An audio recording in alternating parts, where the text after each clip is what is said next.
CeraVe, baharu, blemish control, membersih.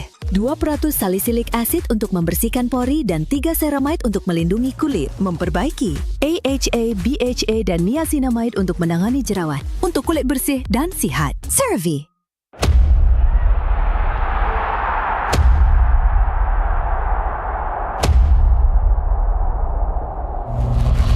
As a veteran, kita orang akan menentang Untitled untuk next week. Player-player yang saya kena highlight untuk Untitled, which is KZ, Kimin dengan Siska. Tiga-tiga ni antara player muda yang sangat berbakat sebab diorang dah buktikan last season diorang antara yang the best dan antara yang terkuat. So untuk lawan Untitled nanti kita orang kena disiplin lebih guys, sebab takut nanti kita orang yang kena bantai dengan adik.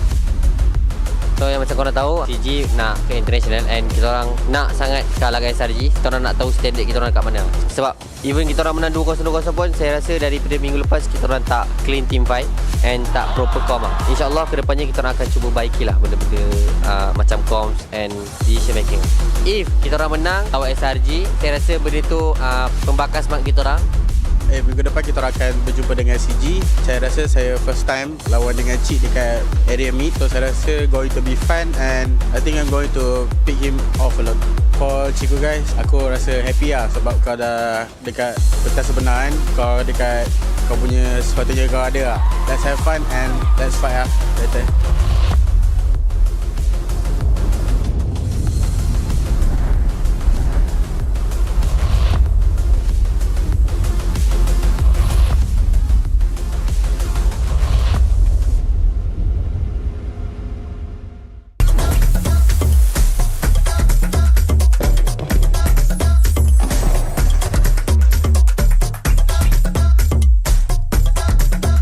Flame grilled peri-peri chicken.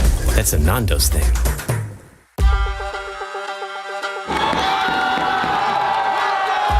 Untuk minggu depan, MPL akan ada match-match besar. Kita ada Todak versus Homebois, SRG versus Vamos dan Todak lawan CG Esports. Jumpa dengan Vamos nanti saya rasa excited lah sebab diorang pun one of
Welcome to MCGG Rising Stars.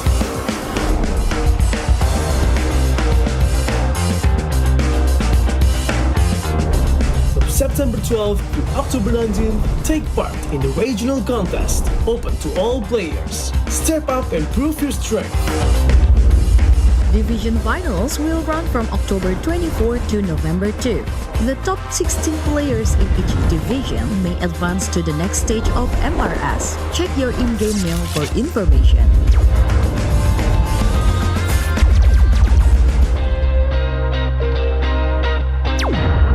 The S3 Finals group stage kicks off from November 8 to November 9. The top 6 players from each group will qualify for the S3 Finals semi-finals. The semi-finals will be held on November 15. The highly anticipated grand final arrives on November 16. The champion will earn a direct qualification for the first MCGG World Championship. The battle is on and the world is watching.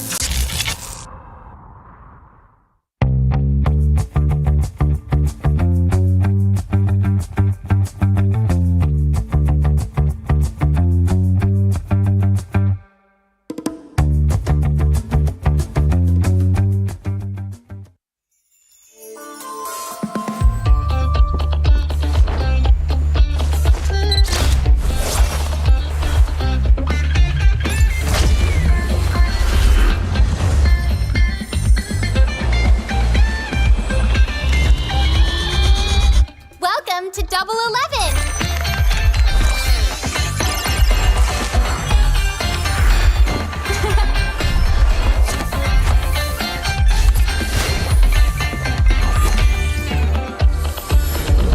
Amazing prices, amazing styles!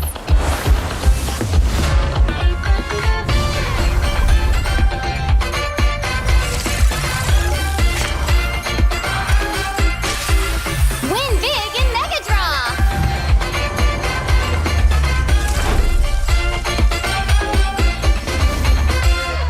Lowest prices, incredible benefits.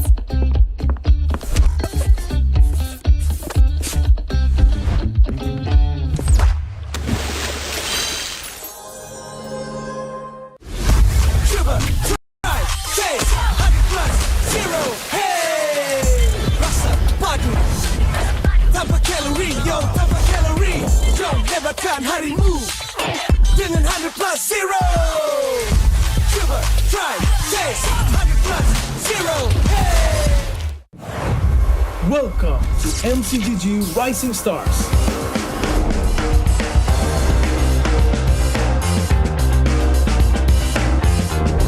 From September 12 to October 19, take part in the regional contest, open to all players. Step up and prove your strength. Division finals will run from October 24 to November 2. The top 16 players in each division may advance to the next stage of MRS. Check your in-game mail for information.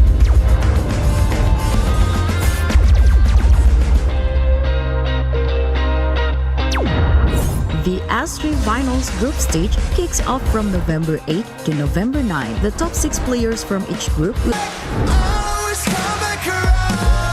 I'll never back down. I'll never back down. Forced to be home anyway to and from. Always come back around. Always come back down.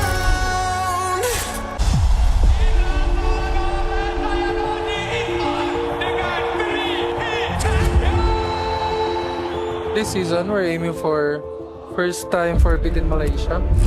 From me, I want the people to remember us that when they hear SRG is the most dominating team in this league. So on our first week, we're going to face Homebois, and it's a new lineup. Their last lineup is already good. So I think they might have some problems because after MSC, they only have like couple of weeks to fix their lineup. So I think it's really hard for them. My message to Homebois, good luck and have fun. And don't lose your morale. This season, I just nak pergi M series lah. Tak kisahlah. Tapi kalau boleh nak try to beat SRG first lah. So netizen stop calling us Todak version 2 sebab kita orang pun dah tak ada kena-mengena dengan Todak dah. Keep support both team lah. Untuk first game nanti, kita orang akan lawan JML seperti macam ulang balik grand final kita orang masuk ke MPL. Kemungkinan diorang boleh menang ataupun kita orang boleh menang. So jangan lupa datang lah guys, support kita orang, okay? Unfortunately, Team Vamos punya perjalanan untuk MPL Malaysia musim ke-15 akan terhenti di sini. So untuk last season kita orang punya performance agak teruk lah. So banyak benda yang kita orang belajar dan kita orang akan push something lah untuk season ni. Harapan saya kalau boleh at least top 2 lah. Kalau champion tu bonus sebab kita orang nak pergi M7 sebab kita orang kalah season lepas, kita orang cuti lama sangat. So week 1 kita orang tahu yang kita orang akan jumpa Homebois. Kalau boleh saya nak revenge lah kekalahan untuk season lepas. Saya nak bantu orang bagi orang diam lah. Kalau korang tengok MPMY pada 13 September ni, korang boleh datang dekat Stadium Putra dekat Bukit Jalil. So kalau korang dah dapatkan tiket, korang boleh pergi dekat MPMY punya official page ataupun bio MPMY, jumpa korang kat sana.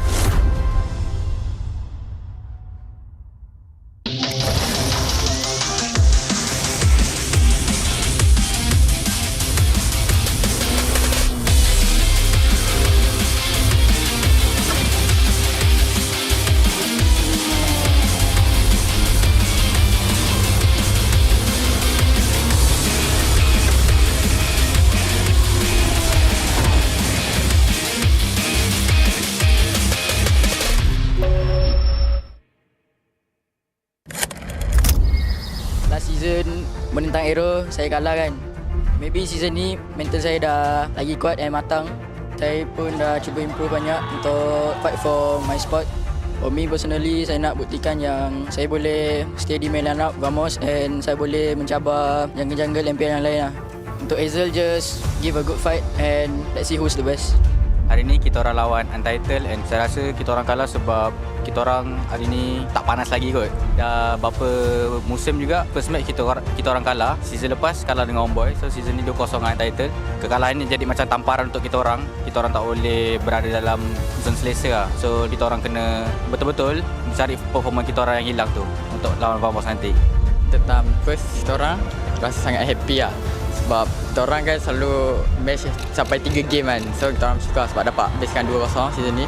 Minggu kedua ni kita orang ada back-to-back match. Kita orang akan lawan dengan tim CG. Bagi saya player-player diorang tu player yang veteran macam Ciku, Valence and saya harap kita orang boleh konsisten kan lah kita orang punya kemenangan ni. Jangan lupa datang untuk support tim kita orang dekat Dewan Si Putra dan jangan lupa dapatkan tiket dekat bio MPLMY official page.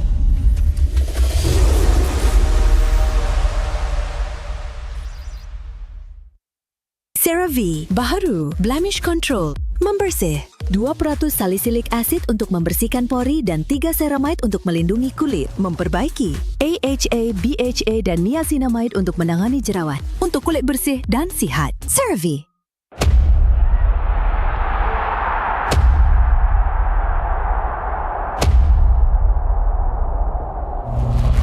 As a veteran, kita orang akan menentang Untitled untuk next week. Player-player yang saya kena highlight untuk Untitled which is KZ, Kimin dengan Siska. Tiga-tiga ni antara player muda yang sangat berbakat sebab diorang dah buktikan last season diorang antara yang the best dan antara yang terkuat. So untuk lawan Untitled nanti kita orang kena disiplin lebih guys sebab takut nanti kita orang yang kena bantai dengan adik. So yang macam korang tahu, CG nak ke international and kita orang nak sangat kalah dengan SRG. Kita orang nak tahu standard kita orang kat mana. Sebab even kita orang menang 2-0 pun saya rasa daripada minggu lepas kita orang tak clean team fight and tak proper com lah. InsyaAllah kedepannya kita orang akan cuba baikilah benda-benda macam comms and decision making. If kita orang menang lawan SRG, saya rasa benda tu pembakar semangat kita orang. Minggu depan kita akan berjumpa dengan CG. Saya rasa saya first time lawan dengan Cik dekat area meet. So saya rasa going to be fun and I think I'm going to pick him off a lot. For Ciku guys, aku rasa happy lah sebab kau dah dekat pentas sebenar kan. Kau dekat kau punya sepatutnya kau ada lah. Let's have fun and let's fight lah. Better.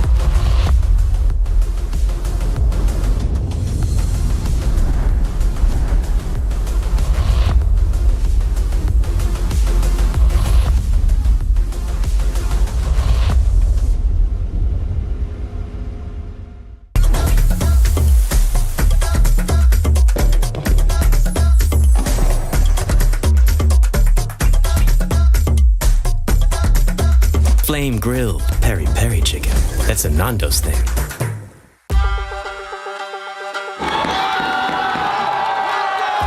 Untuk minggu depan, MPLMY akan ada match-match besar. Kita ada Todak versus Homebois, SRG versus Vamos dan Todak lawan CG Esports. Jumpa dengan Vamos nanti saya rasa excited lah sebab diorang pun one of the strongest contender dan dengan adanya Gojo saya rasa diorang dah lengkap lah. Okay Jess, kalau lawan Vamos nanti kau akan tahu lah Jess kenapa kau kasap lah. Perasaan saya bila jumpa Todak kali pertama ni agak awkward sebenarnya. Sebab selalunya saya dekat sini gambar Todak tapi sekarang gambar CG. Tak sangka lah akan melawan tim kegemaran saya dulu. Saya rasa Todak tak rindu saya pun sebab diorang dah ada sekarang line up dengan ada Zaid kan. So itulah. Itu je lah. Todak, do you miss me? My roommate Zaid, I miss you so much. I miss you. But I need to move on. I already have new roommate, Gary. Untuk Todak, harap kita dapat memeriahkan MPL and dapat bagi game yang intense lah. So harap korang dapat bounce back untuk lawan kita orang. Okay guys, untuk fan-fan CG jangan lupa dan Todak jangan lupa beli, bukan beli tau, mesti beli tiket dekat website MPLMY season 16. Sebab apa? Sebab match depan saya melawan saya punya bekas teammate. Saya pun tak tahu saya dah move on ke tak. Cuba korang minggu depan beli lah guys.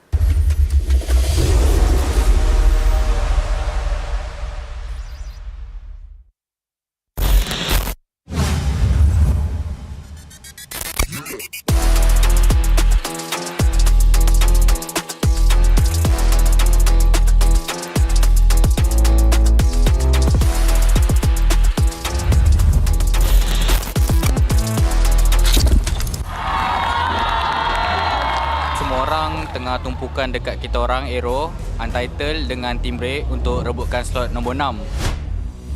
Sejujurnya memang rasa sedih sebab season ni lebih teruk. Season lepas walaupun kami kalah, kami tetap ada 1 poin. Tapi season ni kita orang dah 3 game 0-2. Jadi kita rasa tu result yang buruk untuk kami. Mungkin kita orang punya mentality kot ataupun kita orang punya semangat drop.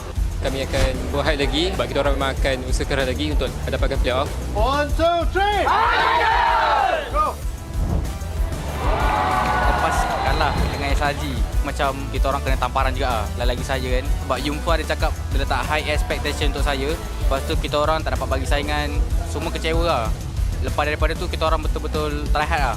Kita tak ada main-main dah. Minggu depan kita orang akan lawan MV. Untuk season ni saya confident juga untuk menang, tapi jangan overconfident, still respect enemy and buat yang terbaik. For now saya rasa team race sangat kurang. Saya rasa gameplay and also kita punya strategi agak lemah lah. Saya rasa sebab kita orang kalah. Perasaan sangat sedih lah sebab last season saya dekat JP pun we very good right. So this season pun chance tu nak play off susah. Untuk next match lawan SRG and Vamos, we try our best. Kita try our best lah. Okay guys, next week kita akan buat 9 year anniversary celebration dekat sini guys. Okay guys, bye.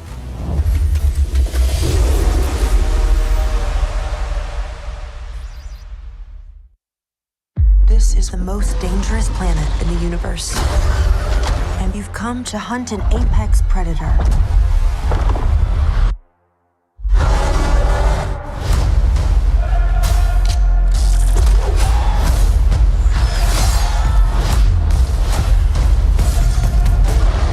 Be alone in this hunt.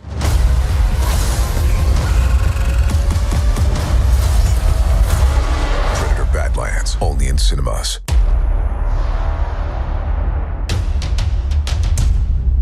Dah 2 season tak main playoff MPL. Bila dapat main balik ni agak rindu lah dengan suasana. Lagi-lagi macam season 10 dulu, ada Viking Club, Ultras.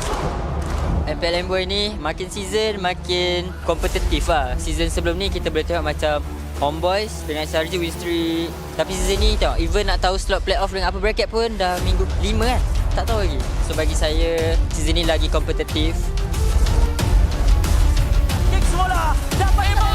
Percaya terabel jawanya. Kita orang rasa macam dah tak fikir apa lah. Dah tak ada pressure macam-macam match yang sebelum ni. Do or die situation ni kita orang dah rasa last season kan. So kita orang just tawakal je apa yang akan jadi pada match yang akan datang. Kita orang akan buat yang terbaik ya, insyaAllah. Who do I think will take the last 2 slots for this upcoming playoffs? Monster, Vicious, and AERO. If you compare it to Untitled have 2 games, us and another team, because we will not give them chance. So I think it's going to be hard for them than AERO. Sorry to say to Untitled, because if you don't win against us next week, we will not see you at the playoffs.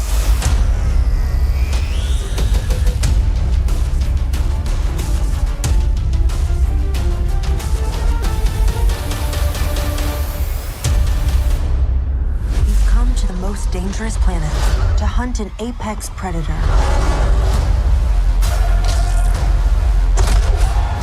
We might not be alone in this hunt. Predator Badlands, only in cinemas.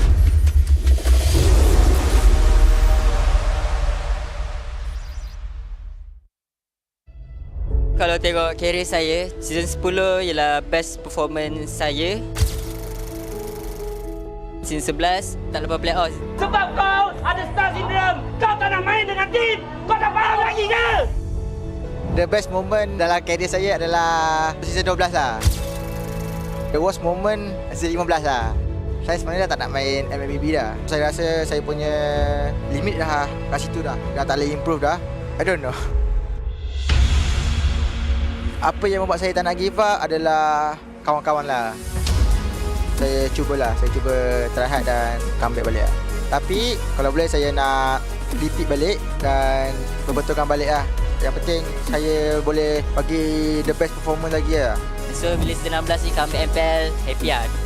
Saya still bersyukur lah sebab mula dari bawah still boleh bersaing lah. Saya gila nak main playoff.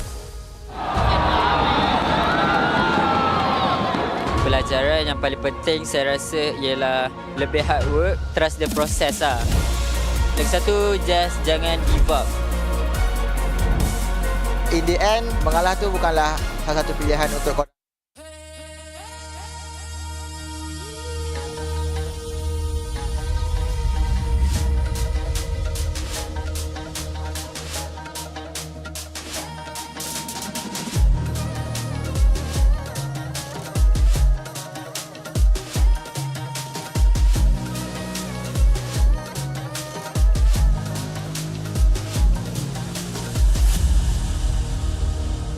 Aku hembus kata zimat.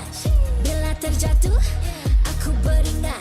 Jalan dah jauh cari titik bermula. Krak, krak, krak, krak. Jangan patah semangat.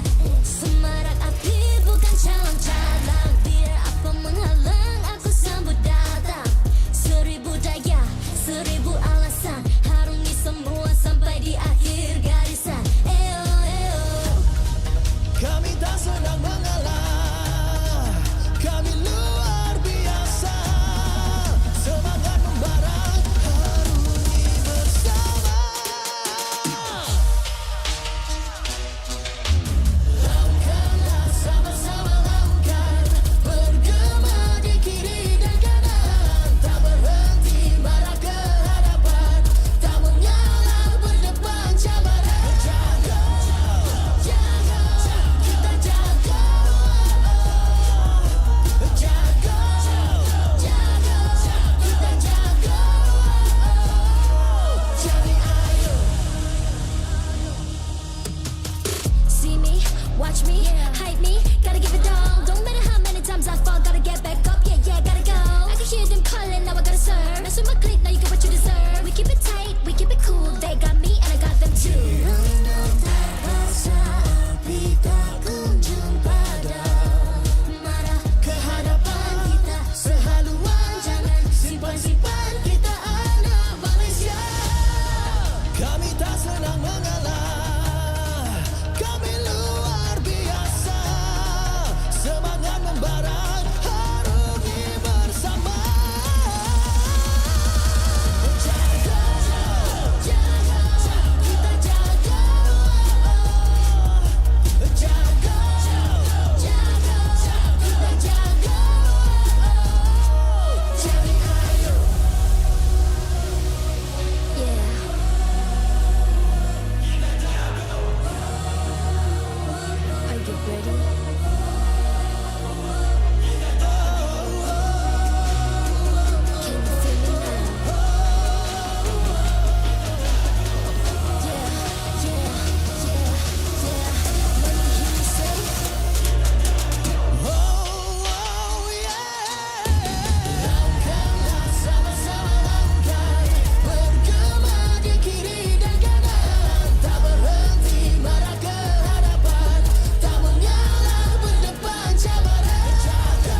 MPL Malaysia Season 16 is powered by Moonton. Presented by Celcom DG. Stream, game, vibe on social media, and more to your heart's content without missing even a single moment. Power up with lightning-fast 5G speeds. Stream all day long with Celcom DG prepaid 5G. Our official sponsors. Official gaming smartphone Infinix GT30 just launched. Comes with a free magnetic cooler, even more affordable than the GT30 Pro. The only phone in its class with GT trigger, 1.5K display, and 144Hz refresh rate. Supports steady performance with 120 FPS in MLBB. Available in 2 exclusive colors for the GT30, green and blue. Perfect meals for gamers, Grab. Grab food for one. When eating alone, enjoy meals from 10 ringgit with just 1 ringgit delivery fee and no minimum spend. And group order. Get 15% off when eating in a group. Bigger gang, bigger savings.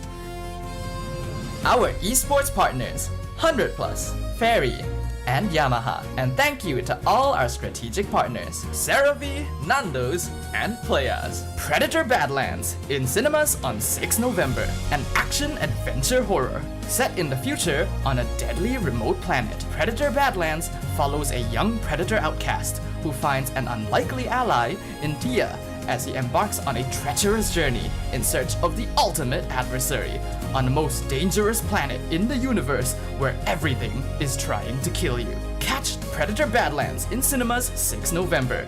Keep an eye out for special ticket bundles that reward you with in-game diamonds when you purchase Predator Badlands movie tickets for IMAX or 4DX. Supported by KBS, ESI, Rakan Muda, MESF, MAPS.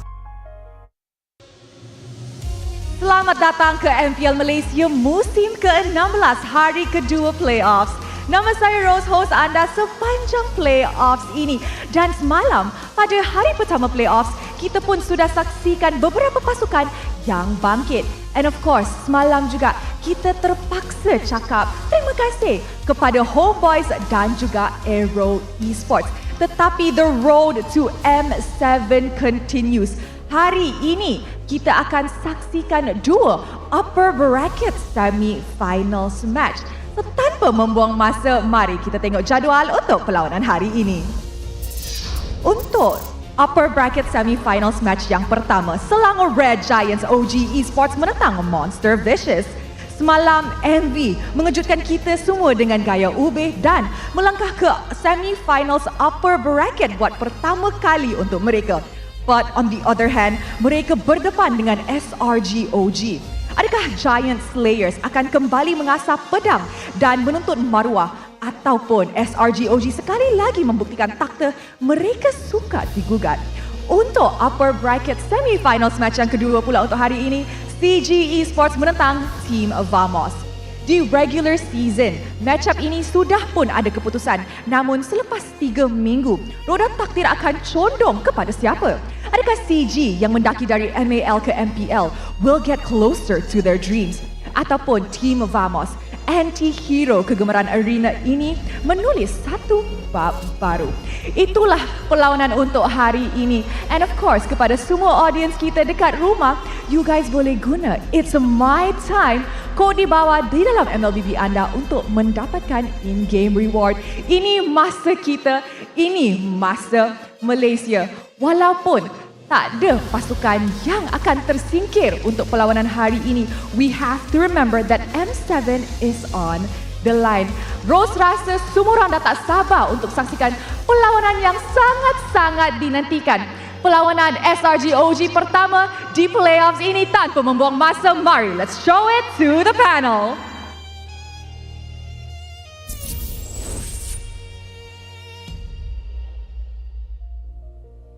Thank you, Rose, and thank you very much to everyone who has chosen to join us once again for Day 2 of the MPL Malaysia Season 16 playoffs, where we are now down to our top 4 teams, but with only 2 slots on the line for M7. Who shall be able to claim them?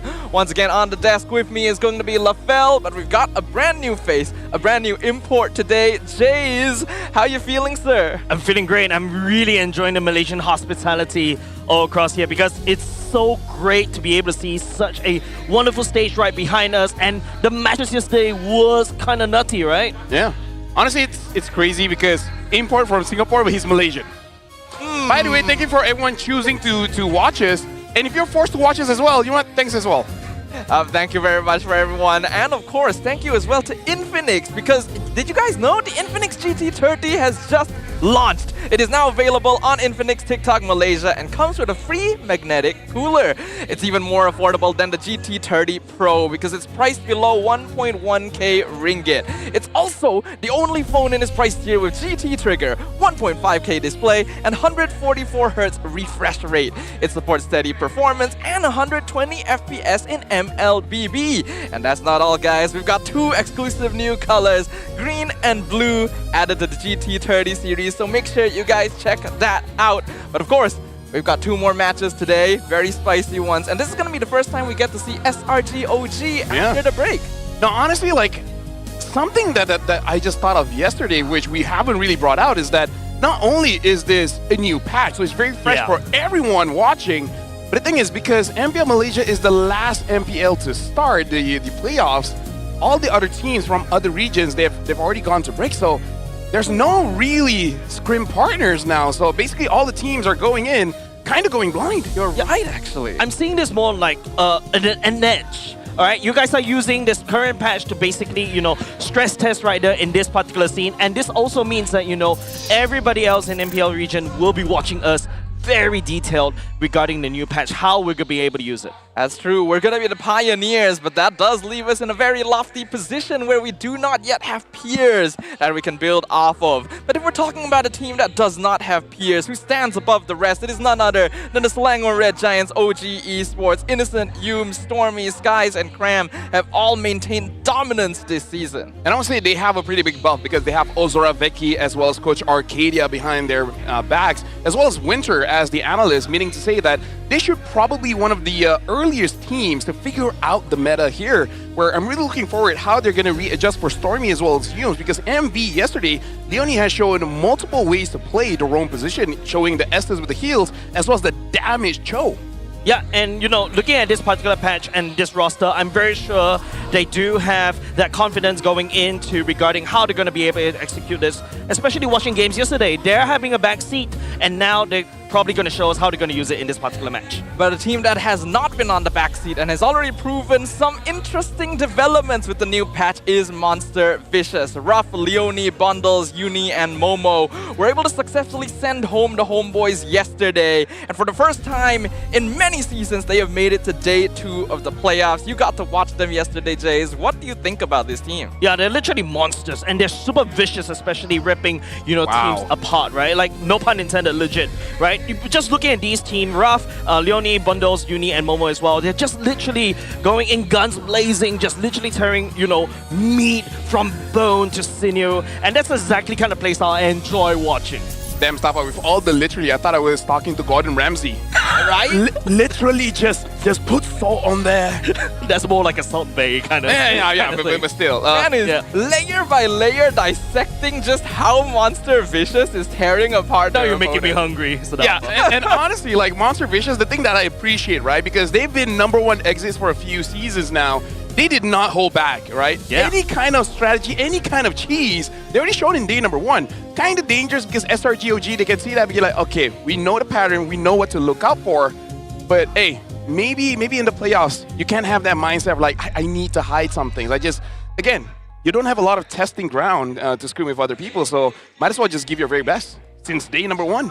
I mean, it's also a measure of confidence, right? Yes, it's risky to reveal so many of your strategies straight away, but did they actually reveal everything, right? And are they confident enough in their flexibility and hero pool with the new patch that they say, here you go, do with it what you will, we'll figure something out anyway? Yeah, but I feel like, you know, if you are from Monster Vicious, you're doing in play-ins, right? You really have to do everything that they can do in order to basically stay in MPL. Because if they don't show everything else, they may not be able to show it today.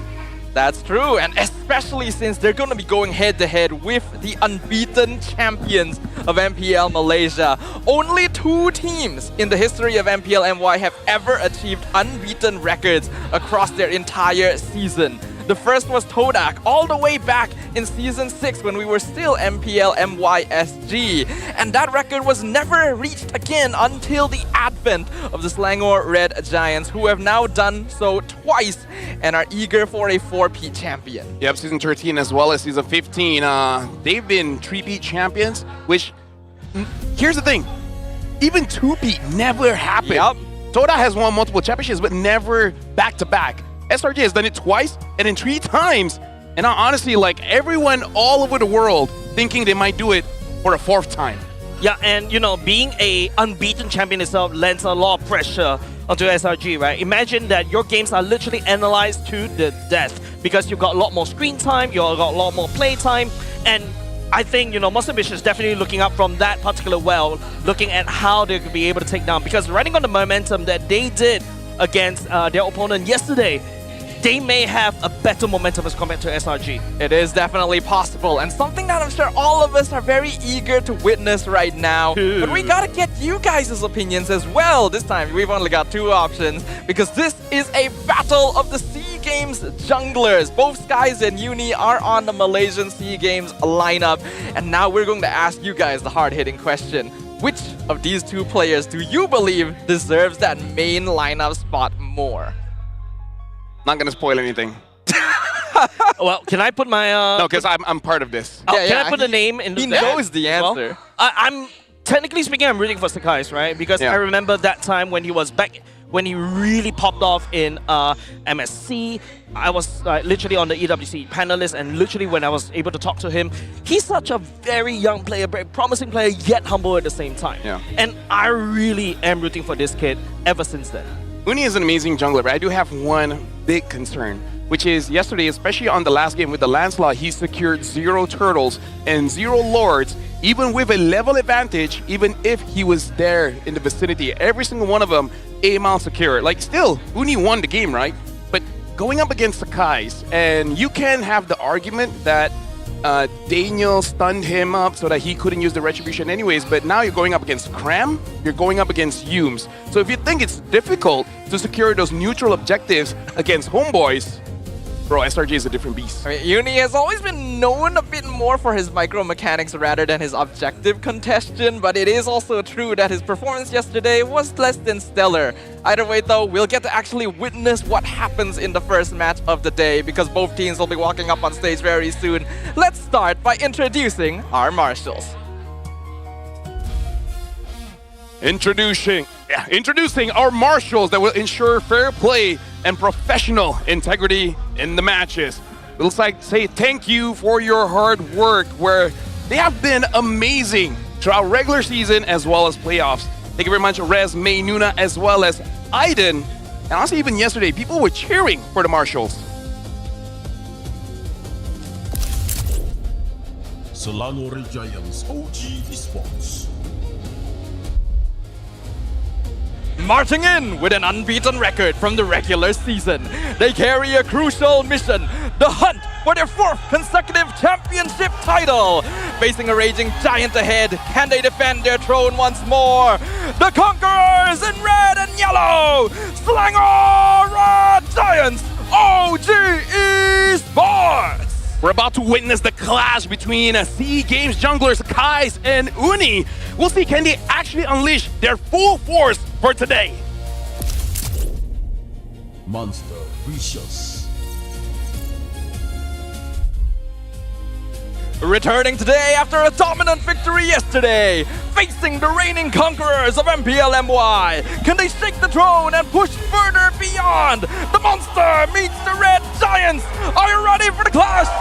Make some noise. It's Monster Vicious. The curse has been broken. This is their opportunity to break their limits and set a new record. A proving ground for Momo both as a local EXP laner and a SEA Games representative.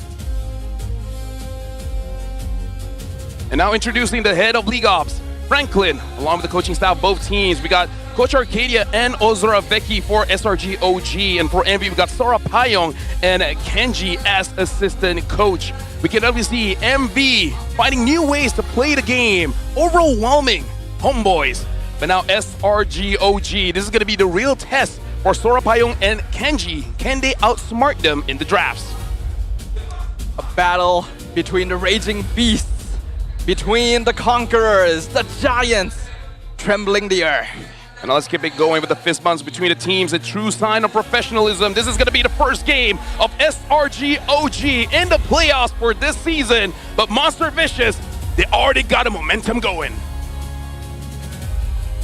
Momentum is important, but so is the ability to face against unbeatable odds.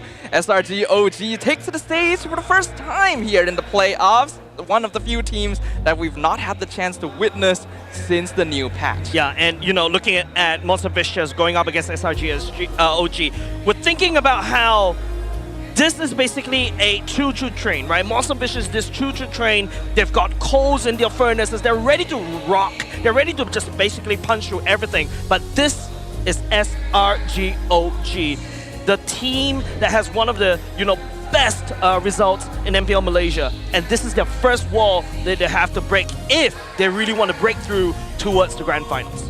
That is indeed the case right here. Let's have a look at the team head-to-head for these two squads up there. Is there anything that sticks out to you, Lefel? Two. Number one is unique hero pool, where we see Monster Vicious is more willing to use many different heroes compared to SRG.OG. But this is a stat that SRG.OG has kept throughout all their season, which is they have one of the least amount of unique hero pools. But again, it's just because they know what works and they stick with it. And if you don't ban it, they'll pick it back up. And the other thing is definitely the average KDA, where we see SRG.OG, they do not make mistakes. 7.1 average KDA is amazing. Sakai's yesterday showed up with 10.5 average KDA for the regular season. It's almost impossible to make out of a regular season with a two-number KDA, while Monster Vicious 4.7. But again, Sora Payong, even in the interview yesterday, he said, I want our players to not be afraid to make mistakes. I hope so as well. We want them to put everything on the table right here. Let us track the results of these teams on the maps. And of course, SRG is going to have a pretty dominant win rate across the board. They only dropped a couple of games, but never any matches. In comparison, MV has pretty good stats, but it may not be as consistent. Yeah, and you talk about consistency, right? My attention is actually mostly on SRG.OG. Just take a look, Expanding Rivers and Broken Walls, they've got like, 100% win rate on them? That's absolutely insane. And this also shows that, they really love to rotate around the map. Hopping on this movement speed buff on the Expanding Rivers, and also going through those nooks and crannies that Broken Walls allow you to use. And I feel like this also, boils down to how Yums like to play, how Sakai's like to play, rotating around these maps. And honestly, the crazy thing looking at the maps is the maps that they lost are maps that they played the most, and it's just one time, right? So it really just showed that if the other maps played a little bit more, then maybe they could have lost in those maps instead. All right, anything is possible. Just like anything's possible when it comes to Kyrie. We reached out to him, and he has stated that Malaysian players are a big threat. After watching the Malaysian teams at MSC 2025, I think their players are a huge threat because they still have something to prove, and they should never be underestimated. For me, so far, SRG is the only team we need to watch out for. And to SRG, I hope we meet again at M7. Disguise, I want to face you at M7 because I lost to you during the MSC 2024 group stage. Yeah, I was there just watching that, right? Like Lefel and Sadafa. You can sense that emotional roller coaster that Kyrie has to go through. And now, they're literally looking at Sakai like it's food, but, Sakai's looking up there. He's ready to take Kyrie on as a challenge. The thing is, that was a storyline back in MSC because Sakai's, during that time, he wasn't a rookie, but he was still fresh on the scene. Yeah. And his idol was Kyrie. So going to MSC was the first time he got to, meet face to face. They interacted, and in a way, he was amazed meeting Kyrie face to face, and then actually beating him on a big stage. That really launched Sakai's career even forward, and that's why Kyrie's like, okay, you know what? When you came to me, I was on a higher position, but now we're even. We have seen a lot of player careers meet those of their idols in recent days, the eras of MPLs, and the international ecosystem changing on a dime's notice.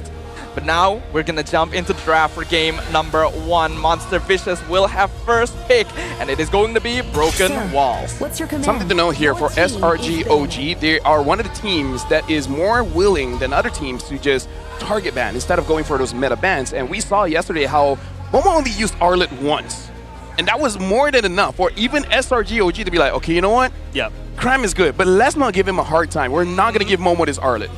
Yeah, Arlot right now in this particular patch, I think the numbers are really broken, right? Like, Arlot right now packs so much numbers in his normal or regular damage that he really could shine even with the just defensive items. And now with the defensive items being buffed, that's even more threat. And when Arlot is such a really cheap hero, and I say cheap hero is because you don't really need a lot of items on him. Low investment, yeah. Low investment, high risk, but higher reward. And he even got nerfed recently as well. Unfortunately for Arlet haters out there, it didn't affect his early mid-game, which is where he's strongest, so he's perfectly fine. And I do like that Arlet is one of the remaining heroes in the meta that gives you a chance for skill expression, right? Where if you play the hero well enough, you can actually outperform direct counters. Now we gotta discuss how MV is approaching this draft here, because they're already banning out the Hayabusa as well as the Lancelot and the Hilda, showing that no matter what, they really want Uni to be on an assassin and trying to force Sakai to either use a less meta assassin or force him on the tanks. But again, this could also mean that they can throw a curveball and first pick a Boxia to kind of like, in a way, like, hide it from them. But now, SRG.OG, they're banning out the Fredrin, so almost challenging them, be like, hey, do you want that Eastern Shin? We have a way to deal with it. Yeah, it feels like the jungle pool is really trimmed down right here, like, ladies and gents. Like, Monster Vicious and SRG, both of these two teams really targeting onto these jungles, making sure, starting to streamline down, like, the amount of junglers that you can pick. Like, in MPL Singapore, Boxia is like 100% pick ban rate. And we really favor the Boxia, but from what I saw yesterday, Boxia is like not really exactly like super S+ tier. So yeah, I'm expecting to see maybe SRG may pick that up because Boxia provides you so much utility and mobility, and it's like a tank that could just run around the map like a fanny, like a lick. I feel like if you want to get at Boxia, you kind of have to get that Eve as well, because if the opponent has the Eve, a Gatot, like all of these heroes that prevent you from running away, then that's going to spell trouble. Yeah, I agree. Not to mention that Baxia has a hard time against the Eve, so you do not want to give it over to the opposite side yourself. I know that Skies does have the habit of going for Baxia first, especially when it comes to longer series, just to keep things open, use it as a bit of a warm-up since it's not as high mechanic overall.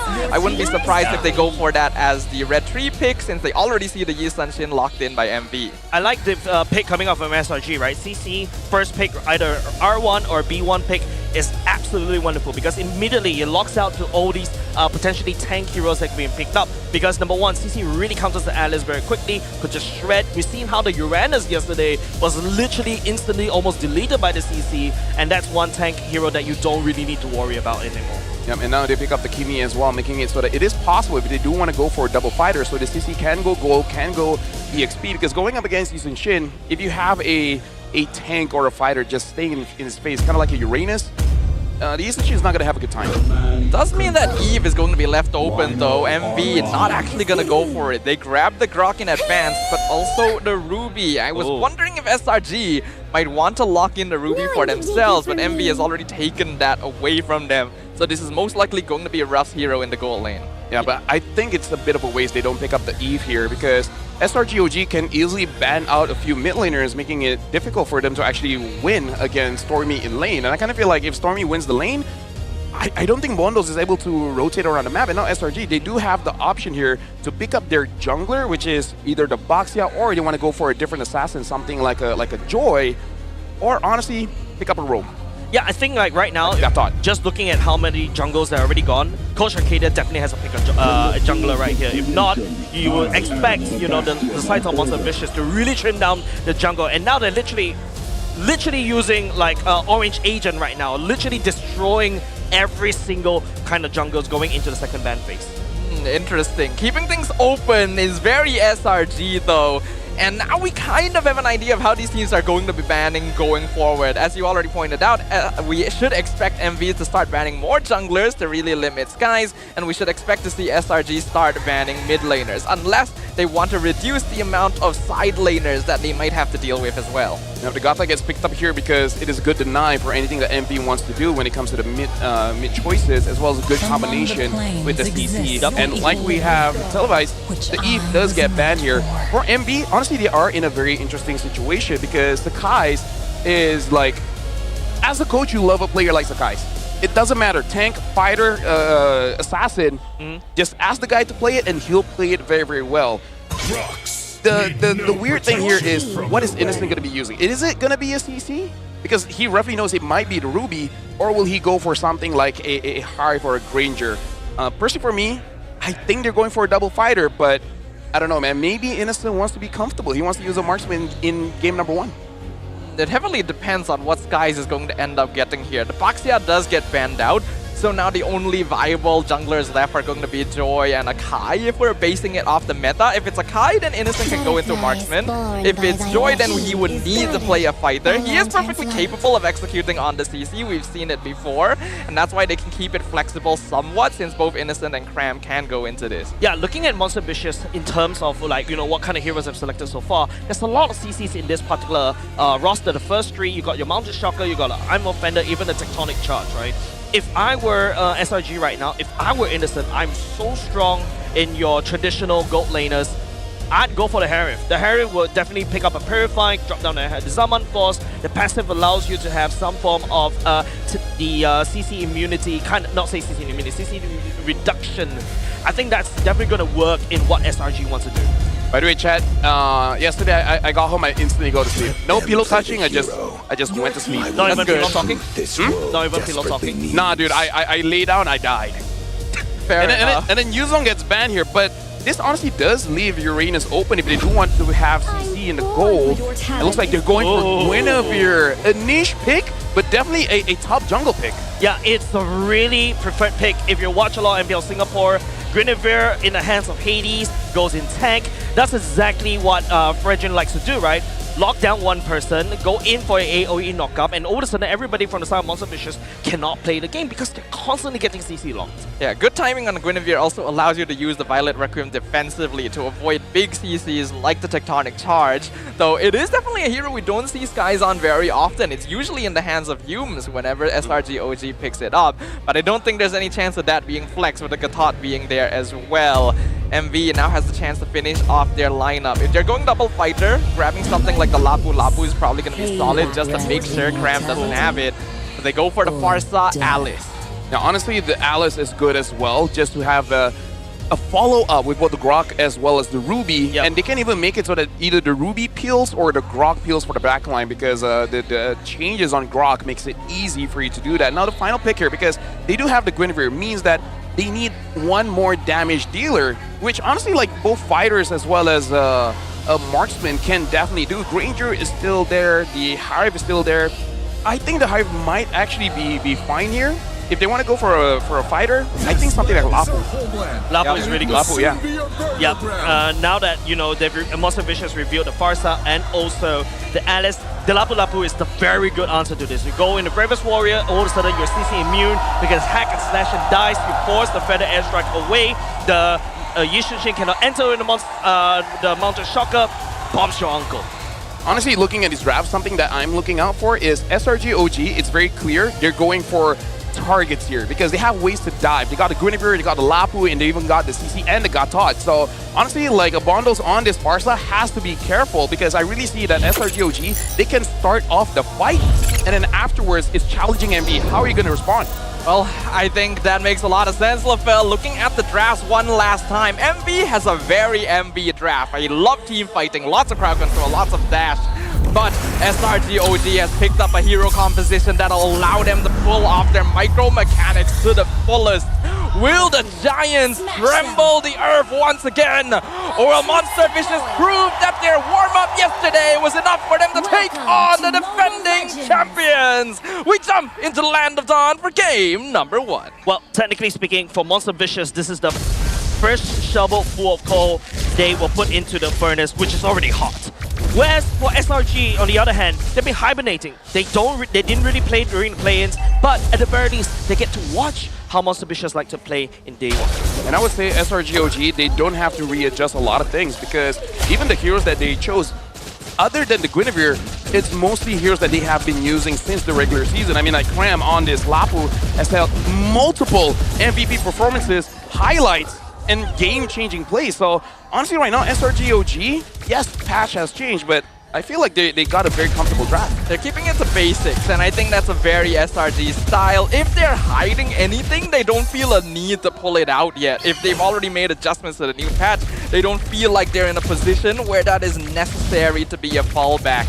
Looking at the emblems to start things off, it's all pretty standard, though Uni is going for killing spree, so MV wants to fight. One unique thing as well is that the guys on this Guinevere is going for the mage emblem instead of a tank. So I don't know what kind of build he's going because he can still go for tank and just hold on. Sakai's knocking up, bundles right there. Leone will be there to kind of slam the wall, but he will be building the wall instead. Right into the mountain shocker. First blood over to Uni right off the bat. SRG is not ready for that. Leone this time round getting stunned down just a little bit, but he'll be able to walk away. First blood going over to Monster Vicious. Excellent initiation right there. Skies tried to go for a cheeky catch, but bundles had Purify, and then Leone got a perfect wall to block off 2 members. We have to note, this Grok was perma-banned against MV yesterday. This is one of Leone's best picks. Yeah, honestly, in the regular season, MV looked the cleanest with the Grok. But it looks like SRG.OG, they still want to contest this turtle first. Looks like Momo is there to contest. Momo TOR right there. Sakai still will be able to take down the turtle for now. Bundles laying down the feather airstrike as well. Come right there! Laying down the bravest warrior at the same time. AOG from some Yalms will not be able to land. Bundles fly away for now. And again, Cram showing MVP performances here, but now we got to talk about this because Skies going for that first attempt might be the reason why he went for the mage emblem so that he just has that a little bit more damage. But yeah, Leone as well as Bundles, it does seem they roughly understand SRG's priorities because Bundles was 100% prepared for the win to catch him, but more importantly, Leone also understood which path to block to make sure that they get something back. SRG.OG, they still got the turtle as well as 1 kill, but still it's roughly even between both teams. Yeah, even until now, we know that Monster Vicious is the master of 5v5 brawls here in MPL Malaysia, to the point where even SRG is going to need to respect that. They are aware of how strong this Farsa is. They're aware of how much focus opponents are going to put on it, and Bundles has already proven his ability to position with artillery mages like the Eve, so SRG is going to need to do something different in order to catch him. Even look at that, Bundles completely understanding that that bush is basically his biggest enemy at this point. It's not even Sky, it's not even Cram, it's just a bush, man. Yep. He hates grass. Yeah, literally, like, if your Bundles actually has like a hedge cutter, he'll be actually trimming that bush away. He wants to be a gardener. And you guys were telling me to touch grass the entire day yesterday, so... He's not doing it. Yeah, I feel a little bit of that, that camaraderie right now, I will say. We are approaching the 4-minute mark. Net worth still pretty even on both sides. In terms of scaling, I would also say that both teams are fairly equal, though SRG will have higher damage potential, especially if Skies does decide to commit the damage builds. Yeah, I feel like even if he does, maybe it's just 1 item, but I kind of feel like for the first 2, at least he builds the secondary tank items to make sure that he can actually contest for this turtle, because even looking at the draft, I feel like that's the idea, especially seeing how Uni yesterday could not get any turtles or lords. Maybe SRG's idea is just that let's snowball off of just getting a lot of gold from these neutral objectives, and then maybe with Stormy on this Kimmy, try to get a few turrets so that Envy just does not have any kind of momentum, and then when they try to fight, hey, you don't have enough damage. Sakai landing down onto Leone. Leone goes in the tank charge as KOR. So many CCs from the side of Monster Vicious. AOG from the side of Momo. At the same time, Innocent takes down Momo right here. Now the turtle being contested right now. SRG will be able to push Monster Vicious away, but they're starting to run no see just a little Mountain Shocker. But this time round, SRG, they turn it around against Monster Vicious. 3 men down, nowhere close to the turtle pit. Man, Cram continues to just be so good. That was actually a really good start by MV. They caught out guys. They perfectly stacked all of their crowd control. But then Cram and Innocent came in from the side flanks and started wailing on them instead because their frontliners had already full committed. That left Bundles in a very vulnerable position and MV had to disengage. This is a good showing of SRG where they have strong teamwork because individually they're strong because MV had the right idea. They got to make sure that Sakai gets taken down so that Uni has a good shot of securing that turtle. So they threw all of the abilities onto him. But the moment they saw all the abilities are on Sakai's, that means Cram, Innocent as well as Stormy, there's nothing left for them. So they just move forward and then just take down as many people as they can. So this is a good situation when they're like, okay, go on Sakai's. Oh, all of us already. Oh, take charge! Letting on to fall right into Bundles. Better airstrike at the same time. Innocent will be able to take down Leone, but it is a good catch coming off of Monster Vicious. Sky's unfortunately having a bit of a tricky start. I do feel like SRT is being a bit more aggressive than they need to be, so the Guinevere is getting sacrificed, but they're still trading well. Something to note as well, Sky's first item is the concentrated energy, so he does not have the tankiness to actually survive any kind of engages. In this current form, MV, they gotta start realizing that Sakai has a first item damage component, so they can kill him without using all of their abilities. So I kind of feel like they gotta segment it just a little bit. Understand how much that you need to invest and then save it later for either Stormy, Cram, or Innocent. Because so far, they left nothing for Cram. Nervous Warriors, Sakai is joining the fray at the same time. It is going to be Momo sky high right there, desperately trying to stay alive with the help of the passive. He'll be able to walk away. Leone is stepping out of the wall as well. Right into tectonic charge. Stormy gets slammed down by Bundles right there. One man down for the side of SRG entering this potential total fight. Once again, good positioning from Leone. We can really see his skill on the grok here. Dude. Momo able to survive that was huge. And then finding Stormy just a little bit out of position there in the lane. We are seeing the tiniest of differences make a huge impact this game. Yeah, Yum's face tanking right here. Leone is the main problem for the side of SRG. Yums will be able to tag onto Bundles right now. Cram stepping forward. Bravest Warrior already activated right now. Rob all the way to the backside. Sakai's finding Leone, the troublemaker for the side of Monster Vicious. Cram picking forward all across the map. He's just a one-man Cram. He finds Bundles at the same time, and SRG collapse onto what remains of Monster Vicious. Nothing left, just bones merely for SRG to pick. Yeah, now Innocent still moving forward, wanting to get Momo. One dot. Innocent will not be able to just deliver a team wipeout against Monster Vicious, but this is a massive showing coming out from SRG. Man, Jace, before this game started, we told you that Cram was the key player of SRG this season, and he is continuing to prove it every single time. SRG, they're starting to adapt. They're trying to figure out how MV wants to position the fight, and Cram is just saying, well, I'm not gonna let you do that. I mean, Cram right now, the best way I can describe him, his moniker, he is a one-man army. Yeah. Because every single hero that he uses represents a general. Speaking of which, it is 1v1. Right onto Innocent. Innocent, the curtain call lands onto Uni though. Unable to take him down, but it's still okay because it means that, you know, on the other side, Stormy takes down Rough. Again, with the help of Cram, because at this point, MV in the previous fight, they did actually use a lot of abilities to stop Cram. But again, Cram just times the anti-CC just to make sure that, hey, you can use all your stuns on me, but I'm immune, bro. I don't know what you're doing. He's 4-0-4. He's level 12. CC's not 3 levels up on Momo, by the way. This Lapu Lapu is the definition of a one-man army right now. And chat was already pointing out they should ban it. Yums, that's going to be an AOG to taunt. That's well, but once again, Leone knocking down SRG sky high. MV trying to find an entry point right there. Rob getting robbed out by the side of Cram. Cram going down the one-man army right now. Leone dashes all the way, but it's going to be Rob taking the count for the side of Stormy. 3-2 man down for the side of SRG, but it doesn't really matter as Bundles, the only one left, as Cram slip off Bundles' wing. No way for you to fly. Only SRG.OG can get away with something like that. They full dive. They put themselves in a position where Tech Charge would literally hit their entire team.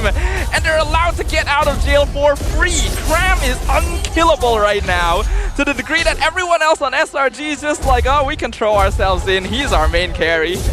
And again, this shows that SRG is playing off of the weakness of MB because MB has such weak control over Turtle, even though the Turtle, like they killed off the jungler, but then everyone else just killed everyone from MB because they know how they position. And like I said, they want to get that gold lead so that they know MB will fight back.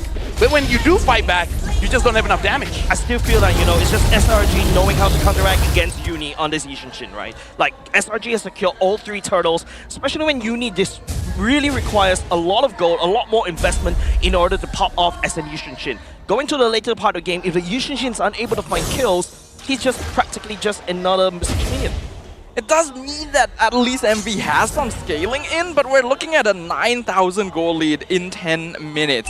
This is usually the point where you say, okay, you can't come back from this unless a huge mistake is made by your opponents, and SRG so far has not been allowing that.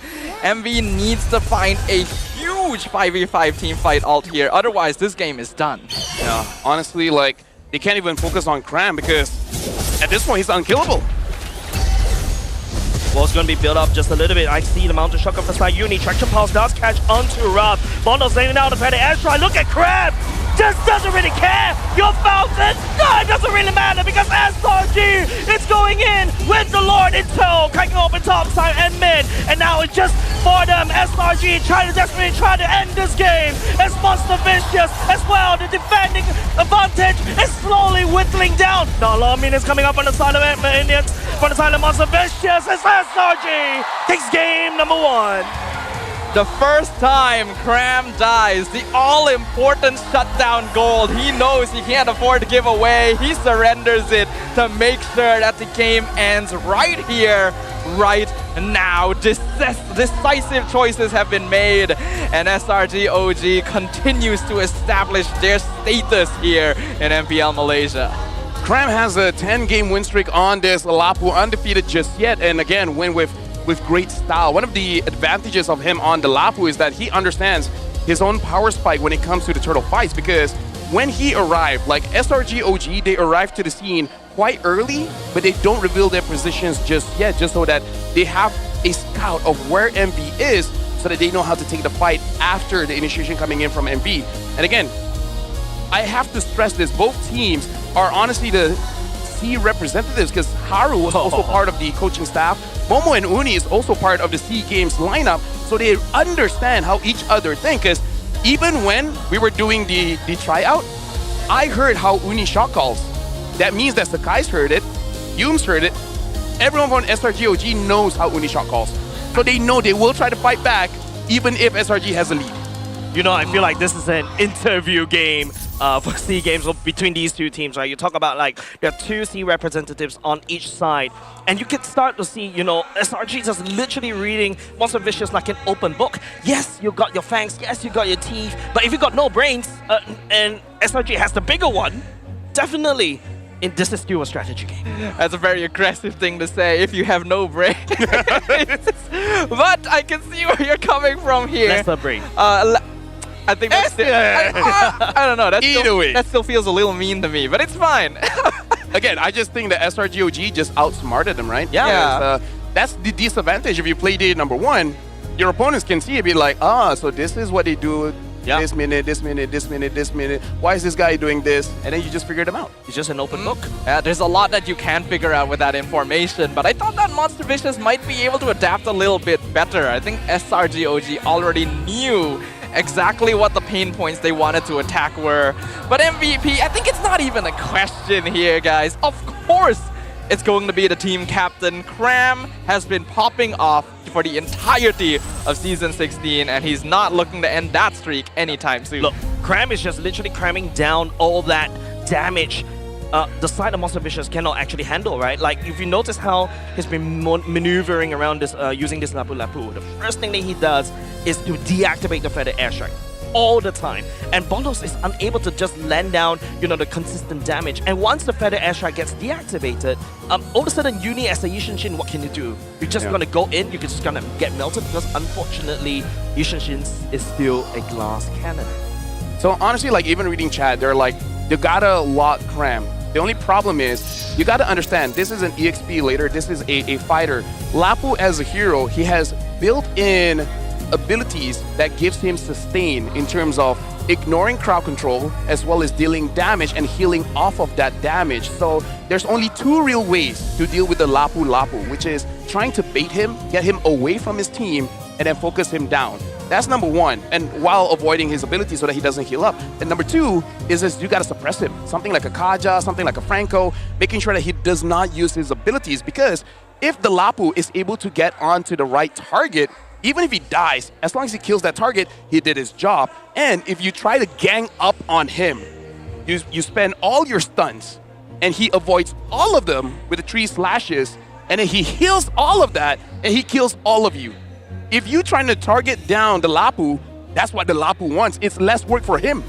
Literally one of the best 1v5 heroes in the game right now, and Cram has been embodying that spirit for multiple weeks. MV has a good amount of crowd control, yes, but they don't really have anyone that can be dedicated to dealing with the Lapu, unfortunately. They like playing front to back. This is a front to back comp. But Momo and Leonie will oftentimes be forced to dive into full commit, leaving Ruff as the only one that can act as a middle ground to maybe defend bundles and Uni. And since Cram has so much anti-CC built into his kit, Ruff is not going to be enough.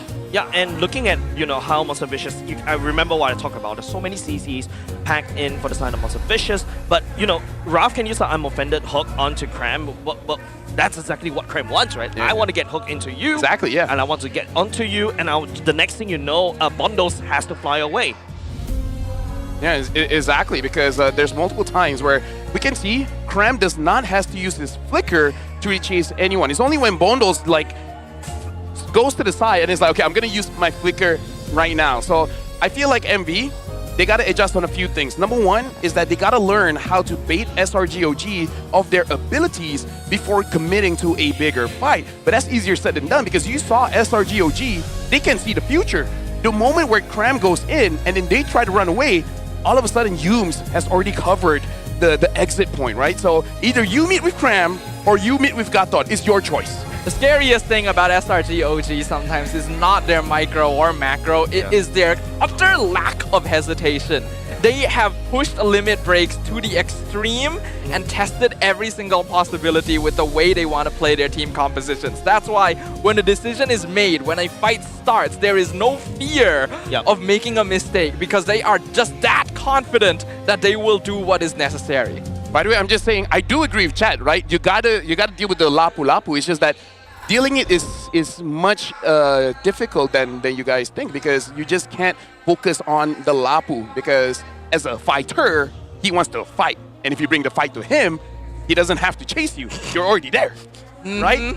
It's kind of like a fisherman, and the fish comes to the fisherman, is like, okay, I guess I don't have to use bait. I have another better analogy. You bring a gun to a knife fight, and you, as the gun wielder, you just ran up to the knife guy. Yeah, exactly. Yeah. You're throwing just away your asking ranged yourself advantage. getting stabbed. Yeah, it is a tough spot, and that's why actually I noticed a lot of people in chat were already telling MV to ban the Lapu. Yeah. Unfortunately, they did not do that. They banned the Yuzong, which does perform a similar role, but between the two, which one does Cram have a better track record on? I think we all know the answer to that. We can even see here in the map rotation just how much of an effect he has on the map, right? Unfortunately, I feel like they could have focused a bit more on maybe stopping him in lane, but man's just too good. Okay, crazy idea. Yep. Ban all EXPs. I feel like at that point, you may need a 20 ban per team. Yeah, because again, that's how TL was able to defeat Cram, right? They ban out the CC, which is the best EXP at the time, and then they just win the matchup with the glue, right? So just get a winning matchup and hope that Momo can do something against Cram. Again, that's a big ask, right? That's a big ask. But if you want to go to M7, bro, you got to do the impossible. If you ask me personally, though, I don't think that same strategy will work anymore. I feel like Cram's hero pool has actually expanded since then. I think he's actually improved since that happened. And that's a very scary thought, considering how dominant him and his team already were at the time. So MV is gonna need to dig even deeper once we head into game 2. Yeah, and just looking at how, as we look at the highlights earlier just now, Innocent on the CC literally, delaying Ruff from being rough at this lane, right? it was actually a strong lane for the side of SRG in the gold lane and neutral lane in the bottom lane, right? Because the Alice could just wave cleaver quickly a passive, and then after that start using his first skill. All of a sudden, she's at your turtle fight. But at the same time, I also want to point out, Sakai is actually playing a very interesting role in this Guinevere, right? If you notice, the biggest problem for the side of SRG.OG is actually Leonie. I think they sent Sakai over there just to bait out the tectonic charge. You know what's funny? I also think Sakai was bait, but I think that was not the plan. Yeah. It's like, okay.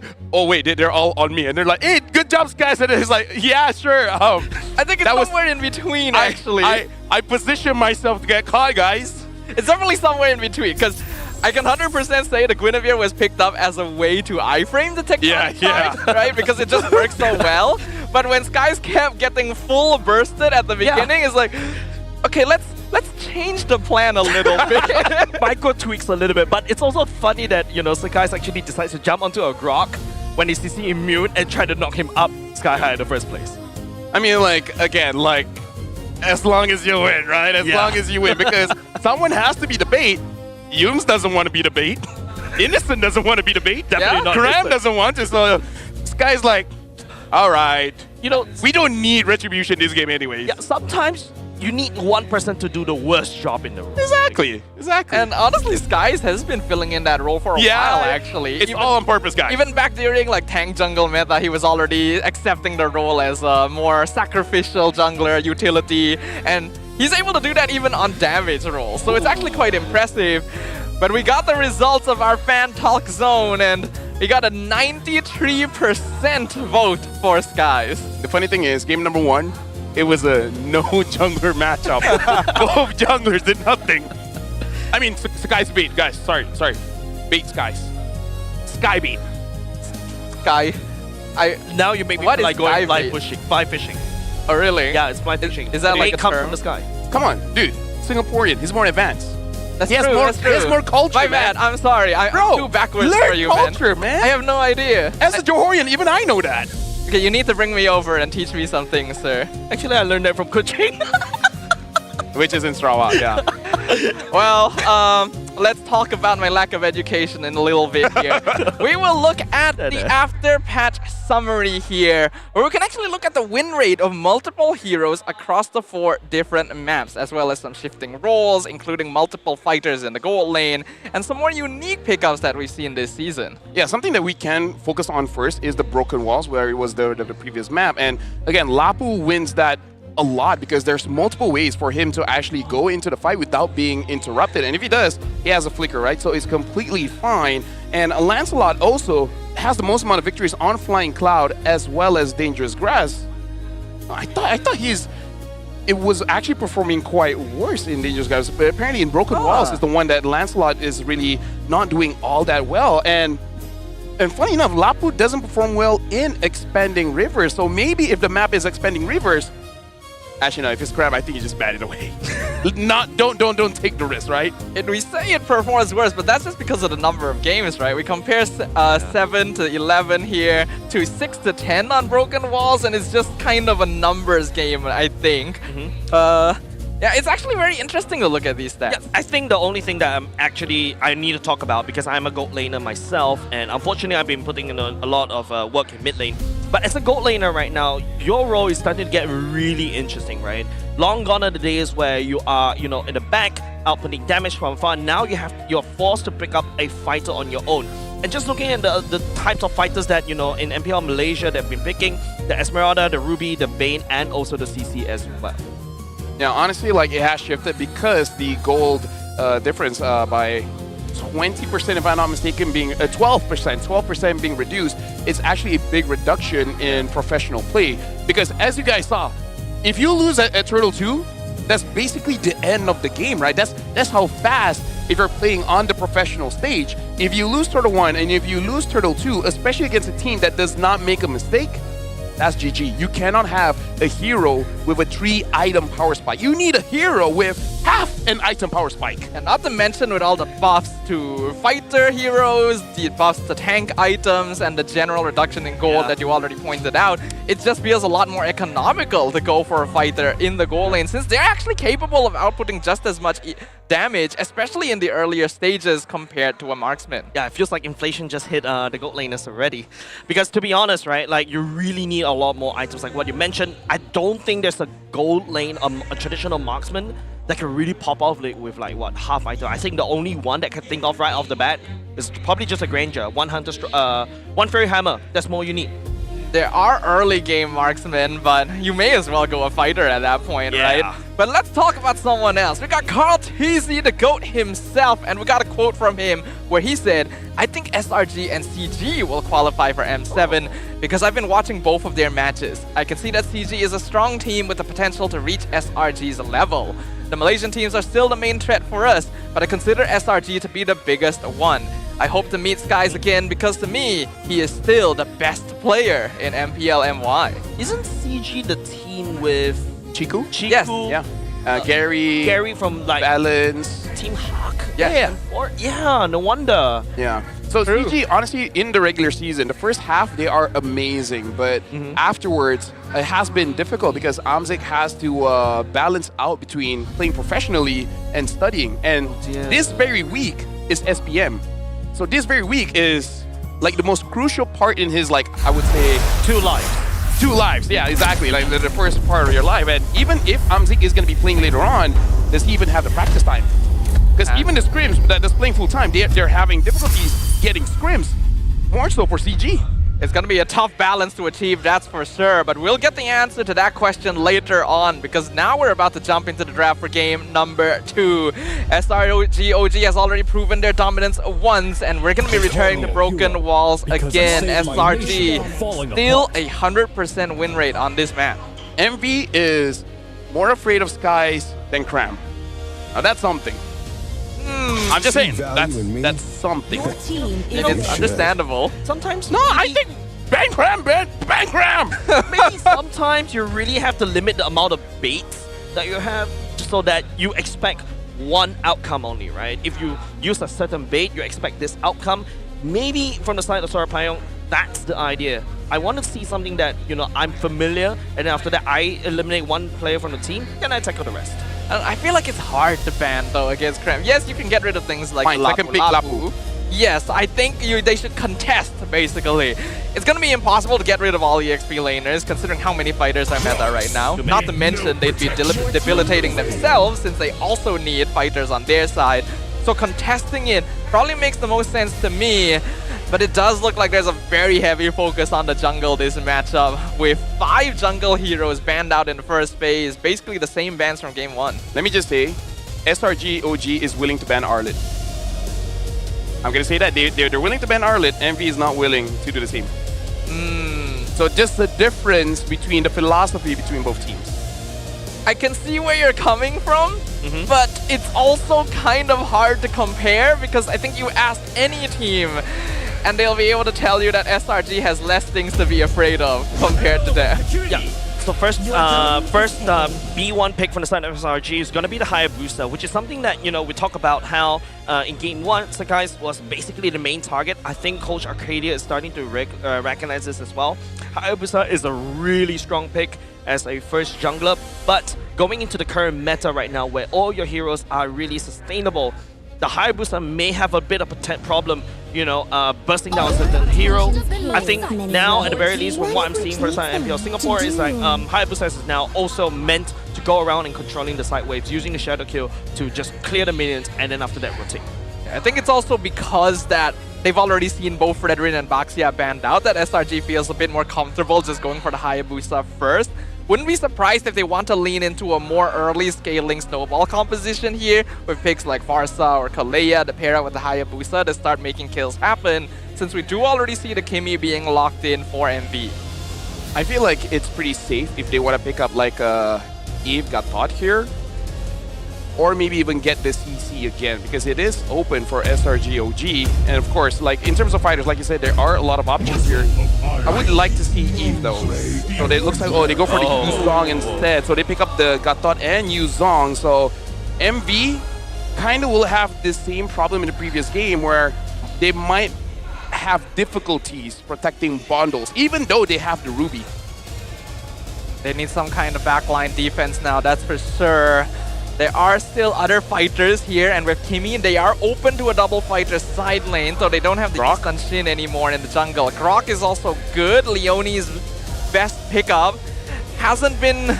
It's been a long time since Leonie lost with a Grok, actually. Teams oftentimes ban it against him, and SRG is just letting it go. I mean, like, to be fair, it wasn't, like, for MV, it wasn't his fault, right? Yeah. The Grok did the best that he can, but there are limits. It looks like they go for the Lapu first here, but notably, Yuzong does win the lane against a Lapu, especially if the Lapu just gives over the Sha residue over to the Yuzong, and considering this is most probably Cram going to be using it, Momo really has to be careful on this one. Yeah, I agree. That EXP lane going to be very important, especially now that he's against a Yuzong. This is actually a hero that you can disrupt as long as you don't allow him to win the A lane too early on. Eve now going to be banned out. MV starting to focus on some of the mages in the pool since Stormy hasn't picked up his hero yet. Farsa is still there though, and even if Farsa is banned out, Kagura is a common fallback, so it's a bit hard to say they should get rid of everything. Yeah, honestly, in this situation, it's either Selena or the Kagura. Those are the picks that he likes. But if MV gets a fourth pick that has a big ult, might even consider a Valen. What do you think about a Lunox from the side of SRG? You shred through Lapu Lapu, it denies everything, all the tankiness that's coming out potentially from Monster Vicious. Your brilliance can be used to outplay against the Kimi's Traction Pulse, and I'm offended. But is that a hero that Stormy does? Yes. He does. Yes. I mean, what hero? Like, he even used Hellcurt mid before. Okay. Yeah, he is probably... He has one of the deepest hero pools in the whole team, That's actually. Hero Ocean.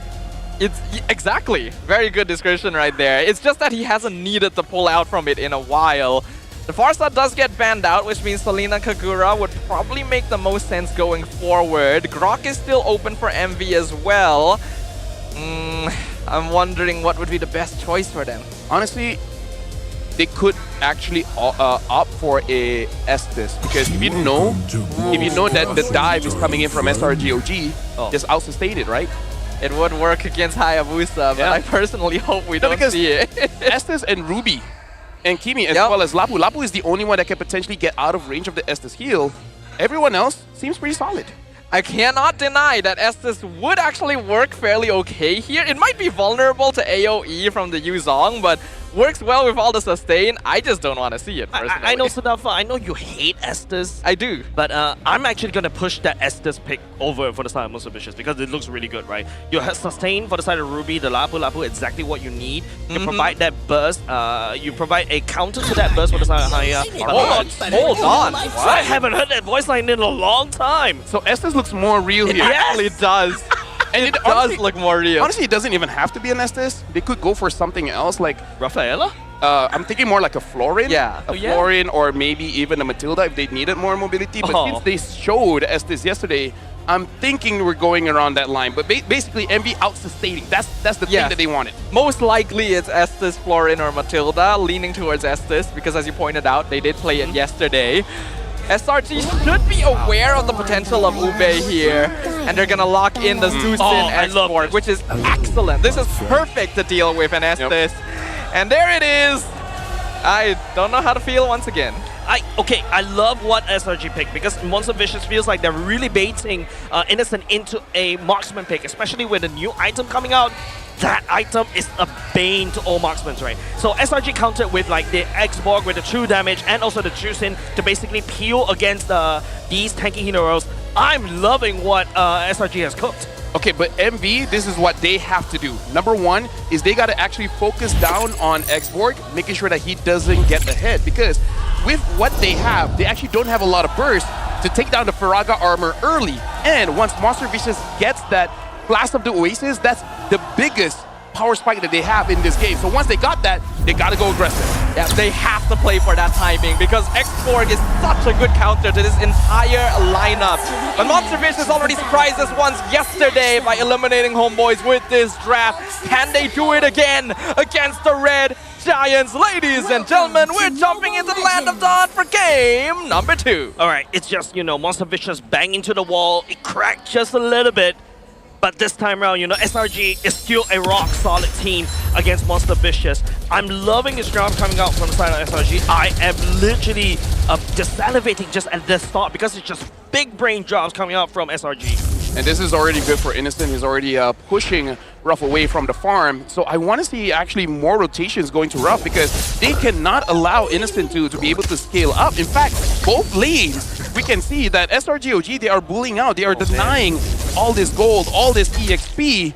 The mid trio really needs to step up, make sure that they equalize at least one of the lanes. This is not a good spot for MV for sure, because they are basically playing Ube, and the ideal for this composition is to have better lane control, and right now they're losing every lane. In fact, Ruff is nearly dead already.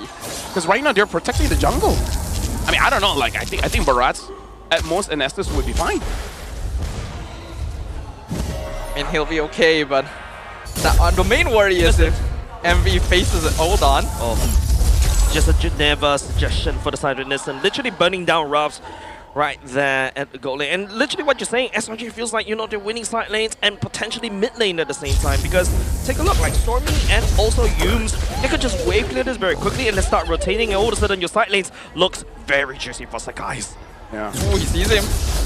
Takes the flicker though, I take that. Yeah, but again, this is why you see SRG.OG have a better, faster rotation, because MV, the mid trio, they're staying in their own lanes and their gold and EXP are unable to rotate around the map. So MV at this point, they're respecting SRG just a little bit too much and not enough at the same time, where they're allowing the side lanes to basically die against their opponents. With this comp, they're basically hedging everything on the first two turtle fights. Let's see if they can get it. That's catch onto Stormy right here. Picks up Uni at the same time. Uni stashing forward. That's going to be the taunt. Landing down the shell from the side of Stormy onto Bondos. But Bondos right here will be able to just stay alive just a little bit longer because of Leone. And now here comes a Black Dragon form coming up from Cram to try to zone. But it feels like SRG is running out of steam just a little bit. Yep. Right now, Yumes able to taunt. Ruff stepping forward just a little bit. That's going to be the I'm Offender onto Crab. First blood. Give him over the side of Bondos right now. Monster Vicious clawing their way against SRG. Already a big difference here because MV, they are kiting the abilities of SRG. Once they saw the Black Dragon form, they all exited the area and then allow Leone to heal them up and then go back into the fight. Because even in the draft that they have, all of their abilities are relatively low cooldown, especially the Kimi has consistent amount of damage. So MV has more, I would say, allowance for them to just relax for a little bit, allow SRG to throw out their big abilities, and then go back in. And honestly, that's why I really dislike Estes. I just feel like he gives you too much leeway, honestly, because I will admit, SRG should have made the call there to not stay too long. I think they overestimated how much damage they'd be able to do even after the Estes ult was popped.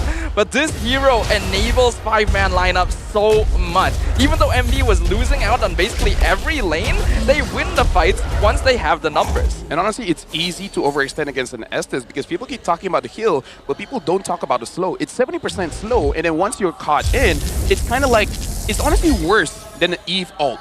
Because it's deceptively how slow that you are, and when your team has a Kimi, has a Barat, as well as a Ruby, damn is it easy for them to just deal out this continuous amount of damage, and they're just catching the opponents by just slowing them down.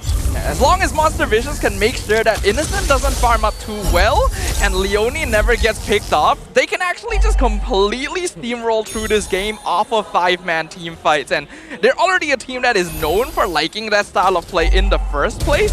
So SRG going to need to try and find this Estes in the fight. Otherwise, they just simply don't have enough damage.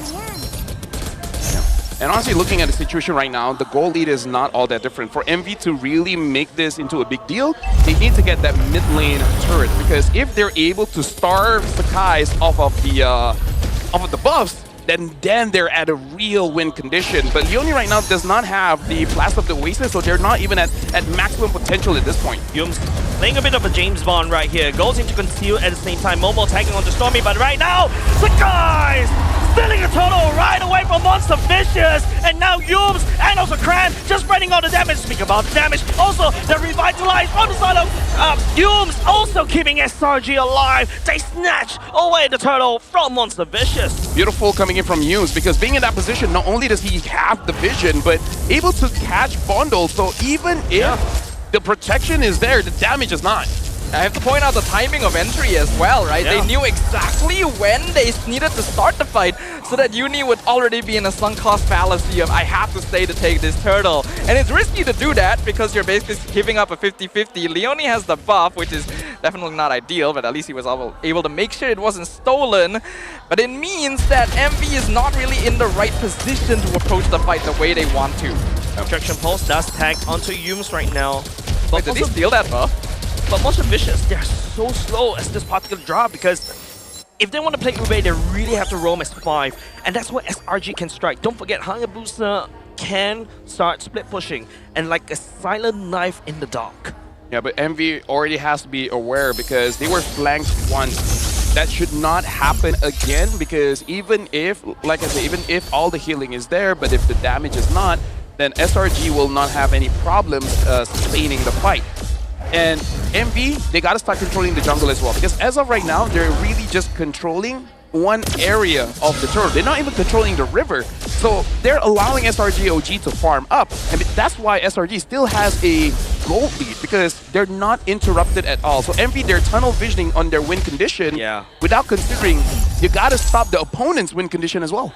Yeah, that's actually a really bad place for MV here. We already pointed out during the draft, they need to start accelerating once they have their first item power spike, and they're just not doing that. There's a reason why Barat isn't picked up compared to other tank junglers. He falls off very quickly, actually. And especially, it's very difficult to get the stacks especially if the opponent has your jungle, you will have no stacks, you'll be a very small Barat, and a very small Barat is a very sad Barat. Yeah. Small little lizard instead of that Jurassic Park. But speaking about Jurassic Park, the bigger lizard right here in the form of Cram, just spreading all the Shire Residue all across. Leone activating the ultimate. Nice Petrify coming up from Cram. The guys deal with the turtle, and now he'll be taking down Monster Vicious one up in another. Stormy credited for the kill onto the barrage. And the last Insanity Bomb in the stun. Unable to find Rob though, but Rob is in the Rob place. They will not be able to take the damage from SRG any longer, but Bundle pick up a killing spree. Sekai coming in will not be able to do any more damage against Monster Vicious. Right now we can see that MV only now bundles have the Sky Piercer, but he already has 3 kills, so just a little bit too late, but understandably so because he wants that glowing wand first. So MV, based on that fight, they already have a problem, which is they don't have enough damage. And why do they don't have enough damage? Because they never push their lead. And Innocent now is a problem because they are not going to be able to burst down the Faraga armor. You saw the healing there. MV, they already lost the win con. AOG, would not be able to tag onto a Momo, but it does allow Innocent to just step forward confidently as they take down bottom lane turret of Monster Vicious. Innocent is scarily fed right now. He is so rich item-wise, and we can see SRG has already done the lane swap as well, just to allow him to spread that influence even further. While that previous fight was somewhat even, we have to note, Estes should typically enable a fight a lot more. The fact that SRG is already overpowering that healing makes me very happy from a bias standpoint. Tommy tried to sidestep using the Crimson Beacon, gets Salvo there, but there's one ultimate gone, and Rob, no lane is safe for him. He did a lane swap, but he meets Cram instead. He's just gonna taunt him a little bit for good measure. The thing about it, I mean, like, he wanted the minion to die. But yeah, the thing about using an Ube strat is overpowering your opponents and then basically getting objectives for free. I see no free objectives for MV. I see no forcing.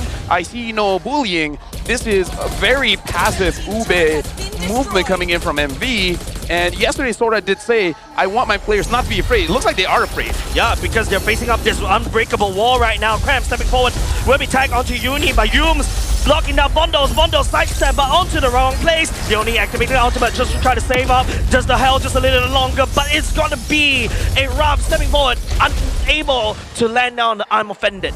But I love what Humans was doing there, specifically just walking up, not actually going for the taunt on Leone, but standing between him and his teammates so that he wouldn't be able to walk up to them to give the healing from the Estes. He even had to choose between who to save in one of those moments. It was lucky for MV that they were able to back off in time, but if that trend continues, SRG is going to start picking people off.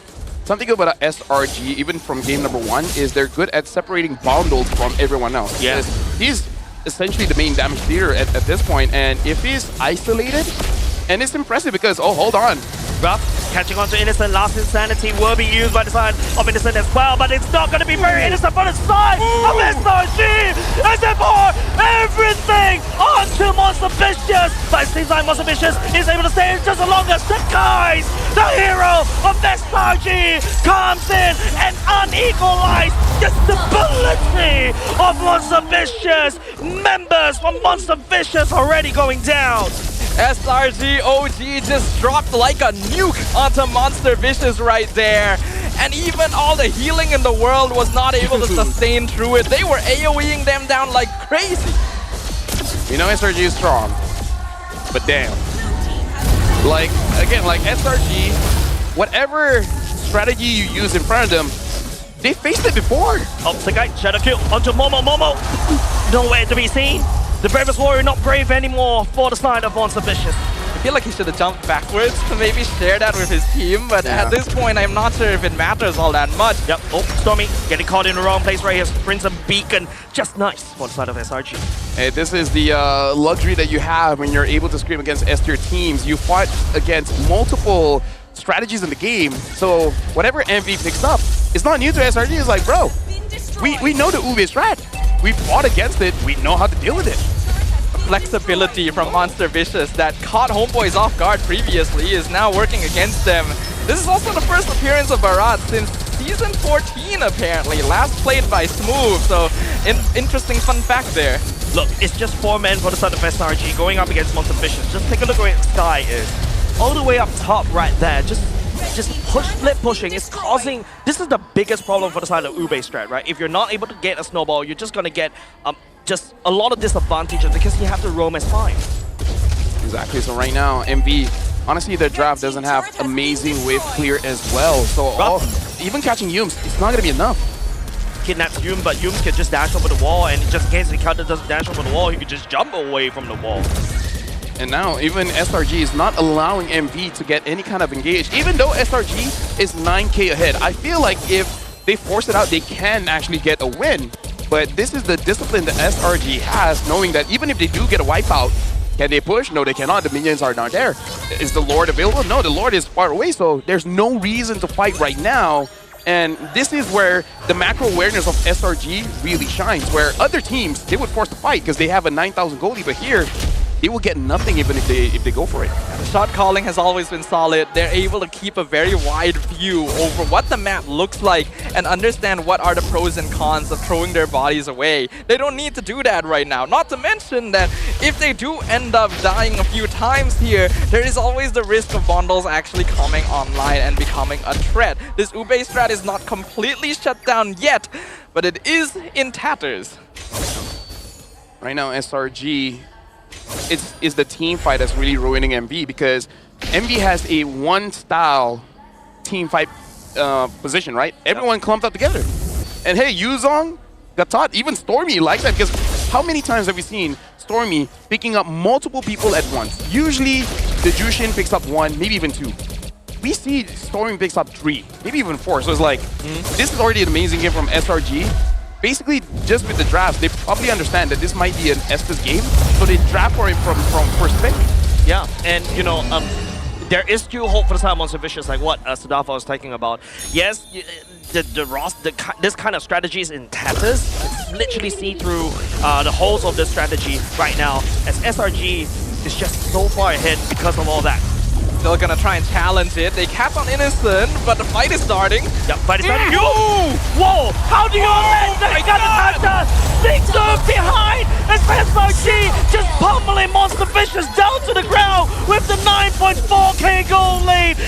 Massive ahead for the side of SRG, and now they're just toying with their food. The Lord, an excuse for SRG to wipe out Monster Vicious.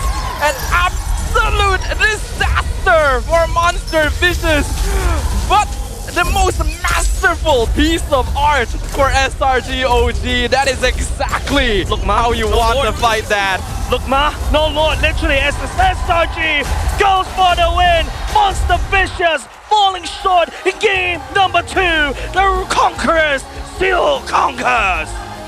Yums easily has the best God thought that we've seen so far, but again, he's the best roamer in Malaysia, and between him and number 2 is nowhere close.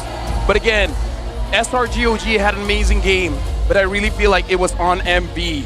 it almost looked like they never played this draft, considering that they just played it yesterday. There were so many mistakes that it's just because going up against SRG.OG, they show too much respect.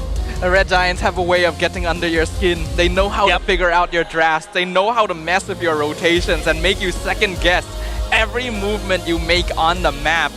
MV may have revealed their cards too early here. They saved the Estes for last, but even we could tell where that lineup was going. And when the X-Borg and Zeus Sin finished off the comp for SRG, we already knew that it would be an uphill battle for them. Yeah, and I really echo what Lefel was talking about, right? The U-base strat, the whole point is to basically leave your lanes quickly, start hard pushing your side lanes as 5-man, side lanes ping pong around the lanes, but you don't see that for the side of Monster Vicious. Now, I'm going to start from minute one. Where's the backup on side lanes?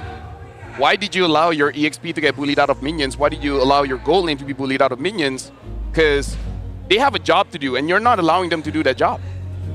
It's difficult because they were basically trying to trio escort the Barats around the jungle because unfortunately another weakness of Barats is that he's a tank jungle that can be invaded fairly easily. So you have to help him, otherwise you risk losing out on that. But because they did so, they lost out on every other part of the map, which is where it's the most dangerous.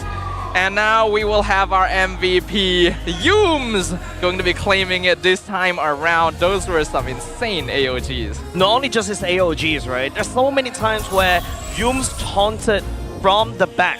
Like literally bypass every single team fight, and all of a sudden Yooms come from the other side that the Monster Vicious wasn't expecting. He's able to cover all these angles, and Gato Kacha is not exactly known for these kind of flanks, right? Yeah, not really, but Yooms made it work. And if they're really worried about invasions, they should have just gone for an Akai, man. Akai has a lot of damage early game, not just to the jungle creeps, but also to the opponent, so you could easily just turn things around. So, I don't know, because when you pick up the Barats, it's showing that you will have the momentum so that you can keep your stack up. The moment you lose, then no stacks for you, very small Barats, you're not doing your job. So essentially, MB, they pick up a draft where no one did their job. So, I don't know, man. Sora asked for the players to be fearless. I saw a lot of fear there, and even Yooms just during the MVP just showing 4, saying like, yeah, this is going to be a 4P. This is a little bit too easy for my liking. It certainly seemed one-sided for SRG here, and yeah, I agree with you. It felt like MV was just a little bit too afraid, too respectful, and I feel like we needed to see some risks being taken here, because once they lose out on those early phases, it's just impossible for them to make anything happen. Yeah, before the show start, I was just literally asking questions about Monster Vicious, right? Like, what's their strengths? What's their secret sauce, right?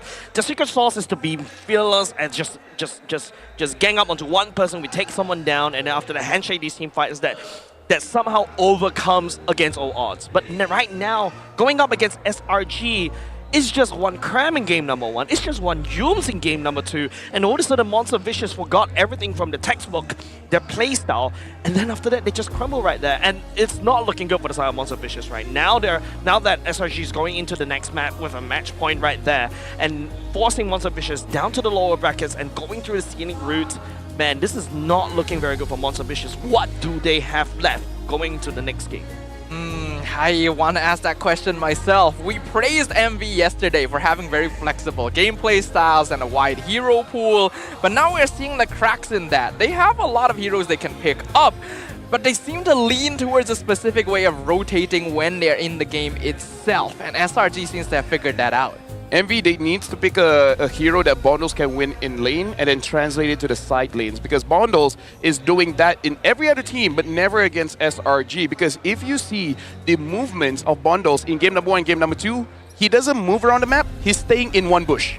He's staying in one bush, throwing the skills inside the bush. Is someone there? Is someone there? But in other games, he's active. So in this game, Bondles is not active, and the side lanes, they suffer.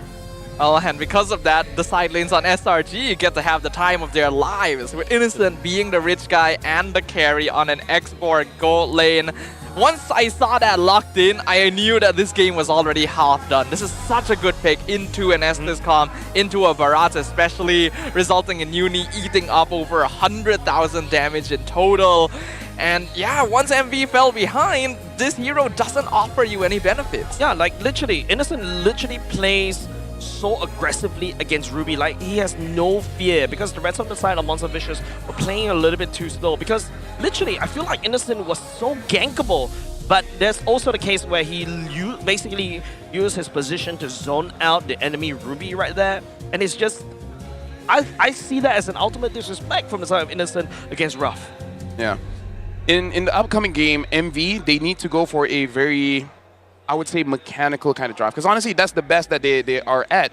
Because again, Uni, the thing about him, he is a shot caller, but he's a very aggressive shot caller. And I kind of feel like they just need to lock in and try to have the mentality, I want to win this 1v1. Because them playing scared is not helping anyone. They're a bit too dependent on being together. Exactly. And that is costing them because you have players like Yums who are so good at breaking up those movements. Yeah. We can use that one play where he concealed as the Gatot and stood between Leone and his teammates. Even though it didn't translate into any kills at that point, you can see how this kind of thinking affects the way SRG is team fighting. Yeah, like, it's very hard to go around Yums. You saw Bondo right there, right? Just see Yums and then decides to run the other way, and then after that, all of a sudden he got stuck.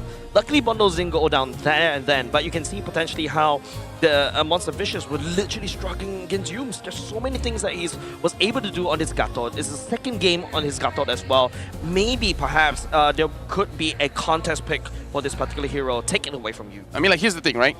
You're fighting against a team that's one of the best teams in the world. So how about you don't play as a team, right? That's a crazy idea. Right? It's like this guy is the strongest at 5v5. Okay. Why do you want to challenge the best at 5v5? We have a 5v5. So let me think. A Ling, a Fanny, a Martis, a Brody, and also perhaps, you know, Helkert. So basically what they have to do is that, but with Lancelot, because Uni can do it, where he basically can verticalize, he can vertical jungle, get some of Sakai's farm, because honestly, game 1 and game 2, it's not that Sakai is having an amazing game, everyone else is. So you should have exploited that, where your mid duo can win the duo fight, allowing Uni to get inside Sakai's jungle, and then win off of farm that way. And then you split the fight. Let Uni have a 1v1 with Stormy or Innocent, and then everyone else deal with everyone else one by one. I like the fact that Lefel just made me super smart because I was trolling with that roster right there that I came out. I feel like I have to bring a bit of a reality check, unfortunately, because on paper, yes, sounds good. The problem is, SRG is also one of the best teams in the world because they can 1v1 as well, right? Their individual micro mechanics, in fact, sometimes stick out more than their team fighting. So I feel like MV has to depend on their typical style to 5v5 because that's the best thing they're known for. Unfortunately, when you're playing something like an Estes, you put yourself very vulnerable to situations like this. And I might say it's very cathartic as an Estes hater to see a team actually break through that healing. Hey, just now, here's the play. Oh my goodness. It's just literally a salad, a rojak of pure AoE damage, and just there's no games left for the side of Monster Vicious because literally SRG, that 9.4k goal lead, they could literally do that. Yeah, so SRG, I mean, like, if I give all the ideas that everything is getting shut down, then, hey, MV's got nothing, man. Well, I hope they have something. Because so far, this playoffs, we've not actually seen a clean sweep. Even though some of the games have been a little messy, the teams have actually been fairly close in terms of their level. We all knew that SRG.OG was going to be a wide gap to overcome, but is it still a situation where other teams cannot touch them? Are we looking at another clean sweep angle? I feel like, SRG.OG are stepping towards that because they've shown so much cleanliness in terms of not only just their rooms, but also their gameplay, their strategies, how they rotate around the map against Monster Vicious. And, Monster Vicious right now, remember how we introduced the game earlier just now where this is an unbreakable wall that SRG was able to build. And Monster Vicious with the momentum is still unable to break through that one. And now they're just literally headbanging against a wall, throwing out the Ube, throwing everything they've got in order to be able to take at least one game from SRG.OG. It's a tricky situation here. I know you've already thrown a lot of ideas out there, Lafella. Anything you want to add to the list?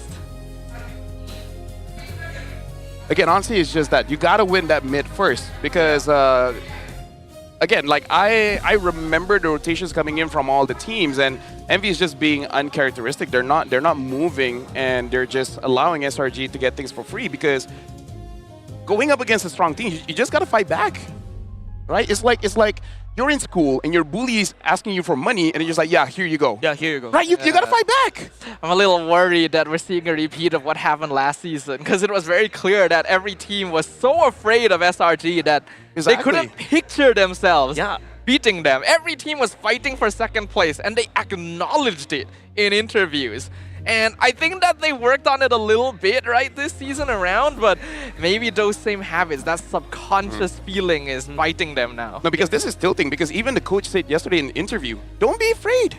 Like, the coach saw this coming from a mile away, and he already said it, and it's like, bro, what's going on here? What's there to lose? I mean, we're talking about the biggest team in MPL Malaysia, right? SRG.OG is literally the biggest bully in the kindergarten playground, and literally now on top of that, he's screaming, "Fight me!"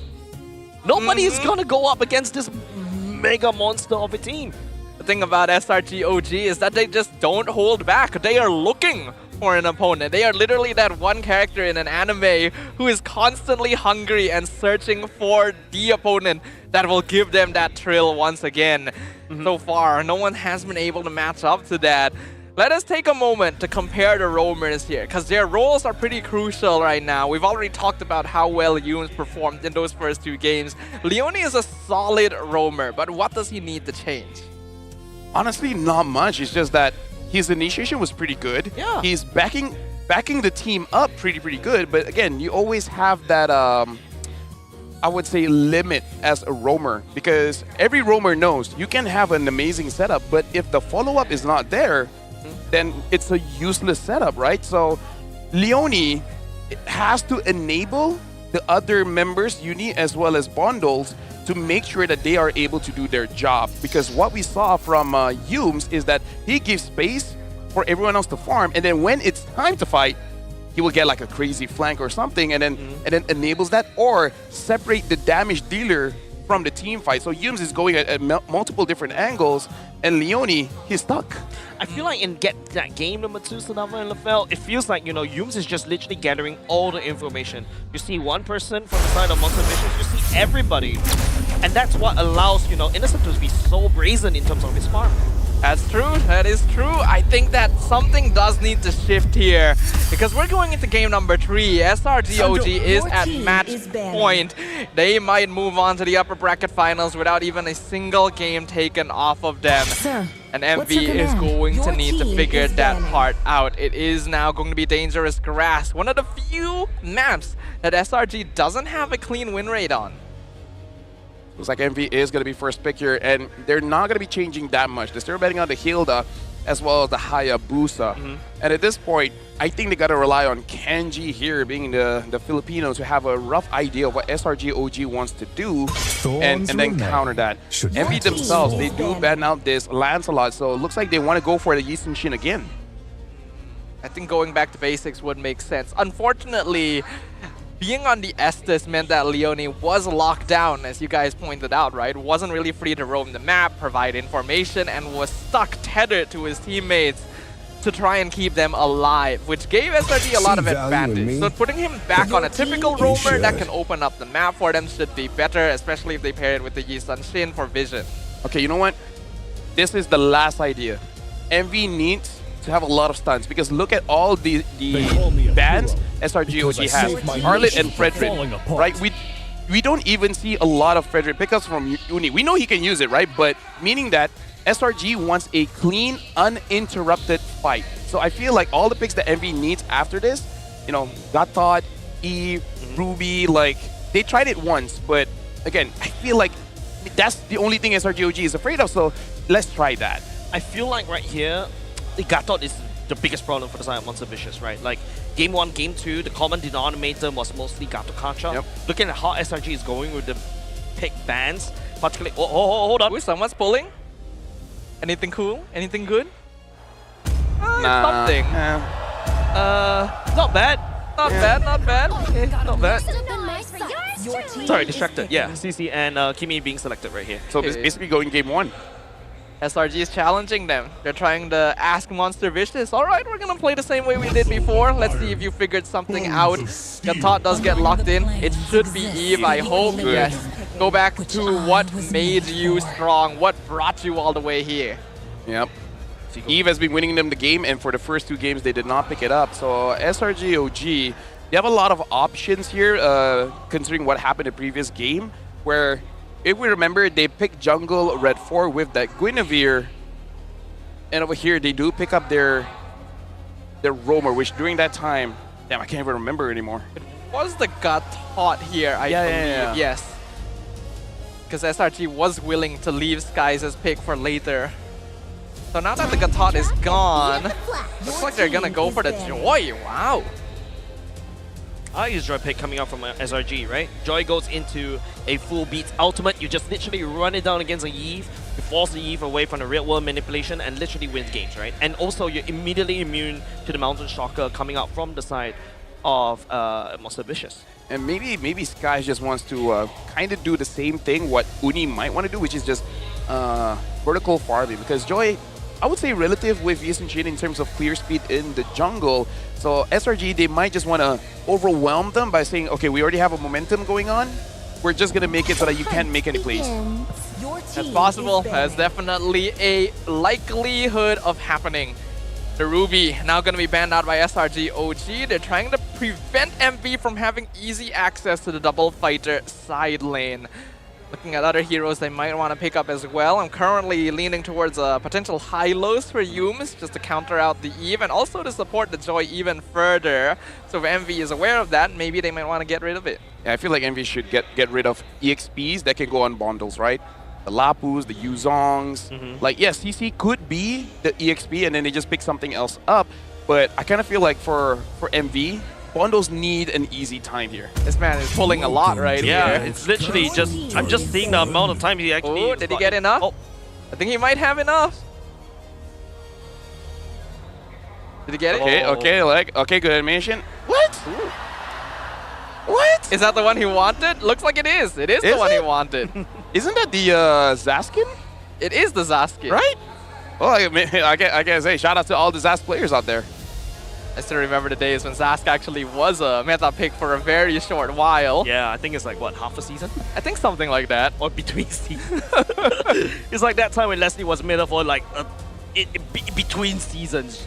And after that, she just fizzles out of the meta. Ooh, the Harif ban. Makes a lot of sense. One of the marksmen that can actually go toe-to-toe to the Joy. And right now, SRG doesn't actually have all that much crowd control. So they want to take this off the table.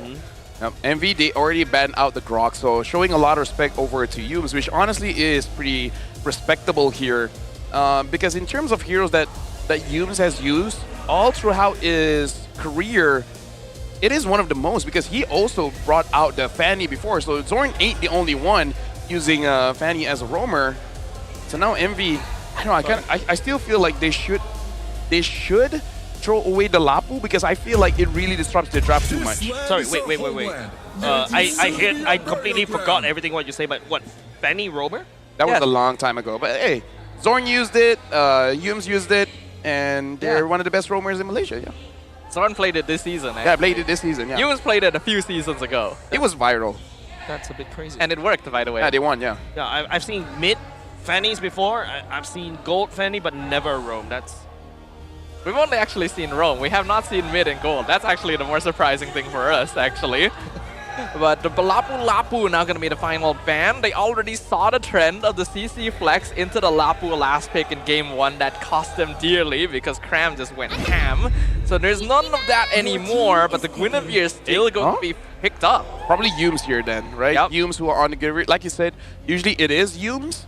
And I gotta say, SRG, this time they're going for a lineup where I was saying, don't go for the 5v5, but it looks like SRG is the one that doesn't want to go for that 5v5. Right? They don't mind isolating targets and taking those 1v1s everywhere. It does mean that it is the higher execution comp for sure, because you don't have a typical teamfight form. It really comes down to how well each of these players can position and isolate members of Monster Vicious. So it's going to be harder, but SRG is definitely the team that will pull it off. Right now, MV, the last pick here. I wonder if they want to go for Granger as a last hurrah allowing Ruff to use a marksman. It looks like they're going for Alice as well as Cho. So this is going to be a Cho gold lane for MV. Haven't seen Ruff on this pick yet. I don't think so, yeah. This is a fairly high mechanic hero. Ruff is aggressive, he likes playing fighter goals. But the Cho gold lane is not something that he has a lot of stage experience with. And he might be going up against a CC as well, which is not the best matchup. So things are going to be tricky for him, but if he can't find the kick onto Skies, he will have very high impact. And honestly, the question is it going to be tank or damage? Because we saw Leone yesterday with a damaged Cho. So what if they just make a switch and pick up something crazy like Alice Gold, Gato EXP, and just let Leone play Cho again? Again, it is crazy, but you're going up against SRG.OG. Going for safe probably isn't the best idea. Well, so far it doesn't look like they're doing that. That does seem to be rough on the Cho in the gold lane. And then the Yu Zhong once again shows up in the hands of Cram. So there's a lot of dive, but this is a full skirmish composition from SRG.OG. Yep, and honestly, with this kind of lineup, it is a lot of question marks for MV. I feel like the draft is definitely workable, but it is very mechanic dependent, right? Ruff hasn't been the most stable of guys in the roam position, and we saw internationally only a few names can really use the Cho quite well. I agree. Like in MPL Singapore, right? Cho gold lane doesn't really have a lot of success. Yeah, I agree as well. But when it does work, wow, is it cool? Let's see if Ruff can surprise us and turn around the fate of Monster Vicious here. This is game 3, match point for Selangor Red Giants. Can they close things out and iron a path directly into the upper bracket finals? Yeah, and you know, walking into this particular match right here, you would have thought like Monster Vicious does have some form of momentum, but you know, it seems like SRG.OG is just this unbreakable, unmovable wall, and Monster Vicious is literally getting a lot of headache just banging into them.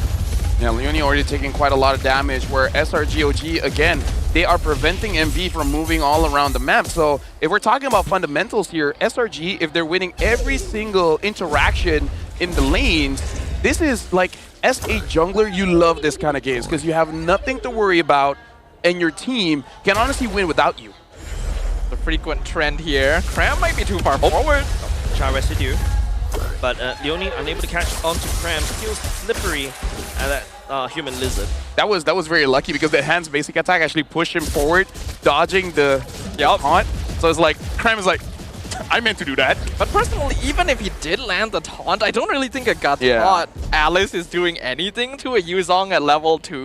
So while I like the timing of ganking the EXP, it can have very high impact. They don't really have the right heroes for it.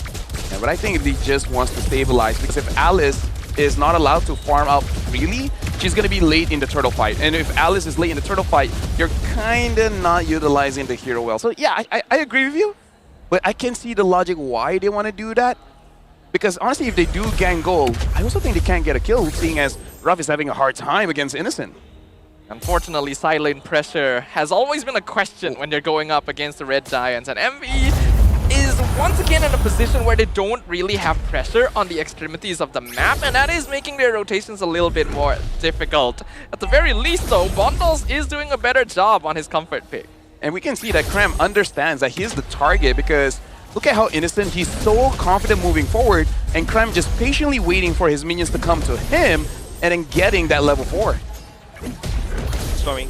Traction Pulse does catch onto Bondos though. Yum's jumping forward, zoning out the rest of members from side Monster Vicious, and now SRG takes away the turtle. Real world manipulation from the side Bondos, but it will be faced first by the Cram. Try to zone, but it's still SRG walking away with the first turtle. That is basically a textbook right there. Traction Pulse comes through, Yums dives, he knows they don't have enough damage to fully kill him yet, backs off just in time to make sure they get the turtle, and they're not punished for it. Yeah, again, like, just following the textbook, we already done this a million times, A, B, C, and then move on. And MV does not contest for that one too heavily. Momo is not able to really be in position to use the Throne of Ruin, and even if it is, the damage is not there yet. Guys, goes into the ultimate, doesn't take down Leone as of yet, but Sakai's on this Joy ultimate, the cooldown's really fast. Definitely, that's why he is willing to just be kind of annoying for now. As long as he's able to poke someone out, that means they're not able to apply as much pressure on the map for a short while. SRG is taking this slowly. They're not allowing MV to play the map on their terms. Yeah, and because of that, SRG, they're winning by 1,000 by not interacting with MV. They got a turtle, and then that's it. They don't get kills, they don't do anything. They just deny them a farm. So this is just a natural progression of differentiating yourself and your opponents with gold by not earning that much, but just denying them of any. Yep. So guys, will be able to catch on to Leone. Leone goes into Revitalize. Here comes Momo with a TOR. So guys already using bundles, will be able to dash away. Cram stepping forward right here, but zone out by the side of bundles. Second skill, SRG. I'm going to find a kill, and that's still working well for the side of SRG. Yeah, the spacing is so good. MV is going to be very solid at taking direct front-to-back fights, and that's why SRG is just coming from every angle possible and keeping enough distance that Monster Vicious just cannot choose where to engage and commit. This is resulting in them not getting any pressure on the map. And SRG understands that MV, they kind of have a wombo combo kind of draft, right? With the Gatot as well as the Eve, even the Yeast and Shin. We've seen this trio combination catching a lot of opponents, so they're like, let's just not get caught. Tonight joining in right here, but Yums will be the one that's absorbing so much of the CCs. Members on the side of Monster Vicious already stepping by Rob, finding onto the member for the side of Stormy. Buzzbug giving over the side of Monster Vicious. Monster Guys going in. Ultimate onto bundles right here. Real world manipulation trying to slow it down. And Stick Guys 7-7-2. 3 members for the side of Monster Vicious going down.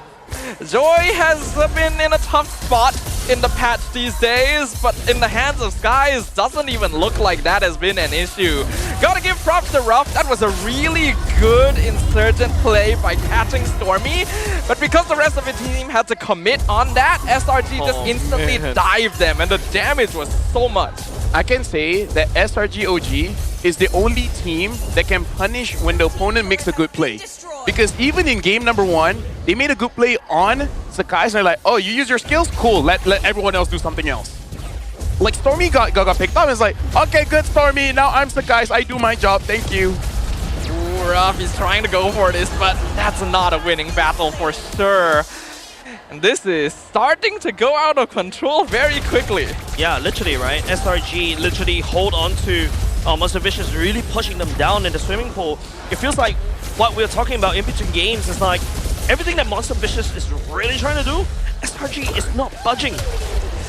Yeah, again, like SRG, okay, your team has wombo combo, let's not allow you to get those wombo combos. And it's like, oh, you use your abilities where then Innocent is free, Cram is free, Sakai's is free, and then they do their jobs very, very well. SRG, they are very good at understanding opportunities, and I think this is what makes them a bit scary, is the no hesitation when it comes to the decision. You see the way of the dragon is out of the way. Hey, everyone trying to make a play, and everyone can make a play. Yoni, this time round, trying to cosplay Yums earlier just now. Will be able to find a flank, but this time round, he's the one that got flanked. Delivering just food over the side of SRG. My goodness. Nothing that Monster Vicious can do. The difference in timing and hesitation is so clear there. Every time something happens, SRG, snap decision happens right away with all 5 members behind them. Leone tried to engage there, MV was still stuck deciding, do we want to follow up on this? And by the time they had made the decision, it was made for them. They couldn't back him up.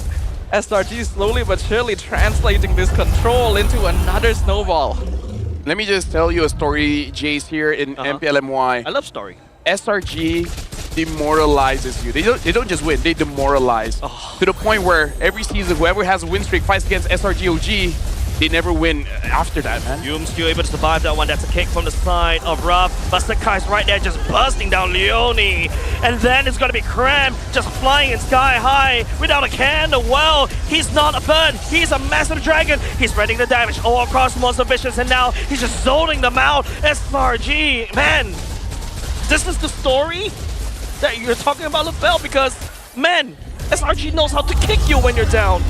They really, really do. The most effective thing about SRG.OG is the way they take team fights. They have a layered approach. They are so good at rotating people in and out at the right timings that it doesn't look like you're able to do anything meaningful. Oh, Leone looking for a flank again, but he takes so much damage from the side of SRG. He's not going to be able to serve himself on a silver platter like just now.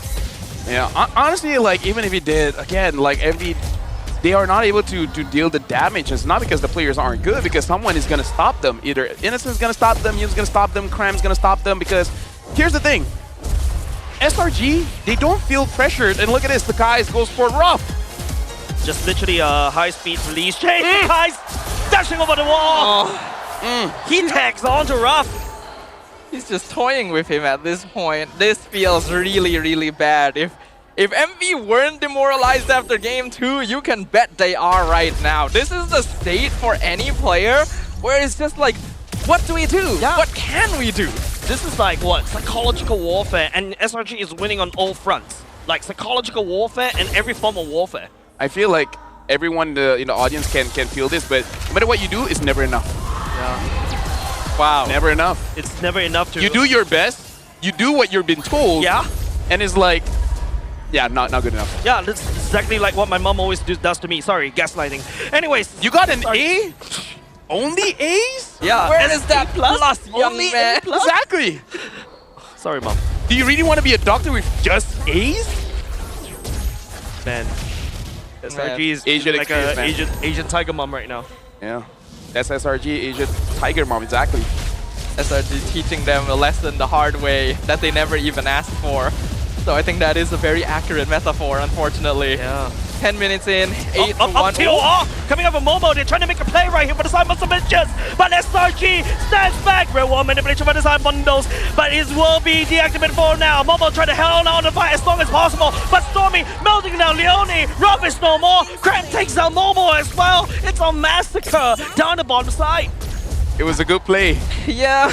Not good enough. They found Skies. They got Momo A. got a really nice Throne of Ruin, but yeah, that's not enough for the CGPA average, unfortunately.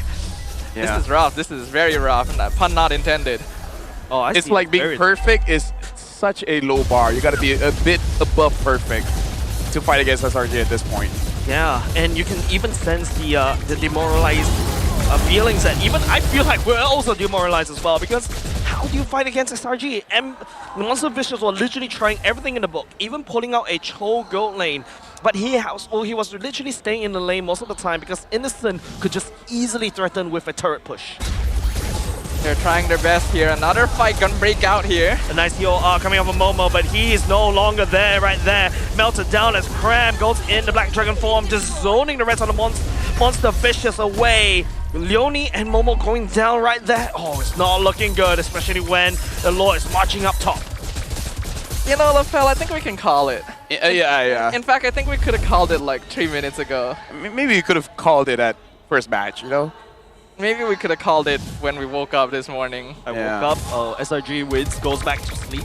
Yeah. We should have known, man. They always have breakfast together. Yeah. I mean, like, they had, like, snacks in between games, right? So guys had a banana. Yeah, I saw how he demolished the banana right there.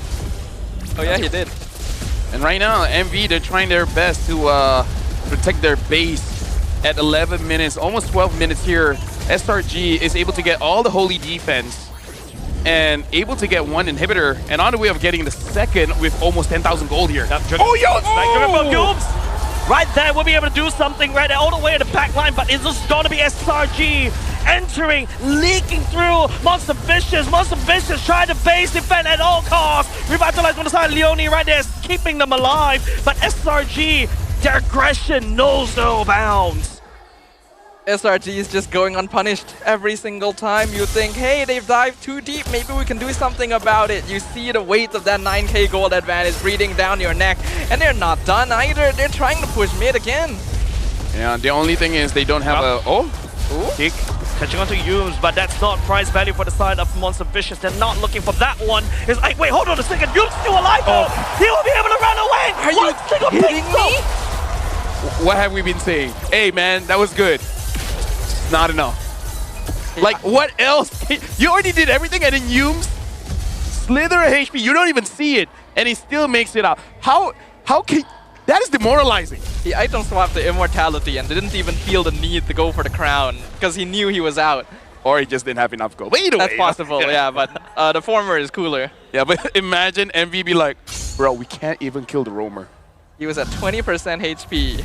surrounded by 4 people, caught in the way of the dragon. At that point, you're just done. It's just, what do you do? Bondo, like what Bondo's doing, going back to base. At least Bondos has the most amount of damage, you know, like he's trying. The entire team is trying, but if I was the coaching staff of MV, I don't know how many pages of notes that they have. Like, what else do they have? Like this, perhaps. Rough. In no man's land right there. SRG trying to make a play. Would not be able to assassinate anybody. Look at that. SRG, literally untouched. Literally the definition of a rough spot right there. And you can't even call it a joke because this is turning into a tragedy for Monster Vicious. Chat, I don't know if you're hoping for us to do some analysis right here, but I hope you can understand that this situation does not require explanation. Painful to watch. People even say, like, what if this is a caster curse? Like, I mean, like, we can try, but some things are not carryable, you know? Yeah. Something like, even Fate is just like, nah, you got this. Yeah, even like Doctor Strange had to like even Doctor Strange can't see way. Yeah, Doctor Strange put out that one, and after seeing this game, puts his finger down. Yeah. It's like, no, actually, that one doesn't work either. I'm sorry. Yeah. It's easier to beat Thanos. It's just, I can see a broken team for the side of Monster Vicious. SRG, everything that Monster Vicious pulled out, like literally, they go for something normal in game number 1, game 2 with a Ube, game 3 with a gold lane Cho. Nothing sticks on SRG's wall. This kind of looks like my pub games when I asked matchmaking. Literally. Oh my goodness. Melted. AERO for the side of Monster Vicious trying to make a play right here, right underneath the turrets. On the side of Monster Vicious, SRG still leading strong, still holding on. They're looking at upper bracket finals. A clean sweep. They push down the Monster Vicious down to the floor, and they rise above against Monster Vicious. And again, Monster Vicious nonchalant, man. Another day in the office. What can we say? What can we say? It's just an easy, clean sweep for our defending champions. They prove why they have held on to this throne for so long. Is there anyone that can halt this legacy? I don't know how you break this wall. The feeling's stuff up because Monster Vicious surely can't. Everything they've done is just going to waste. It's like literally pouring water onto the leaf of a potato or something. I don't understand that metaphor, but I agree with you. I think that's a Perry Bahas. I see. It's coming back to me right now. Oh, what? Oh, there's not much we can really even say here, so we'll let Rose handle it for us and see what the team has to say after that one. We'll catch up with you guys in a moment. Kemenangan bersih untuk Selangor Red Giants. OG Esports continuing their journey to the upper bracket finals untuk playoffs hari ketiga. Aik, come here. Come. First time on stage this playoffs, already start your perangai ya, masing-masing. So, sekarang Rose bersama dengan SRG.OG, and could we please have the mic for Innocent, please? Okay, we share mic first. We share mic. Okay. Now, we know that it's been a 3 weeks break, diba? And a lot of people were kind of worried about how the teams will look coming into playoffs. They say the 3 weeks break could maybe disturb the momentum of the team and everything. But SRG.OG looked very, very solid. What did you guys do in the 3 weeks break?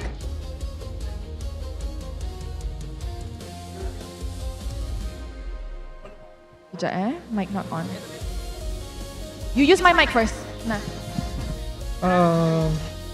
There.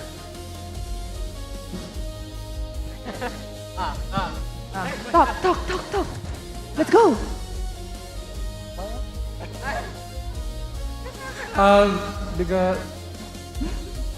Because we're just getting momentum on our screams. So, finding scrims and everything has been easy for you guys. We can explore a lot of heroes because this is a new patch. Ah, okay. Now, speaking of the new patch, I saw you brought out Xborg Gold Lane. Yesterday, it was also brought out, but in your opinion, how was it? Is it nice to play in the Gold Lane? Xborg, if you don't want to die in lane, it's good for you if you don't want to die in lane. Because you have 2 HP. Yes. So there's always a chance to go out. Untuk orang yang jaga KD, bolehlah main Xborg. betul. Yes, betul. Pandai Innocent. Thank you very much Innocent. Now mungkin kita boleh cakap dengan Yums kot. Yums? Hey. Yums, Kyrie cakap selepas MSC 2025, Malaysia adalah satu threat besar kepada international team. You rasa you setuju tak dengan statement ni? Setuju lah. Sebab dia Kyrie kan. Sebab dia Kyrie. Betul. Tapi you rasa tim kedua yang kita akan hantar boleh buat threat ke dekat international ke SRG je yang boleh? Semua tim boleh. Semua tim boleh. You rasa semua ada potential? Betul. Okay. Thank you very much Yums. Hari ni dia good boy. Dia jawab dengan sangat-sangat baik. Tapi Maib Serdang, kita nampak perlawanan yang sangat-sangat bersih. And of course, a clean sweep. Tapi hanya seorang yang boleh menjadi MVP of the game. You guys rasa siapa? Mari kita tengok MVP of the game in 3, 2, 1. MVP jatuh kepada... Dia jatuh kepada... Siapa? Yums! Yums, hari ini menang bersih. Dan ramai orang cakap kalau hari ini menang bersih, 4-peat is already on the hands of SRG.OG.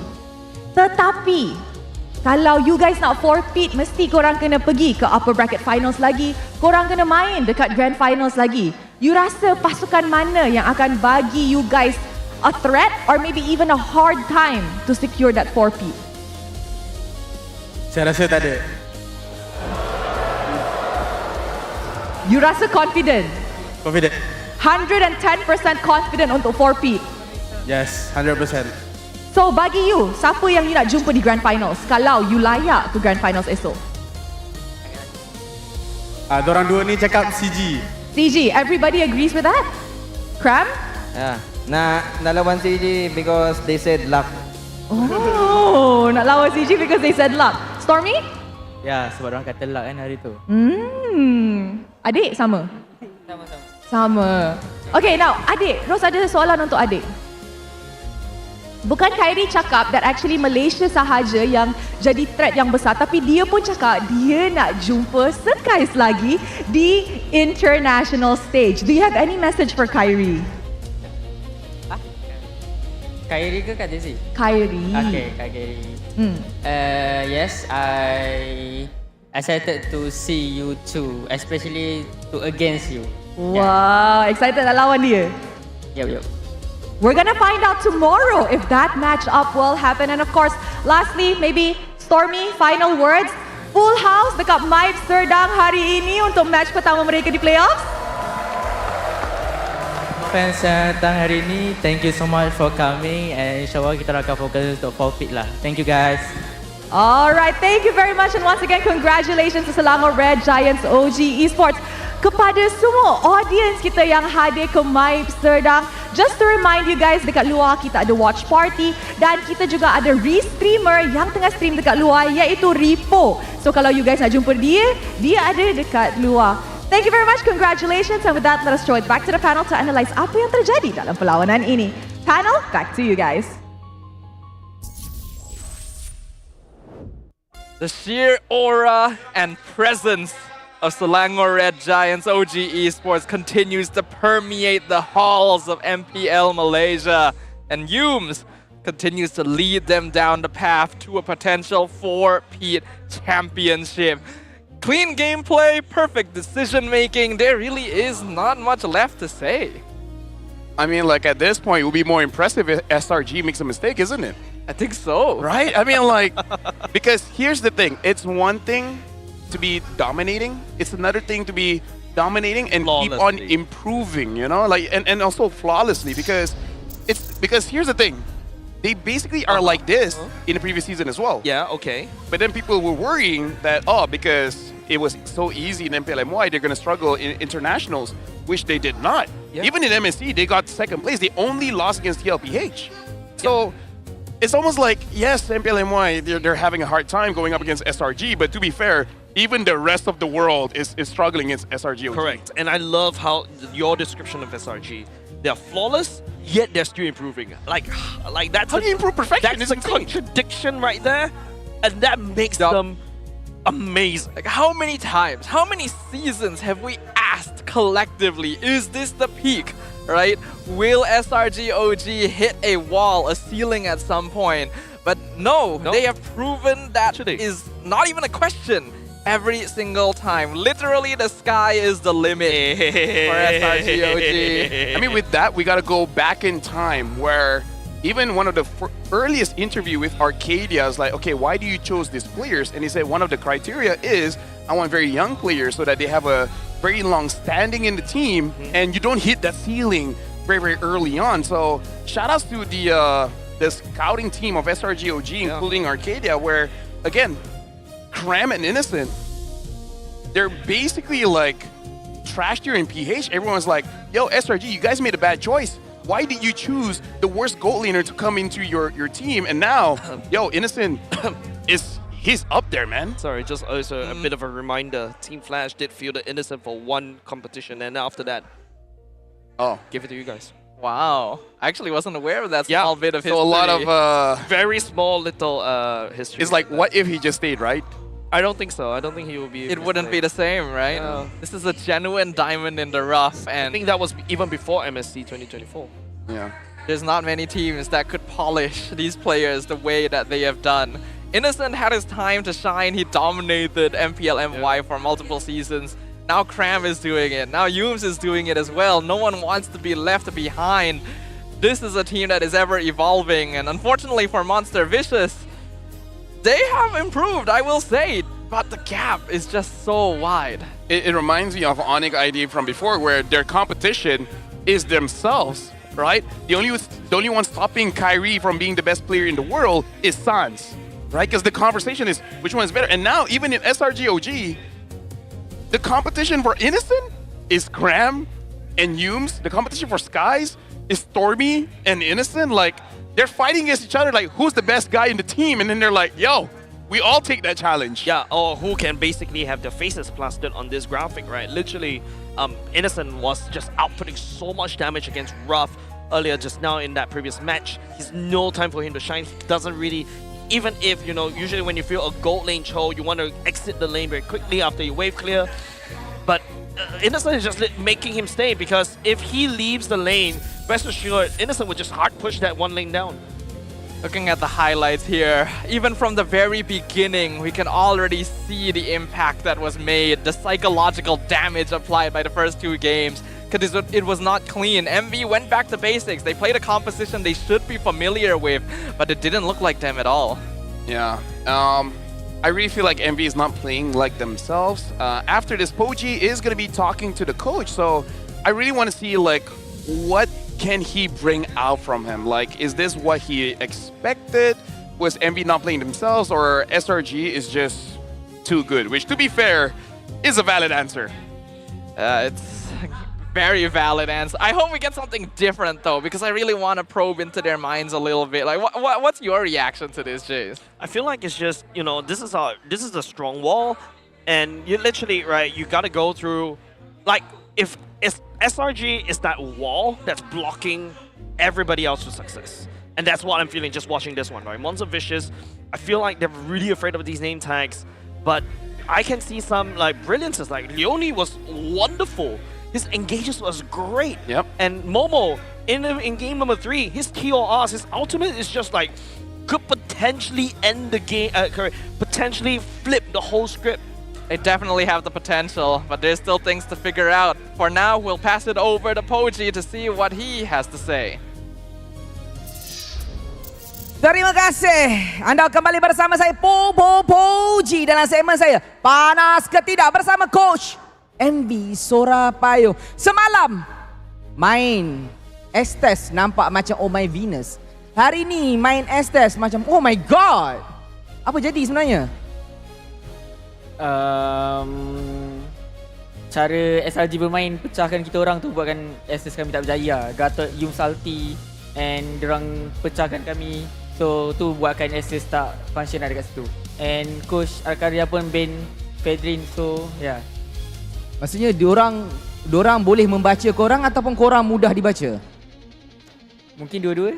Mungkin dua-dua lah. Mungkin dua-dua, faham. Tapi kalau boleh lah kan Sora, sebab semalam Sora ada cakap untuk Ros tanya, Sora macam ni esok nak lawan SRG, Sora macam kita tengok nanti macam mana. Dah tengok dah.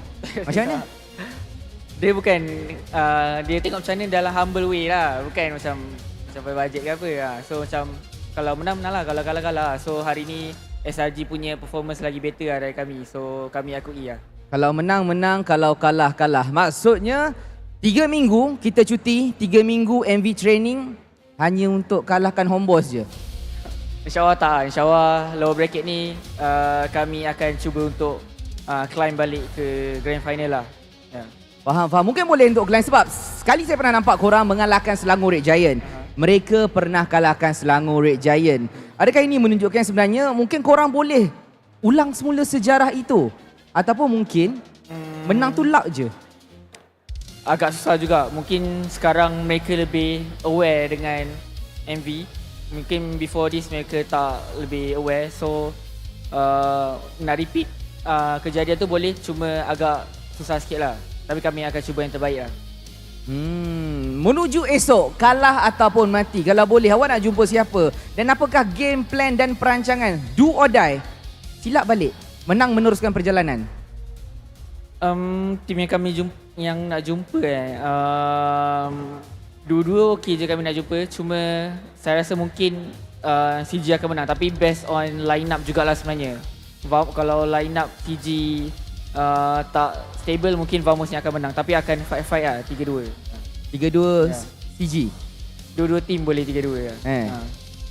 Dua-dua CG boleh menang, Vamos boleh menang. Sora tak ada jawapan yang pasti lagi? Sebab dua-dua kuat. Dua-dua kuat. Okey, dua-dua kuat. Hello? Homebois. Sora cakap Homebois je tak kuat.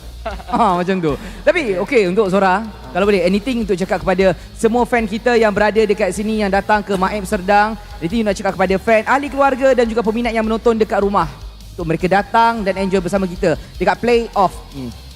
So terima kasih untuk fans MV, fans SRG dan fans yang tonton online juga dekat rumah, dekat TikTok, dekat YouTube, dekat semua platform.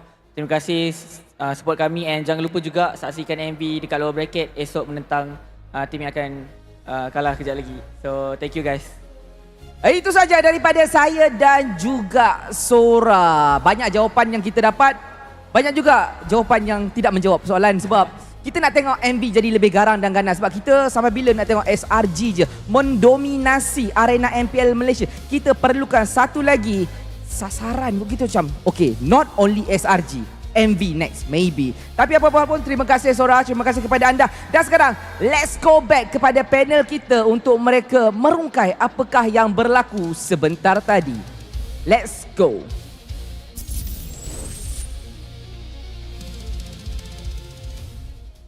Thank you very much to Poji and of course to Coach Sora as well. At the very least, you can say it's good to see that he is not taking the loss too hard. He knows that he has to focus on what happens next, because this is not the end of the road yet for Monster Vicious. They still have the lower bracket, but it is going to be do or die there, and they're going to be waiting to see who their opponent is going to be from the next match as well. But man, what a way to start off day 2, huh? Yeah, it's just a clean old sweep, right? That's the first clean sweep that we've experienced from the playoffs thus far, and it needs to reach SRG, and it has to be day 2 where we have our first clean sweep. Yeah, and even just now where Sora said probably CG might win, but it's really a question on the roster, because even us, we don't know who's the roster for CG playing this time. Yeah, considering SPM is happening, right? Is Amzek actually going to be part of the lineup? If not, who's taking his place? Have they figured out the issues they had in their comp? Have they adapted to the patch?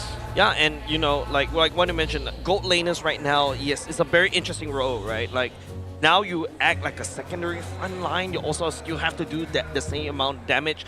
And you know, while we talk about, you know, gold laners being like a little bit a lot of pressure, mid laners also starting to have a bit of pressure as well. There's a lot to think about, and hopefully next few teams are going to be able to figure that out. Will we get another clean sweep? Will we get to see a good head-to-head? It'll be the first time CG Esports takes the stage ever since the regular season. So for now, we're going to jump into a break. But when we come back, our second best of 2 of the day, we'll see you guys there.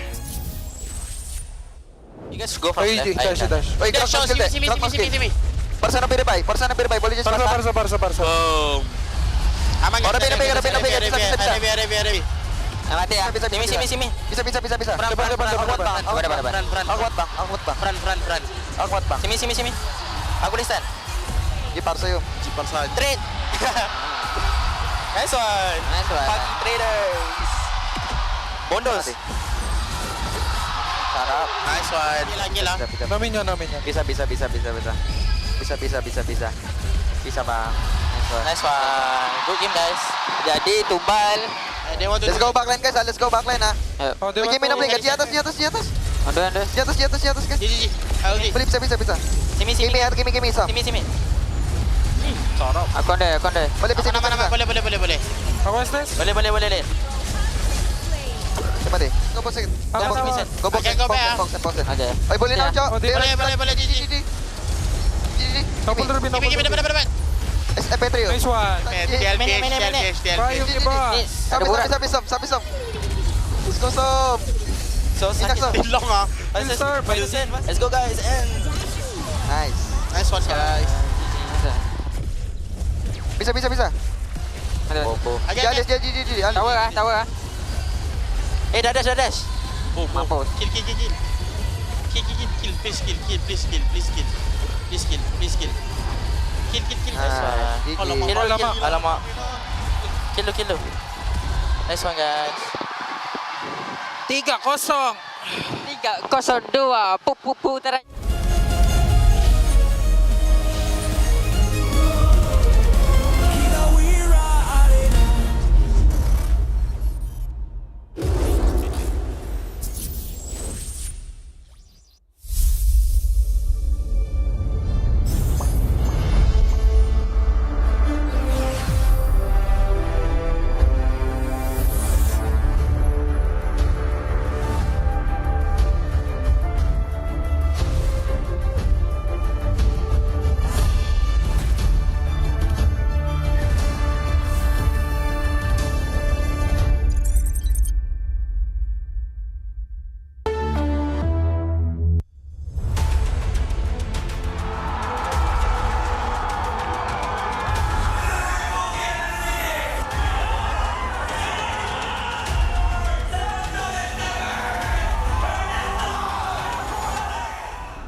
Welcome to MCGG Rising Stars.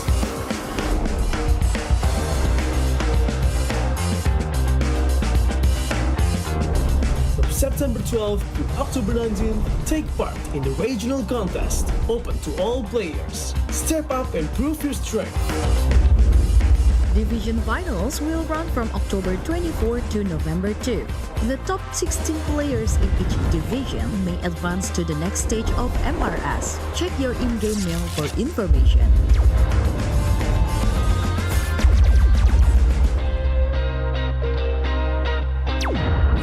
The S3 Finals group stage kicks off from November 8 to November 9. The top 6 players from each group will qualify for the S3 Finals semi-finals. The semi-finals will be held on November 15. The highly anticipated grand final arrives on November 16. The champion will earn a direct qualification for the first MCDG World Championship. The battle is on and the world is watching.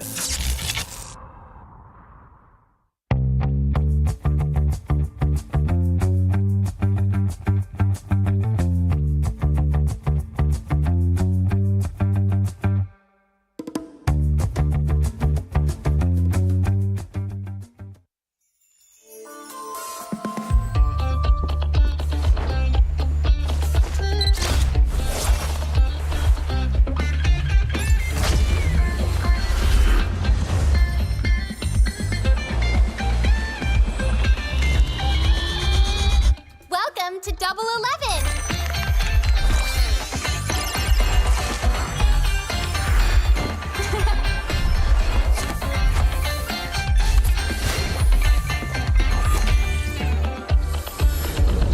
Amazing prices, amazing styles.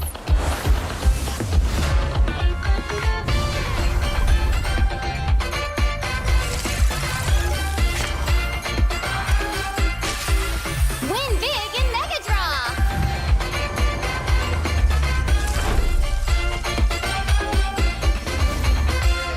Lowest prices, incredible benefits.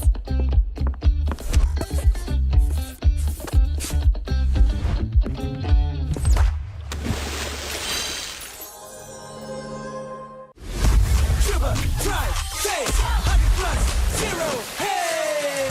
Rasa, padu, tanpa kalori, yo, tanpa kalori. Jom hebatkan harimu dengan 100 plus, 0. Sugar, try, taste, 100 plus, 0, hey! Welcome to MCGG Rising Stars.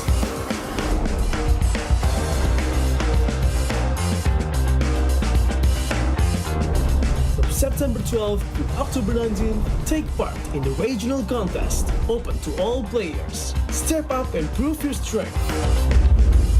Division finals will run from October 24 to November 2. The top 16 players in each division may advance to the next stage of MRS. Check your in-game mail for information.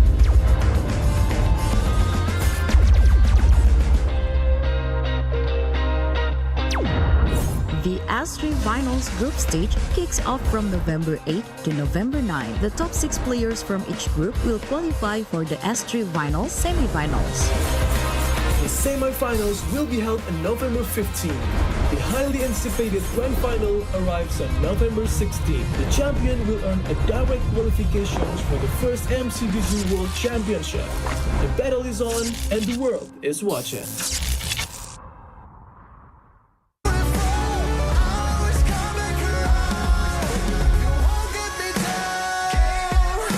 You won't get me down. I get back on track with a peaceful attack. I always come back around. I'll never back down. No, I'll never back down. Forced to be home anyway to and fro. I always come back around. Always come back down.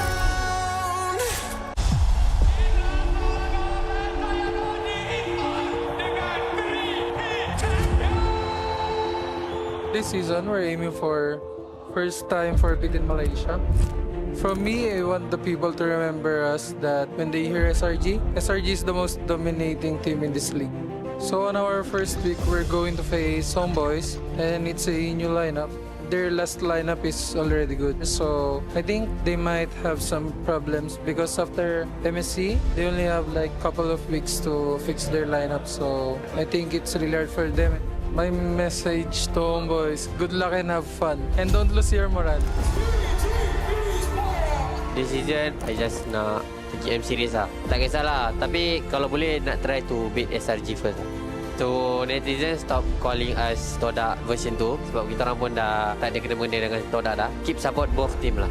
Untuk first game nanti, kita orang akan lawan JML seperti macam ulang balik grand final kita orang masuk ke MPL. Kemungkinan diorang boleh menang ataupun kita orang boleh menang. So jangan lupa datang lah guys, support kita orang, okay? Unfortunately, Team Vamos Vamos punya perjalanan untuk MPL Malaysia musim ke-15 akan terhenti di sini. So untuk last season kita orang punya performance agak teruk lah. So banyak benda yang kita orang belajar dan kita orang akan push something lah untuk season ni. Harapan saya kalau boleh at least top 2 lah. Kalau champion tu bonus sebab kita orang nak pergi M7 sebab kita orang kalah season lepas, kita orang cuti lama sangat. So week 1 kita orang tahu yang kita orang akan jumpa Homebois. Kalau boleh saya nak revenge lah kekalahan untuk season lepas. Saya nak bantu orang bagi orang diam lah. Kalau korang tengok MPMY pada 13 September ni, korang boleh datang dekat Stadium Putra dekat Bukit Jalil. So kalau korang dah dapatkan tiket, korang boleh pergi dekat MPMY punya official page ataupun bio MPMY. Jumpa korang kat sana.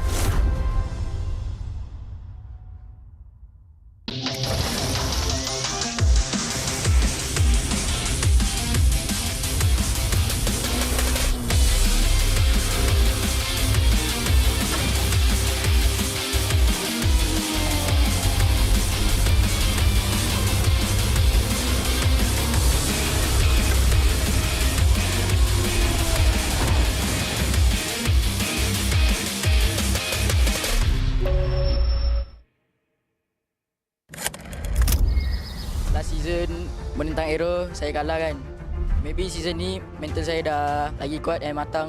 Saya pun dah cuba improve banyak untuk fight for my spot. For me personally, saya nak buktikan yang saya boleh stay di main line up Vamos and saya boleh mencabar jungle-jungle MPL yang lain lah. Untuk Hazel, just give a good fight and let's see who's the best. Hari ni kita orang lawan Untitled and saya rasa kita orang kalah sebab kita orang hari ni tak panas lagi kot. Dah berapa musim juga first match kita orang kalah. Season lepas kalah dengan Homebois. So season ni 2-0 dengan Untitled. Kekalahan ni jadi macam tamparan untuk kita orang. Kita orang tak boleh berada dalam zone selesa lah. So kita orang kena betul-betul mencari performance kita orang yang hilang tu untuk lawan Vamos nanti. Tentang first kita orang rasa sangat happy lah. Sebab kita orang kan selalu match sampai 3 game kan. So kita orang suka sebab dapat habiskan 2-0 season ni. Minggu kedua ni kita orang ada back-to-back match. Kita orang akan lawan dengan tim CG. Bagi saya player-player diorang tu player yang veteran macam Ciku, Valence and saya harap kita orang boleh konsistenkan lah kita orang punya kemenangan ni. Jangan lupa datang untuk support tim kita orang dekat Dewan Si Putra dan jangan lupa dapatkan tiket dekat bio MPLMY official page.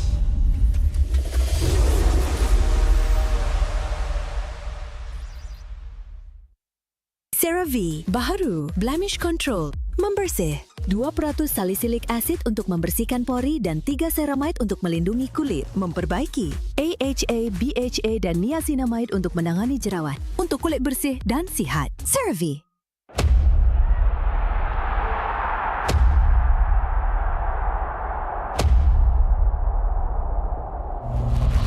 As a veteran, kita orang akan menentang Untitled untuk next week. Player-player yang saya kena highlight untuk Untitled which is KZ, Kimin dengan Siska. Tiga-tiga ni antara player muda yang sangat berbakat sebab diorang dah buktikan last season diorang antara yang the best dan antara yang terkuat. So untuk lawan Untitled nanti kita orang kena disiplin lebih guys sebab takut nanti kita orang yang kena bantai dengan adik.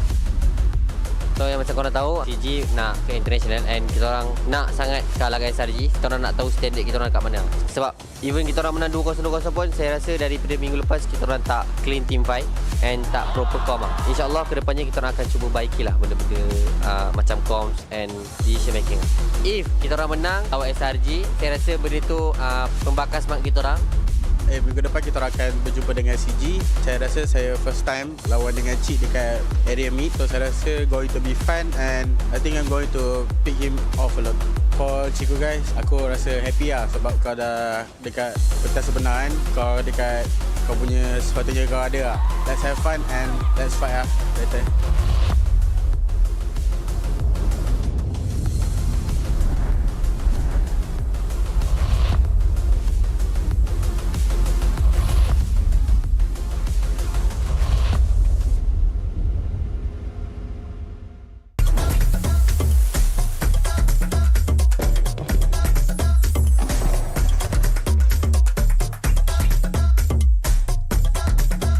Flame grilled peri-peri chicken. That's a Nando's thing.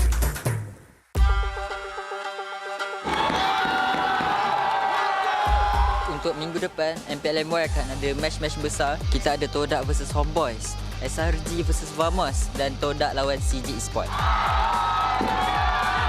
Jumpa jumpa dengan Vamos nanti, saya rasa excited sebab diorang pun one of the strongest contender dan dengan adanya Gojo saya rasa diorang dah lengkap Okay Jazz, kalau lawan Vamos nanti kau akan tahu Jazz kenapa kau kat sub Perasaan saya bila jumpa Todak kali pertama ni agak awkward sebenarnya. Sebab selalunya saya dekat sini gambar Todak, tapi sekarang gambar CG. Tak sangka lah akan melawan tim kegemaran saya dulu. Saya rasa Todak tak rindu saya pun sebab diorang dah ada sekarang line up dengan ada Zaid kan. So itulah. Itu je lah. Todak, do you miss me? My roommate Zaid, I miss you so much. I miss you. But I need to move on. I already have new roommate, Gary. Untuk Todak, harap kita dapat memeriahkan MPL and dapat bagi game yang intense So harap korang dapat bounce back untuk lawan kita orang. Okay guys, untuk fan-fan CG, jangan lupa, dan Todak, jangan lupa beli, bukan beli tau, mesti beli tiket dekat website MPL season 16. Sebab apa? Sebab match depan saya melawan saya punya bekas teammate. Saya pun tak tahu saya dah move on ke tak. Cuba korang minggu depan beli lah guys.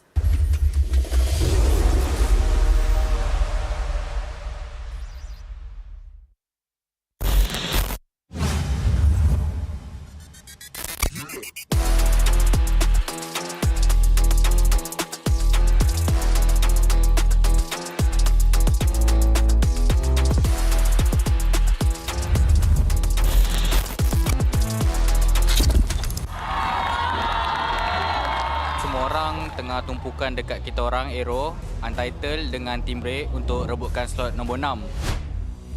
Sejujurnya memang rasa sedih sebab season ni lebih teruk. Season lepas walaupun kami kalah, kami tetap ada 1 poin. Tapi season ni kita orang dah 3 game 0-2. Jadi kita rasa tu result yang buruk untuk kami. Mungkin kita orang punya mentality kot ataupun kita orang punya semangat drop. Kami akan buat high lagi sebab kita orang memang akan usaha keras lagi untuk mendapatkan playoff. 1, 2, 3. Go. Lepas kalah dengan SRG, macam kita orang kena tamparan juga lagi saya kan. Sebab Yungfa ada cakap dia letak high expectation untuk saya. Lepas tu kita orang tak dapat bagi saingan, semua kecewa lah. Lepas daripada tu kita orang betul-betul try hard lah. Kita tak ada main-main dah. Minggu depan kita orang akan lawan MV. Untuk season ni saya confident juga untuk menang. Tapi jangan overconfident, still respect enemy and buat yang terbaik. For now saya rasa Team Ray sangat kurang. Saya rasa gameplay and also kita punya strategi agak lemah lah. Saya rasa sebab kita orang kalah. Perasaan sangat sedih lah sebab last season saya dekat JP pun we relegate right. So this season pun chance tu nak play off susah. Untuk next match lawan SRG and Vamos, we try our best. Kita try our best lah. Okay guys, next week kita akan buat 9 year anniversary celebration dekat sini guys. Okay guys, bye.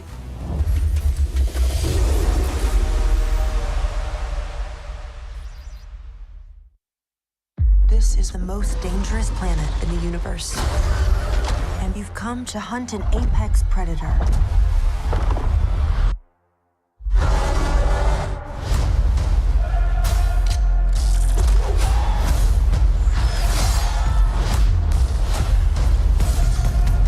You might not be alone in this hunt.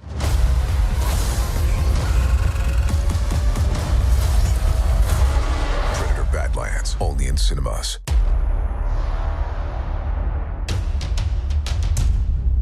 Dah 2 season tak main playoff MPL. Bila dapat main balik ni agak rindu lah dengan suasana. Lagi-lagi macam season 10 dulu, ada Viking Club, Atras. MPL Homebois ni makin season makin kompetitif lah. Season sebelum ni kita boleh tengok macam Homebois dengan SRG win streak. Tapi season ni tengok, even nak tahu slot playoff dengan apa bracket pun dah minggu 5 kan. Tak tahu lagi. So bagi saya season ni lagi kompetitif. Kick semula. Dapat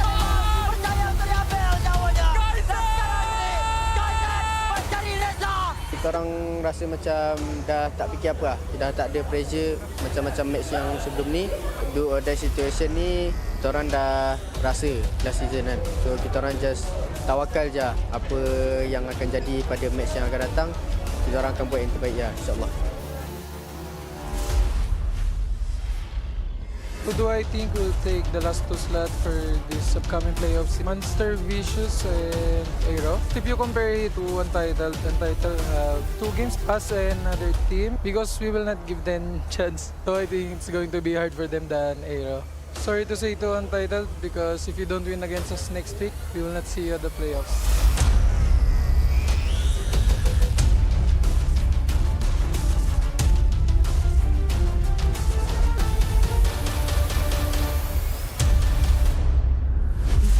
Most dangerous planet to hunt an apex predator.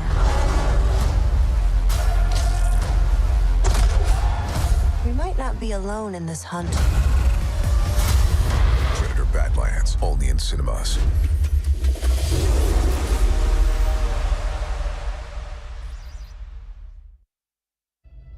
Kalau tengok career saya, season 10 ialah best performance saya.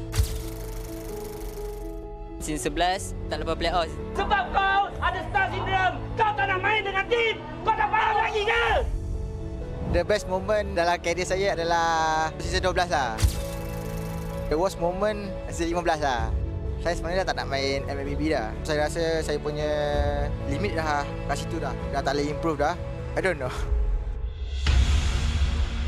Apa yang membuat saya tak nak give up adalah kawan-kawan lah. Saya cuba try hard dan comeback balik lah. Tapi kalau boleh saya nak repeat balik dan perbetulkan balik lah. Yang penting saya boleh bagi the best performance lagi lah. So bila season 16 ni comeback MPL, happy lah. Saya still bersyukur lah sebab mula dari bawah still boleh bersaing lah. Saya tak gila nak main playoff. Pelajaran yang paling penting saya rasa ialah lebih hard work, trust the process lah. Lagi satu, just jangan give up. In the end, mengalah tu bukanlah salah satu pilihan untuk korang berjaya dan teruslah berusaha sampai titik puncaknya.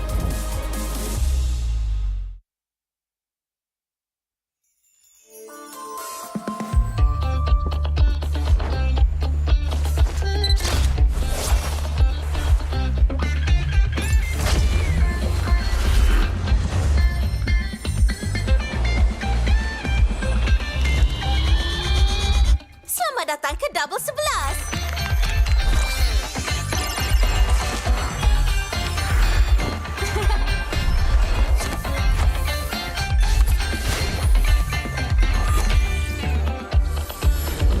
Harga menakjubkan, saya menakjubkan.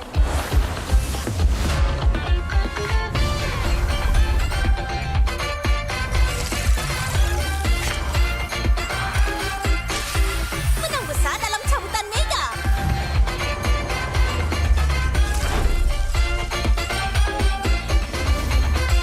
Harga terendah, manfaat berlimpah.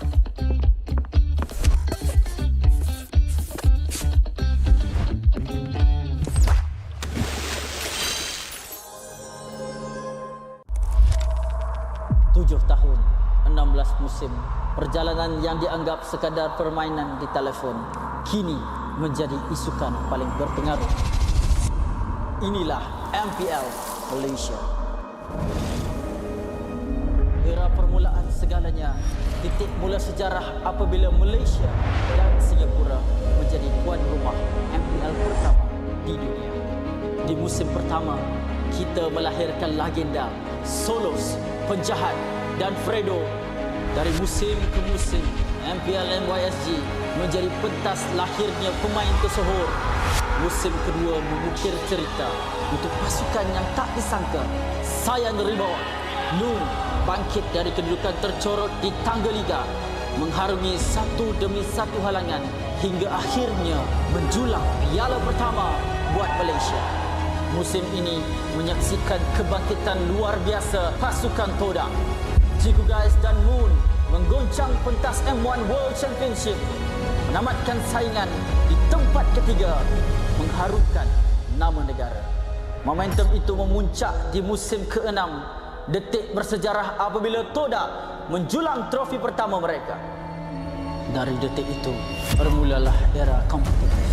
Dari musim 7 hingga musim ke-12, setiap musim nama baharu diukir di trofi. Tiada pasukan yang kekal di takhta. Di sinilah Todak membina legasinya. Bersama Ciku Guys menjulang trofi sebanyak 3 kali. Puncak kegemilangan mereka hadir di SEA Games ke-32. Gabungan superstar team Ripo, Chibi, Zon, Ciku Guys, Izarami, Momo dan Gary menakluk pentas Asia Tenggara dan membawa pulang pingat perak. Satu detik bersejarah yang mengangkat nama Malaysia ke mercu isukan tertinggi di era ini akhirnya mencapai noktahnya apabila musim 12 Homebois, pasukan yang sebelum ini tidak pernah menjulang trofi, mengangkat piala buat pertama kalinya dan membuka jalan untuk babak seterusnya. Sorakan peminat bergema bukan hanya kerana nama, namun kerana SRG menjadi pasukan Malaysia pertama menjulang MSC 2024 dan mara ke Grand Final 2 tahun berturut-turut. Sekaligus menyemarakkan api harapan baharu untuk MPL MY. Era ini diterajui oleh Cram, Stormy, Yums, Skies dan Innocent. Bukan sekadar juara, SRG menulis sejarah daripada dominasi di peringkat liga sehingga ke detik terakhir mereka mempertahankannya dengan penuh megah. Musim ke-14 mereka terus membuktikan kekuatan, memecahkan lagi sumpahan menjadi juara bertahan. Musim ke-15 repeat bersejarah yang menobatkan SRG sebagai pasukan paling dominan dalam sejarah MPL MY dengan barisan pemain yang sama memperoleh kemenangan demi kemenangan. Tapi musim ini pentas akan digegarkan. Wajah baharu muncul menentang gergasi. Wajah lama kembali membawa dendam membara. Medan tempur terakhir sebelum segalanya berubah. Pantang mengalah. Menuju perjalanan ke era baharu MPL MY musim ke-16. Hanya yang gagah kekal juara.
Welcome to MCGG Rising Stars.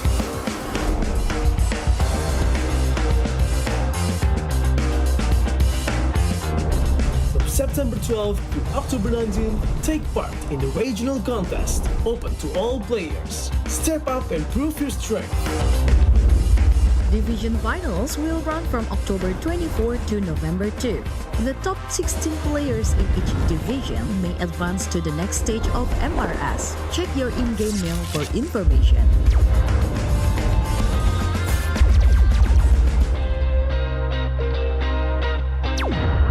The S3 Finals group stage kicks off from November 8 to November 9. The top 6 players from each group will qualify for the S3 Finals semi-finals.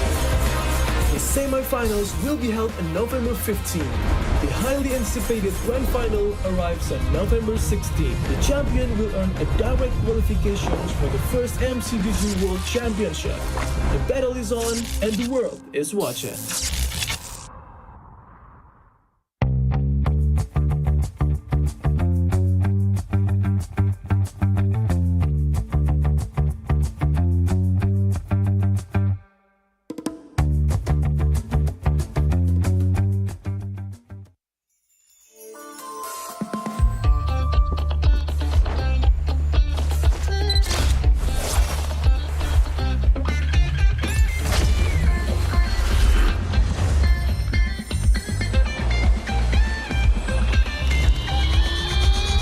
Welcome to Double 11.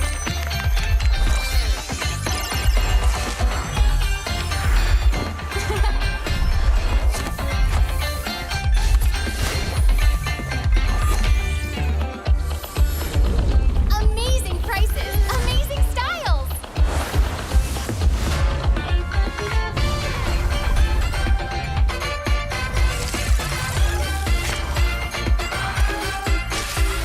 Win big in Mega Draw.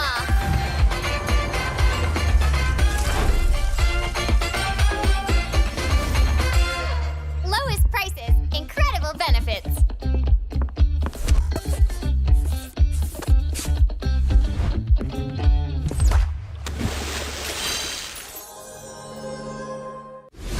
Triple, try, say, 100 plus, 0, hey! Rasa, padu, tanpa kalori, yo, tanpa kalori. Don't hebatkan harimu dengan 100 plus, 0. Triple, try, say, 100 plus, 0, hey! Welcome to MCGG Rising Stars.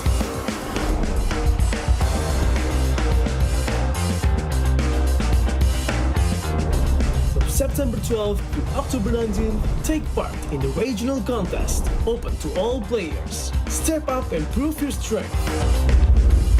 Division finals will run from October 24 to November 2. The top 16 players in each division may advance to the next stage of MRS. Check your in-game mail for information.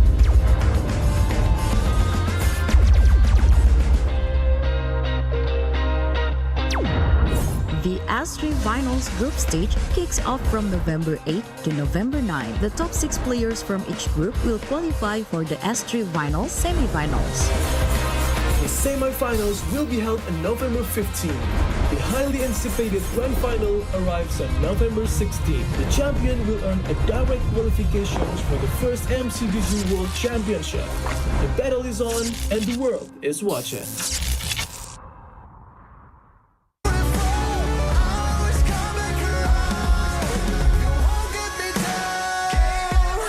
You won't get me down. I get back on track with a peaceful attack. I always come back around. I'll never back down. No, I'll never back down. Forced to be home and it waits till we fall. I always come back around. Always come back down.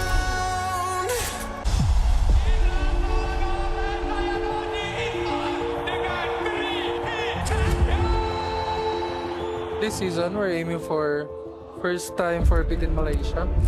From me, I want the people to remember us that when they hear SRG, SRG is the most dominating team in this league. So on our first week, we're going to face Homebois, and it's a new lineup. their last lineup is already good. So I think they might have some problems because after MSC, they only have like couple of weeks to fix their lineup. So I think it's really hard for them. My message to Homebois, good luck and have fun. And don't lose your morale. This season, I just nak pergi M series lah. Tak kisahlah, tapi kalau boleh nak try to beat SRG first lah. So netizen stop calling us Todak version 2 sebab kita orang pun dah tak ada kena-mengena dengan Todak dah. Keep support both team lah. Untuk first game nanti, kita orang akan lawan JML seperti macam ulang balik grand final kita orang masuk ke MPL. Kemungkinan dua orang boleh menang ataupun kita orang boleh menang. So jangan lupa datang lah guys, support kita orang, okay? Unfortunately, Team Vamos punya perjalanan untuk MPL Malaysia musim ke-15 akan terhenti di sini. So untuk last season kita orang punya performance agak teruk lah. So banyak benda yang kita orang belajar dan kita orang akan push some team lah untuk season ni. Harapan saya kalau boleh at least top 2 lah. Kalau champion tu bonus sebab kita orang nak pergi M7 sebab kita orang kalah di lepas, kita orang cuti lama sangat. So week 1 kita orang tahu yang kita orang akan jumpa Homebois. Kalau boleh saya nak revenge lah kekalahan untuk season lepas. Saya nak bantu orang bagi orang diam lah. Kalau korang tengok MPMY pada 13 September ni, korang boleh datang dekat Stadium Putra dekat Bukit Jalil. So kalau korang dah dapatkan tiket, korang boleh pergi dekat MPMY punya official page ataupun bio MPMY. Jumpa korang kat sana.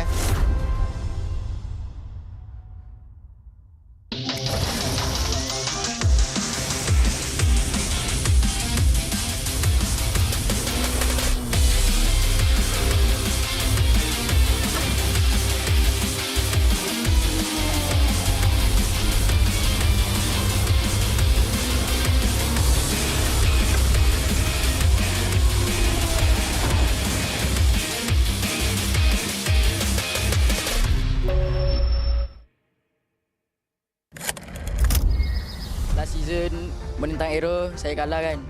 Maybe season ni mental saya dah lagi kuat dan matang. Saya pun dah cuba improve banyak untuk fight for my spot. For me personally, saya nak buktikan yang saya boleh stay di main lineup Vamos and saya boleh mencabar jungle-jungle MPL yang lain lah. Untuk Hazel, just give a good fight and let's see who's the best. Hari ni kita orang lawan Untitled and saya rasa kita orang kalah sebab kita orang hari ni tak panas lagi kot.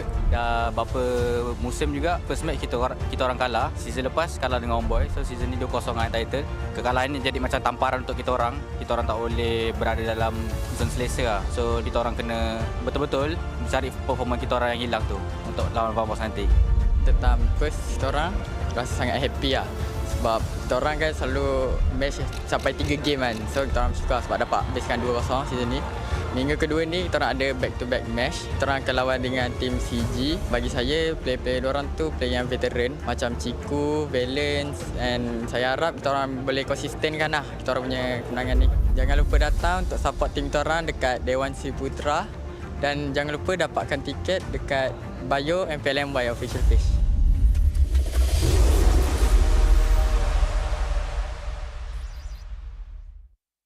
CeraVe, baharu, blemish control, membersih. 2% salisilik asid untuk membersihkan pori dan 3 ceramide untuk melindungi kulit, memperbaiki. AHA, BHA dan niacinamide untuk menangani jerawat, untuk kulit bersih dan sihat. CeraVe.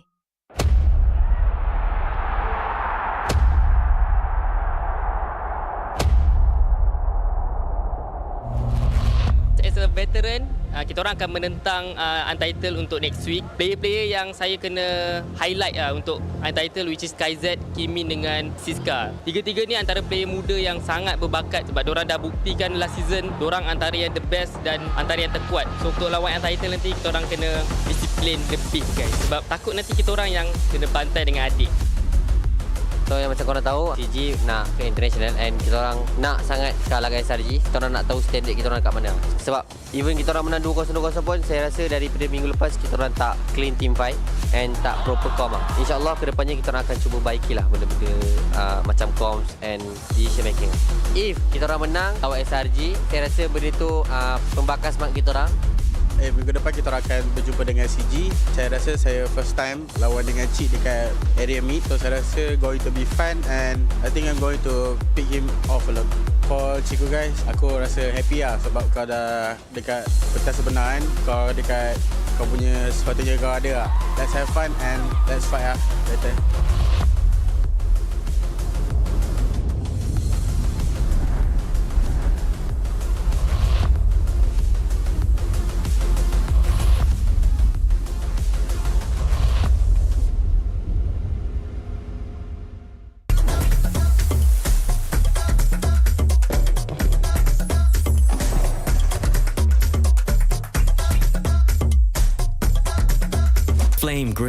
Peri peri chicken.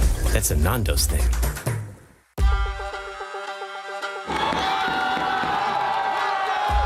Untuk minggu depan, MPL MY akan ada match-match besar. Kita ada Todak versus Homebois, SRG versus Vamos dan Todak lawan CG Esports. Jumpa dengan Vamos nanti saya rasa excited lah sebab diorang pun one of the strongest contender dan dengan adanya Gojo saya rasa diorang dah lengkap lah. Okay Jess, kalau lawan Vamos nanti kau akan tahu lah Jess kenapa kau kasap lah. Perasaan saya bila jumpa Todak kali pertama ni agak awkward sebenarnya. Sebab selalunya saya dekat sini gambar Todak, tapi sekarang gambar CG. Tak sangka lah akan melawan tim kegemaran saya dulu. Saya rasa Todak tak rindu saya pun sebab diorang dah ada sekarang line up dengan ada Zaid kan. So itulah. Itu je lah. Todak, do you miss me? My roommate Zaid, I miss you so much. I miss you. But I need to move on. I already have new roommate, Gary. Untuk Todak, harap kita dapat memeriahkan MPL and dapat bagi game yang intense lah. So harap korang dapat bounce back untuk lawan kita orang. Okay guys, untuk fan-fan CG, jangan lupa, dan Todak, jangan lupa beli, bukan beli tau, mesti beli tiket dekat website MPL MY Season 16. Sebab apa? Sebab match depan saya melawan saya punya bekas teammate. Saya pun tak tahu saya dah move on ke tak. Cuba korang minggu depan beli lah guys.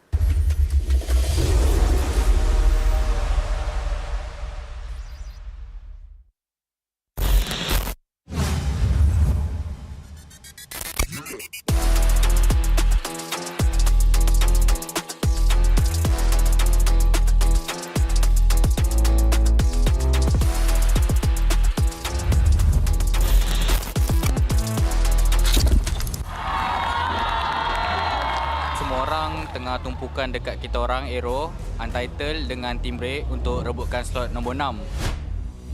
Sejujurnya memang rasa sedih sebab season ni lebih teruk. Season lepas walaupun kami kalah, kami tetap ada 1 point. Tapi season ni kita orang dah 3 game 0-2. Jadi kita rasa tu result yang buruk untuk kami. Mungkin kita orang punya mentality kot ataupun kita orang punya semangat drop.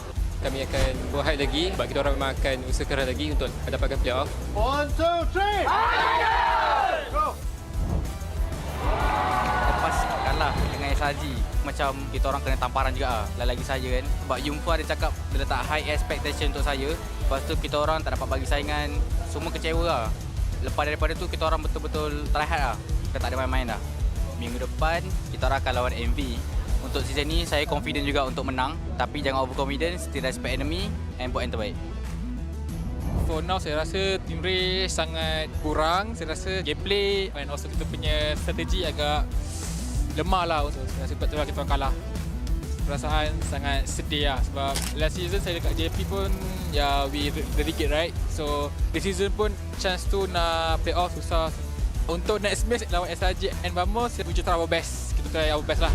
Okay guys, next week kita akan buat 9 year anniversary celebration dekat sini guys. Okay guys, bye.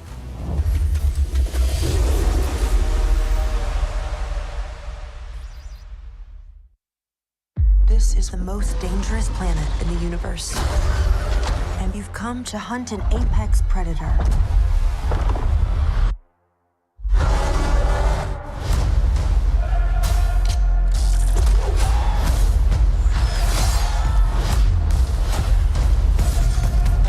You might not be alone in this hunt.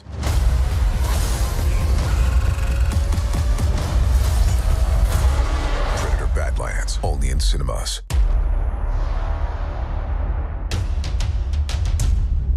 Dah 2 season tak main playoff MPL. Bila dapat main balik ni agak rindu lah dengan suasana. Lagi-lagi macam season 10 dulu, ada Viking Clap, Atras. MPL Homebois ni makin season makin kompetitif lah. Season sebelum ni kita boleh tengok macam Homebois dengan SRG win streak. Tapi season ni tengok, even nak tahu slot playoff dengan apa bracket pun dah minggu 5 kan. Tak tahu lagi. So bagi saya season ni lagi kompetitif. Kick semula. Dapat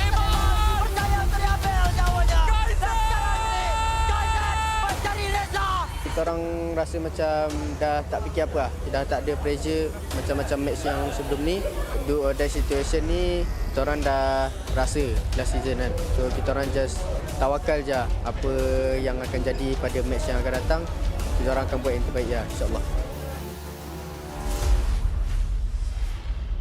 Who do I think will take the last 2 slot for this upcoming playoffs? Monster, Vicious, and AERO. If you compare it to Untitled have 2 games us and another team because we will not give them chance. So I think it's going to be hard for them than AERO. Sorry to say to Untitled because if you don't win against us next week, we will not see you at the playoffs.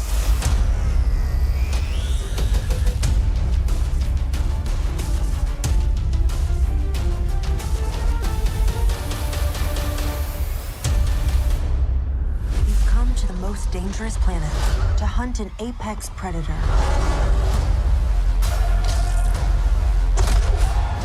We might not be alone in this hunt. Predator Badlands, only in cinemas.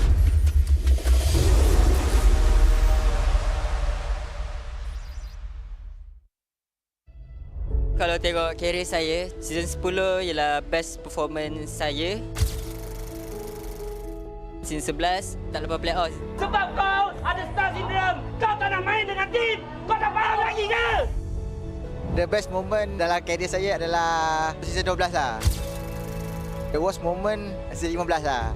Saya sebenarnya dah tak nak main MLBB dah. Saya rasa saya punya limit dah kat situ dah. Dah tak boleh improve dah. I don't know. Apa yang membuat saya tak nak give up adalah kawan-kawan lah. Saya cuba try hard dan comeback balik lah. Tapi kalau boleh saya nak repeat balik dan perbetulkan balik lah. Yang penting saya boleh bagi the best performance lagi lah. So bila season 16 ni comeback MPL, happy lah. Saya still bersyukur lah sebab mula dari bawah still boleh bersaing lah. Saya tak gila nak main playoff. Pelajaran yang paling penting saya rasa ialah lebih hard work, trust the process lah. Lagi satu, just jangan give up. In the end, mengalah tu bukanlah salah satu pilihan untuk korang berjaya dan teruslah berusaha sampai titik puncaknya.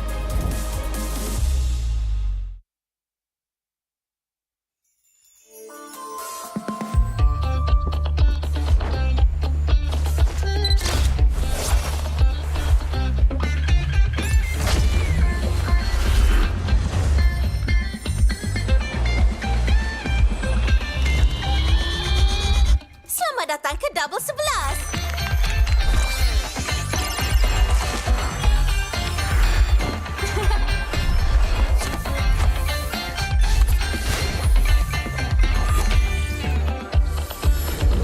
Harga menakjubkan, gaya menakjubkan.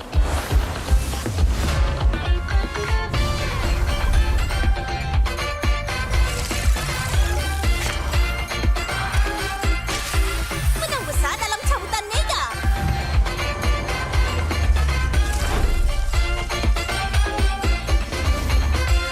Harga terendah, manfaat berlimpah.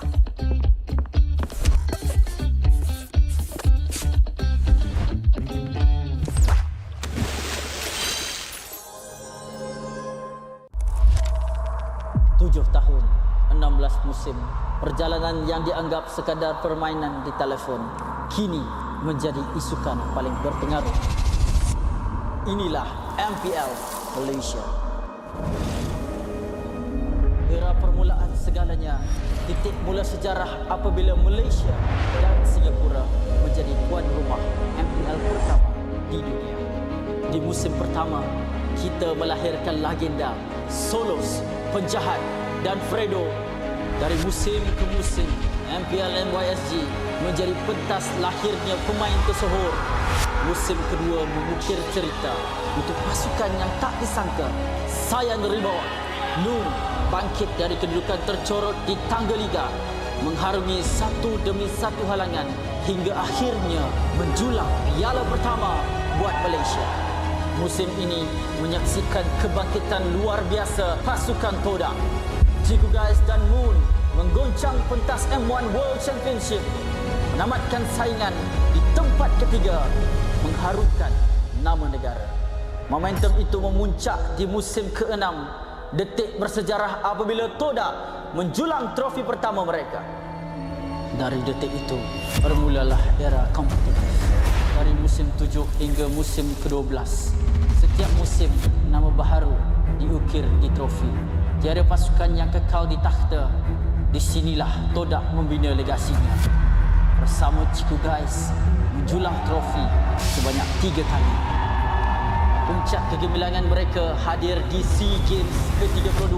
Gabungan superstar team Ripo, Chibi, Zon, Ciku Guys, Izarami, Momo dan Gary menakluk pentas Asia Tenggara dan membawa pulang pingat perak.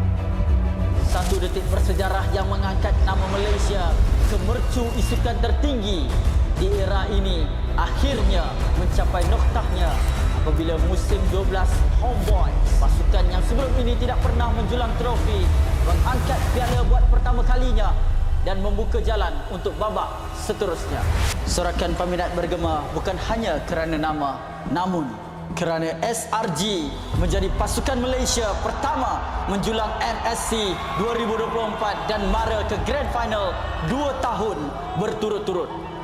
Sekaligus menyemarakkan api harapan baharu untuk MPL MY. Era ini diterajui oleh Cram, Stormy, Yums, Skies dan Innocent. Bukan sekadar juara, SRG menulis sejarah daripada dominasi di peringkat liga sehingga ke detik terakhir mereka mempertahankannya dengan penuh megah. Musim ke-14 mereka terus membuktikan kekuatan, memecahkan lagi sumpahan menjadi juara bertahan. Musim ke-15 repeat bersejarah yang menobatkan SRG sebagai pasukan paling dominan dalam sejarah MPL MY dengan barisan pemain yang sama memperoleh kemenangan demi kemenangan. Tapi musim ini pentas akan digegarkan. Wajah baharu muncul menentang gergasi. Wajah lama kembali membawa dendam membara. Medan tempur terakhir sebelum segalanya berubah. Pantang mengalah. Menuju perjalanan ke era baharu MPL MY musim ke-16. Hanya yang gagah kekal juara.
MCGG Rising Stars.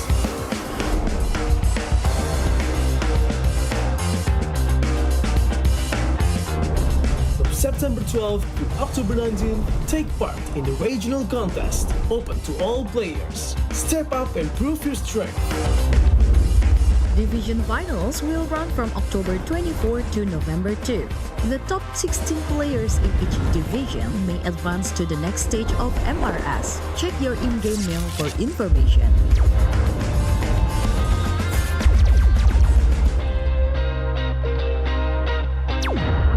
The S3 Finals group stage kicks off from November 8 to November 9. The top 6 players from each group will qualify for the S3 Finals semi-finals. The semi-finals will be held on November 15. The highly anticipated grand final arrives on November 16. The champion will earn a direct qualification for the first MCGG World Championship. The battle is on and the world is watching.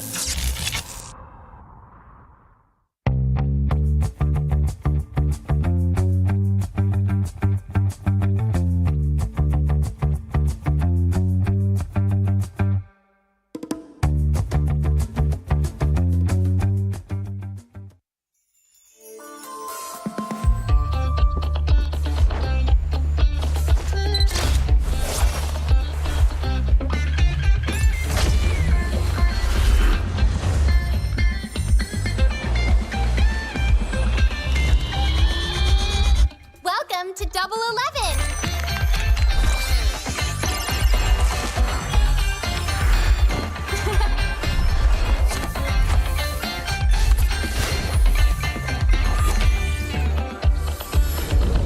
Amazing prices, amazing styles.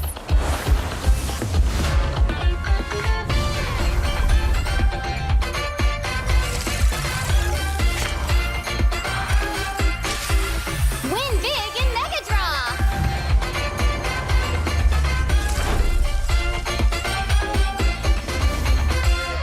Lowest prices, incredible benefits.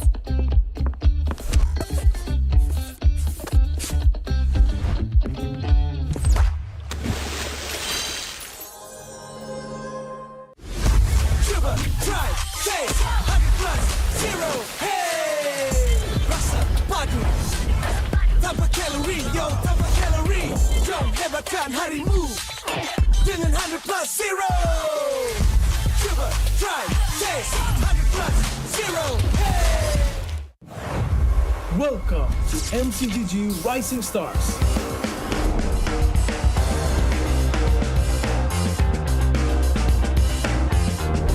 From September 12th to October 19th, take part in the regional contest, open to all players. Step up and prove your strength.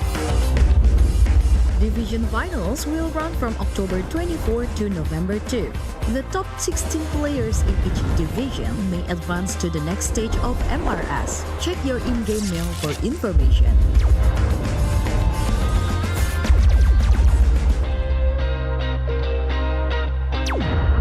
The S3 Finals group stage kicks off from November 8 to November 9. The top 6 players from each group will qualify for the S3 Finals semi-finals. The semi-finals will be held on November 15. The highly anticipated grand final arrives on November 16. The champion will earn a direct qualification for the first MCGG World Championship. The battle is on and the world is watching.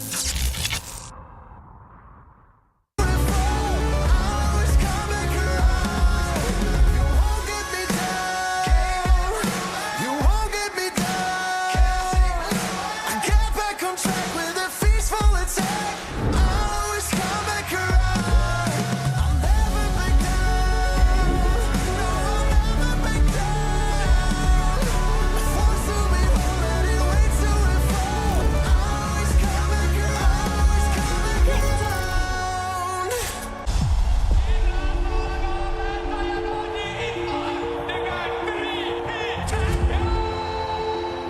This season, we're aiming for first time for in Malaysia. From me, I want the people to remember us that when they hear SRG is the most dominating team in this league. So on our first week, we're going to face Homebois, and it's a new lineup. their last lineup is already good. So I think they might have some problems because after MSC, they only have like couple of weeks to fix their lineup. So I think it's really hard for them. My message to Homebois, good luck and have fun. And don't lose your morale. This season, I just nak pergi M series lah. Tak kisahlah, tapi kalau boleh nak try to beat SRG first. So netizen stop calling us Todak version 2 sebab kita orang pun dah tak ada kena-mena dengan Todak dah. Keep support both team lah. Untuk first game nanti, kita orang akan lawan JMS seperti macam ulang balik grand final kita orang masuk ke MPL. Kemungkinan diorang boleh menang ataupun kita orang boleh menang. So jangan lupa datang lah guys, support kita orang, okay? Unfortunately, Team Vamos punya perjalanan untuk MPL Malaysia musim ke-15 akan terhenti di sini. So untuk last season kita orang punya performance agak teruk lah. So banyak benda yang kita orang belajar dan kita orang akan push some team lah untuk season ni. Harapan saya kalau boleh at least top 2 lah. Kalau champion tu bonus sebab kita orang nak pergi M7 sebab kita orang kalah season lepas, kita orang cuti lama sangat. So week 1 kita orang tahu yang kita orang akan jumpa Homebois. Kalau boleh saya nak revenge lah kekalahan untuk season lepas. Saya nak bantu orang bagi orang diam lah. Kalau korang tengok MPMY pada 13 September ni, korang boleh datang dekat Stadium Putra dekat Bukit Jalil. So kalau korang dapatkan tiket, korang boleh pergi dekat MPMY punya official page ataupun bio MPMY. Jumpa korang kat sana.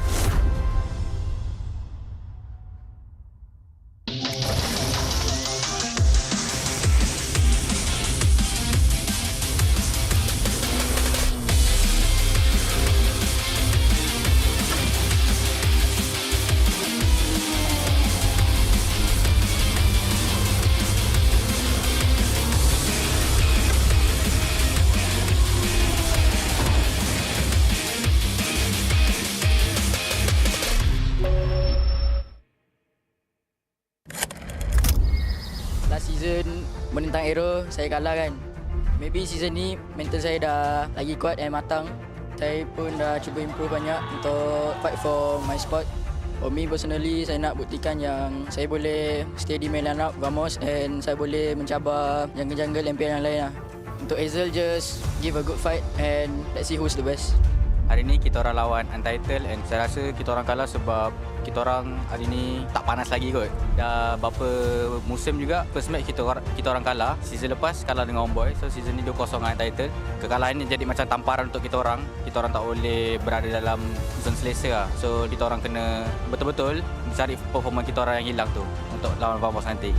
Tentang first kita orang rasa sangat happy lah. Sebab kita orang kan selalu match sampai 3 game kan. So kita orang suka sebab dapat habiskan 2-0 season ni.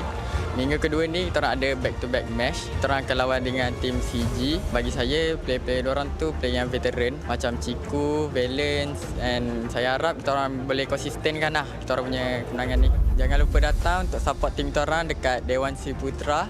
Dan jangan lupa dapatkan tiket dekat bio MPLMY official page.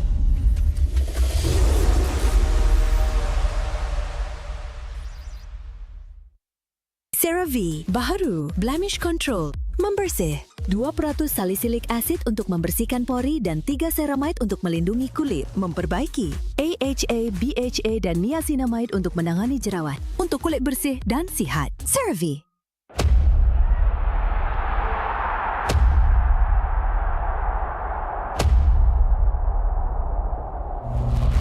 As a veteran, kita orang akan menentang Untitled untuk next week. Player-player yang saya kena highlight untuk Untitled, which is KZ, Kimin dengan Siska. Tiga-tiga ni antara player muda yang sangat berbakat sebab diorang dah buktikan last season diorang antara yang the best dan antara yang terkuat. So untuk lawan Untitled nanti kita orang kena disiplin lebih guys, sebab takut nanti kita orang yang kena bantai dengan adik. So yang macam korang tahu, CG nak ke international and kita orang nak sangat kalah dengan SRG. Kita orang nak tahu standard kita orang kat mana. Sebab even kita orang menang 2-0 pun saya rasa daripada minggu lepas kita orang tak clean team fight and tak proper com lah. InsyaAllah kedepannya kita orang akan cuba baikilah benda-benda macam comms and decision making. If kita orang menang lawan SRG, saya rasa benda tu pembakar semangat kita orang. Minggu depan kita akan berjumpa dengan CG. Saya rasa saya first time lawan dengan Cik dekat area meet. So saya rasa going to be fun and I think I'm going to pick him off a lot. For Ciku guys, aku rasa happy lah sebab kau dah dekat pentas sebenar kan. Kau dekat kau punya sepatutnya kau ada lah. Let's have fun and let's fight lah later.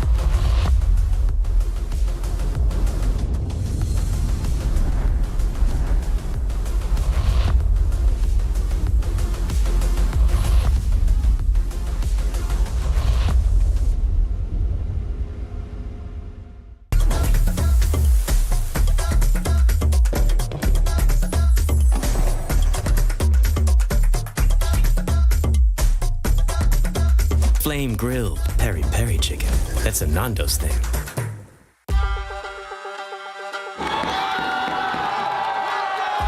Untuk minggu depan, MPL MY akan ada match-match besar. Kita ada Todak versus Homebois, SRG versus Vamos dan Todak lawan CG Esports.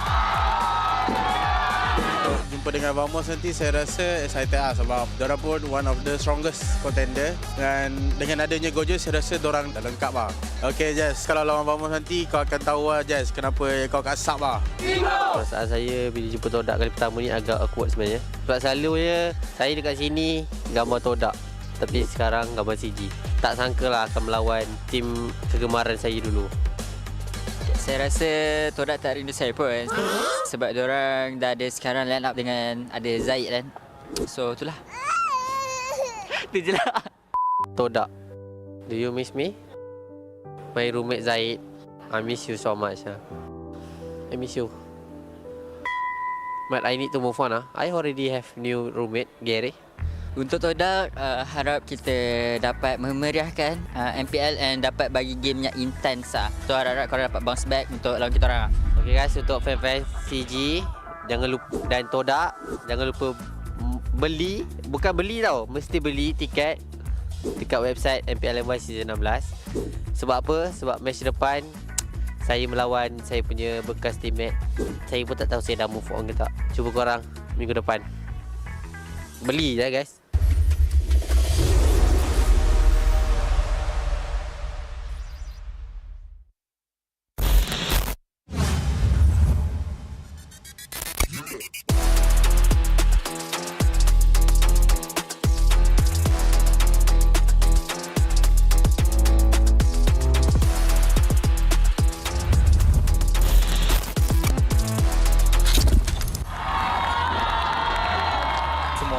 Tengah tumpukan dekat kita orang AERO Untitled dengan Team Break untuk rebutkan slot nombor 6. Sejujurnya memang rasa sedih sebab season ni lebih teruk. Season lepas walaupun kami kalah, kami tetap ada 1 poin. Tapi season ni kita orang dah 3 game 0-2. Jadi kita rasa tu result yang buruk untuk kami. Mungkin kita orang punya mentality kot ataupun kita orang punya semangat drop. Kami akan berhad lagi sebab kita orang memang akan usaha keras lagi untuk dapatkan playoff. 1, 2, 3. Go. Lepas kalah dengan SRG, macam kita orang kena tamparan juga lah. Lagi saya kan, sebab Yumfa dia cakap dia letak high expectation untuk saya. Lepas tu kita orang tak dapat bagi saingan, semua kecewa lah. Lepas daripada tu kita orang betul-betul try hard lah. Kita tak ada main-main dah. Minggu depan kita orang akan lawan MV. Untuk season ni saya confident juga untuk menang, tapi jangan overconfident, still respect enemy and buat yang terbaik. For now saya rasa team race sangat kurang. Saya rasa gameplay dan also kita punya strategi agak lemah lah. So, saya rasa sebab kita orang kalah. Perasaan sangat sedih lah sebab last season saya dekat JP pun we really get right. So this season pun chance tu nak play off susah. Untuk next match lawan SRG and Vamos, we try our best. Kita try our best lah. Okay guys, next week kita akan buat 9 year anniversary celebration dekat sini guys. Okay guys, bye.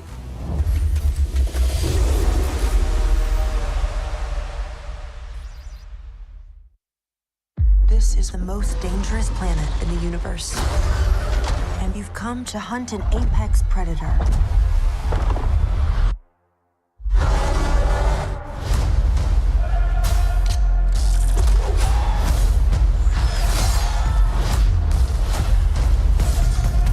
You might not be alone in this hunt.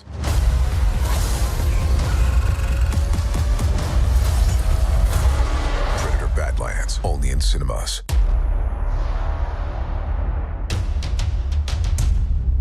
Dah 2 season tak main playoff MPL. Bila dapat main balik ni agak rindu lah dengan suasana. Lagi-lagi macam season 10 dulu, ada Viking Clap, Atras. MPL Homebois ni makin season makin kompetitif lah. Season sebelum ni kita boleh tengok macam Homebois dengan SRG win streak. Tapi season ni tengok, even nak tahu slot playoff dengan apa bracket pun dah minggu 5 kan. Tak tahu lagi. So bagi saya season ni lagi kompetitif. Kick semula. Dapat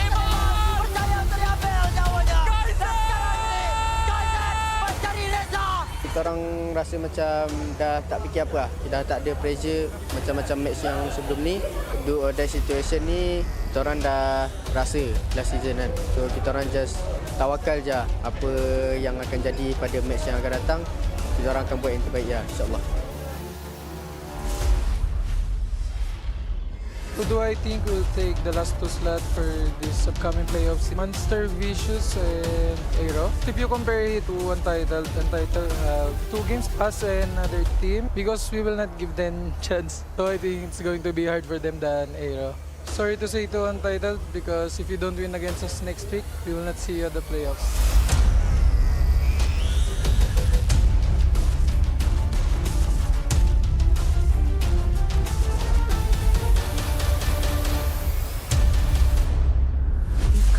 Most dangerous planet to hunt an apex predator.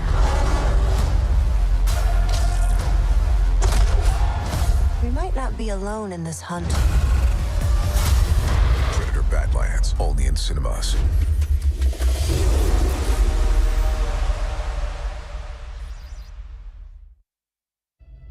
Kalau tengok career saya, season 10 ialah best performance saya. Season 11 tak lepas playoff. Sebab kau ada star syndrome. Kau tak nak main dengan tim. Kau tak faham lagi ke? The best moment dalam career saya adalah season 12 lah. The worst moment season 15 lah. Saya sebenarnya dah tak nak main MMB dah. Saya rasa saya punya limit dah kat situ dah. Dah tak boleh improve dah. I don't know. Apa yang membuat saya tak nak give up adalah kawan-kawan lah. Saya cuba try hard dan comeback balik lah. Tapi kalau boleh saya nak repeat balik dan perbetulkan balik lah. Yang penting saya boleh bagi the best performance lagi lah.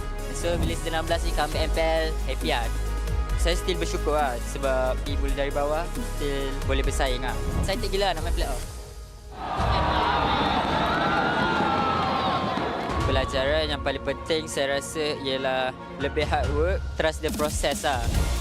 Lagi satu, just jangan give up. In the end, mengalah tu bukanlah salah satu pilihan untuk korang berjaya dan teruslah berusaha sampai titik puncaknya.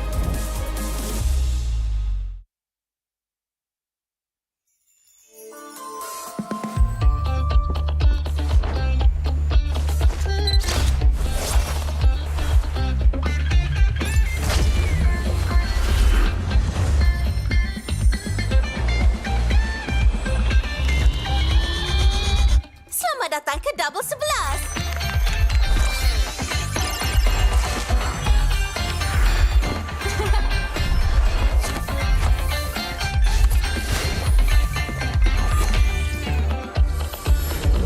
Harga menakjubkan, gaya menakjubkan.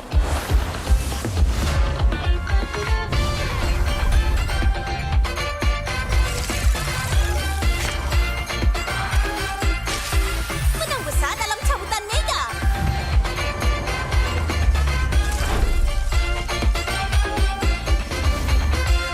Harga terendah, manfaat berlimpah.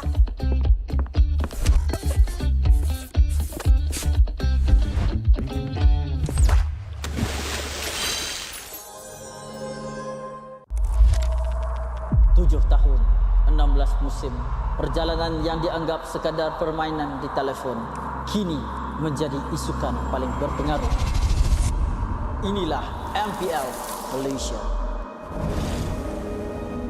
Era permulaan segalanya, titik mula sejarah apabila Malaysia dan Singapura menjadi tuan rumah MPL pertama di dunia. Di musim pertama, kita melahirkan legenda, Solos, Penjahat dan Fredo. Dari musim ke musim, MPL MYSG menjadi pentas lahirnya pemain tersohor. Musim kedua mengukir cerita untuk pasukan yang tak disangka. Sayan Reborn, Noon bangkit dari kedudukan tercorot di tangga liga, mengharungi satu demi satu halangan hingga akhirnya menjulang piala pertama buat Malaysia. Musim ini menyaksikan kebangkitan luar biasa pasukan Toda. Ciku Guys dan Moon menggoncang pentas M1 World Championship, menamatkan saingan di tempat ketiga, mengharumkan nama negara. Momentum itu memuncak di musim ke-6, detik bersejarah apabila Toda menjulang trofi pertama mereka. Dari detik itu, bermulalah era kompetitif. Dari musim 7 hingga musim ke-12, setiap musim nama baharu diukir di trofi. Tiada pasukan yang kekal di takhta. Di sinilah Todak membina legasinya. Bersama Ciku Guys, menjulang trofi sebanyak 3 kali. Puncak kegemilangan mereka hadir di SEA Games ke-32. Gabungan Superstar Team, Ripo, Chibi, Zon, Ciku Guys, Izarami, Momo dan Gary menakluk pentas Asia Tenggara dan membawa pulang pingat perak.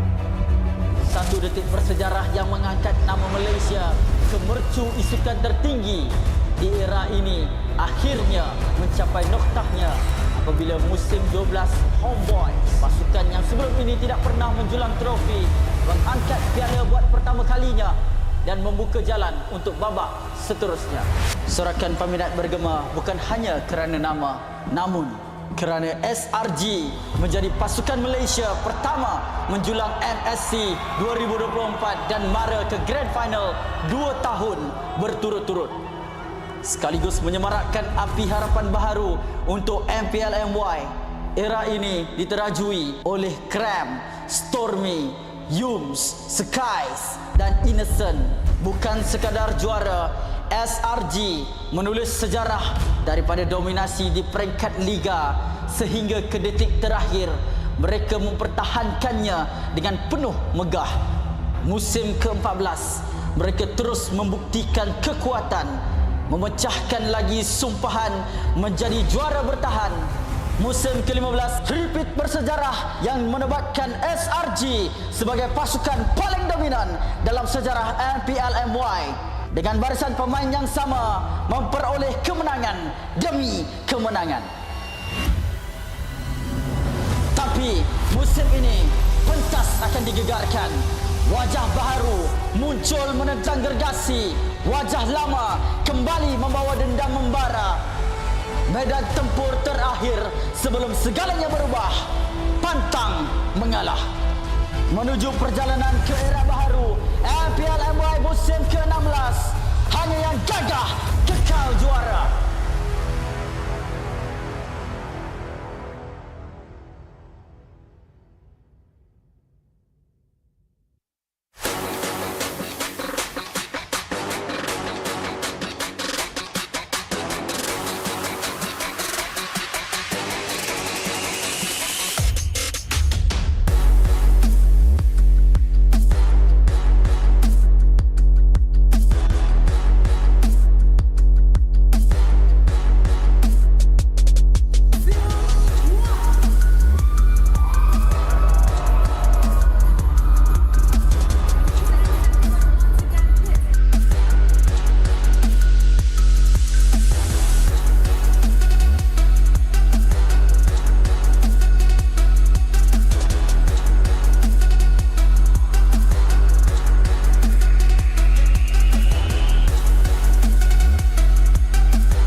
Welcome to MCGG Rising Stars.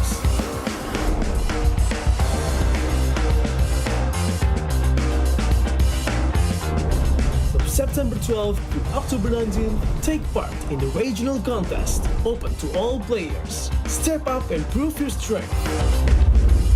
Division finals will run from October 24 to November 2. The top 16 players in each division may advance to the next stage of MRS. Check your in-game mail for information.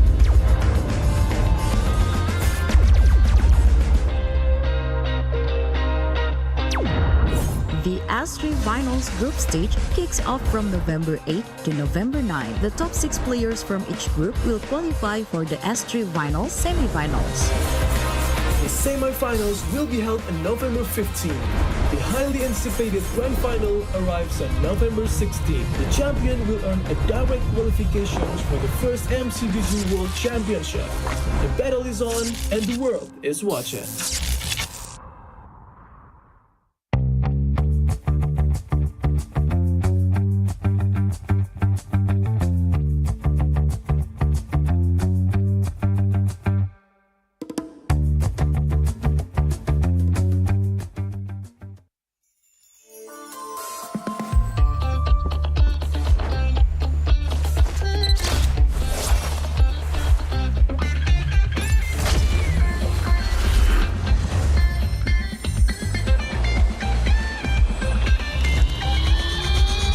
Welcome to Double 11.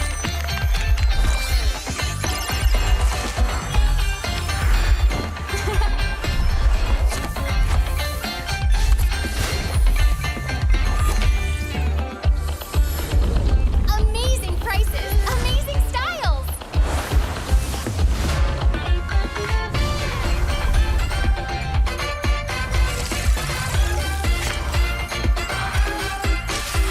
Win big in Mega Draw.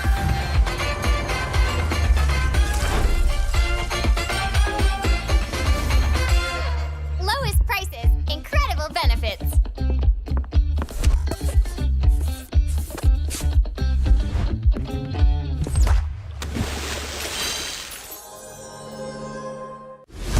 Sugar, try, taste, 100 plus, 0, hey! Rasa, padu, tanpa kalori, yo, tanpa kalori. Kau hebatkan harimu dengan 100 plus, 0. Sugar, try, taste, 100 plus, 0, hey! Welcome to MCGG Rising Stars.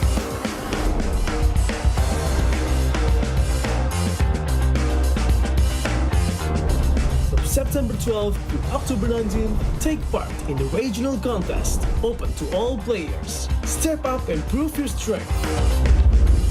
Division finals will run from October 24 to November 2. The top 16 players in each division may advance to the next stage of MRS. Check your in-game mail for information.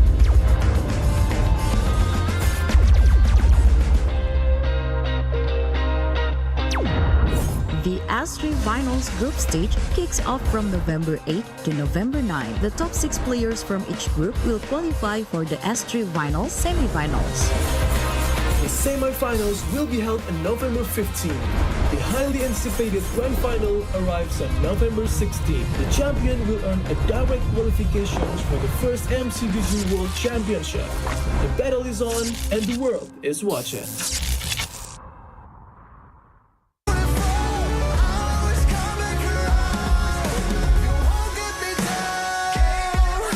You won't get me down. I get back on track with a peaceful attack. I always come back around. I'll never back down. No, I'll never back down. Forced to be home anyway till we fall. I always come back around. Always come back around.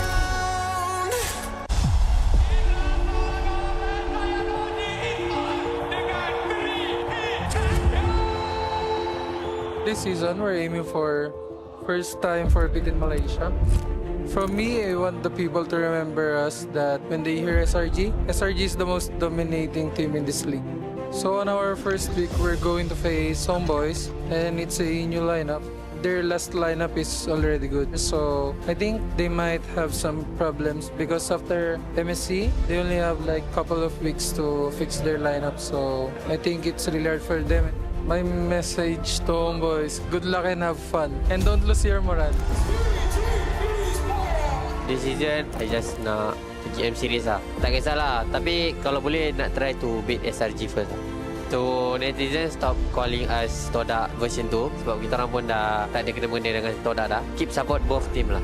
Untuk first game nanti, kita orang akan lawan JMS. Benda macam ulang balik grand final kita orang masuk ke MPL. Kemungkinan diorang boleh menang ataupun kita orang boleh menang. So jangan lupa datang lah guys, support kita orang, okay? Unfortunately, Team Vamos punya perjalanan untuk MPL Malaysia musim ke-15 akan terhenti di sini. So untuk last season kita orang punya performance agak teruk lah. So banyak benda yang kita orang belajar dan kita orang akan improve some team lah untuk season ni. Harapan saya kalau boleh at least top 2 lah. Kalau champion tu bonus sebab kita orang nak pergi M7 sebab kita orang kalah season lepas, kita orang cuti lama sangat. So week 1 kita orang tahu yang kita orang akan jumpa Homebois. Kalau boleh saya nak revenge lah kekalahan untuk season lepas. Saya nak bagi diorang diam lah. Kalau korang tengok MPMY pada 13 September ni, korang boleh datang dekat Stadium Putra dekat Bukit Jalil. So kalau korang dah dapatkan tiket, korang boleh pergi dekat MPMY punya official page ataupun bio MPMY. Jumpa korang kat sana.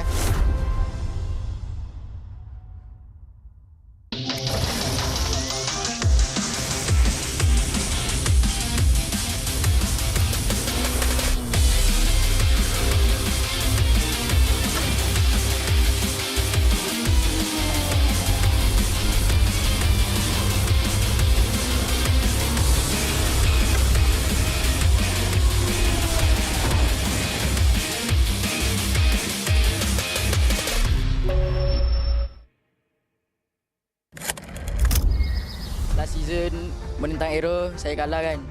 Maybe season ni mental saya dah lagi kuat dan matang. Saya pun dah cuba improve banyak untuk fight for my spot.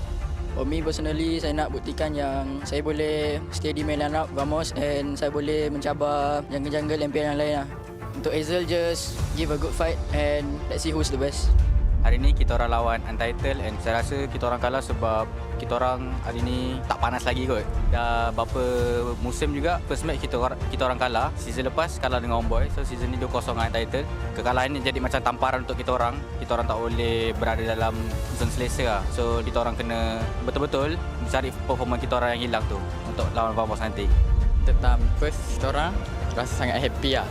Sebab kita orang kan selalu match sampai 3 game kan. So kita orang suka sebab dapat habiskan 2-0 season ni.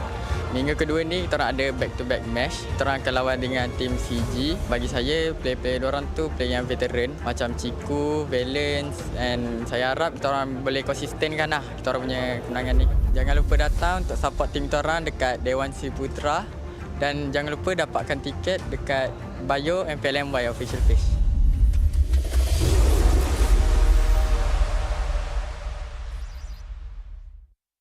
CeraVe baharu blemish control membersih 2% salisilik asid untuk membersihkan pori dan 3 ceramide untuk melindungi kulit, memperbaiki AHA, BHA dan niacinamide untuk menangani jerawat untuk kulit bersih dan sihat. CeraVe.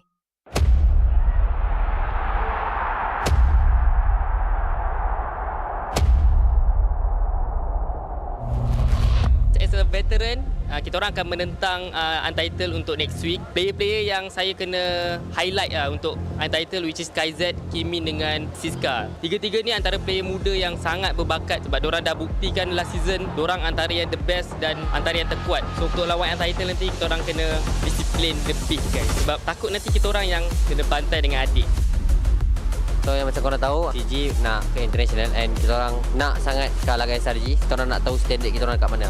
Sebab even kita orang menang 2-0 pun saya rasa daripada minggu lepas kita orang tak clean team fight and tak proper com lah. InsyaAllah kedepannya kita orang akan cuba baikilah benda-benda macam comms and decision making. If kita orang menang lawan SRG, saya rasa benda tu pembakar semangat kita orang.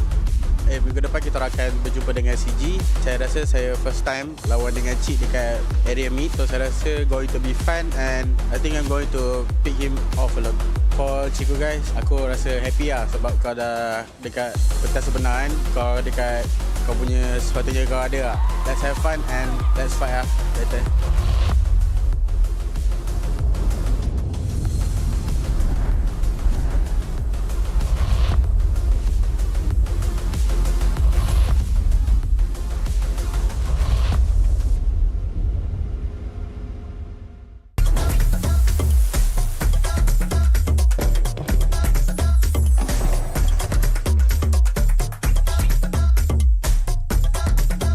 Flame grilled peri-peri chicken. That's a Nando's thing.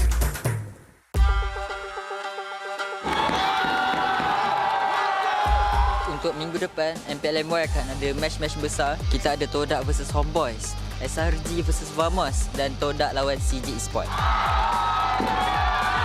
Jumpa dengan Vamos nanti saya rasa excited lah sebab diorang pun one of the strongest contender dan dengan adanya Gojo saya rasa diorang dah lengkap lah.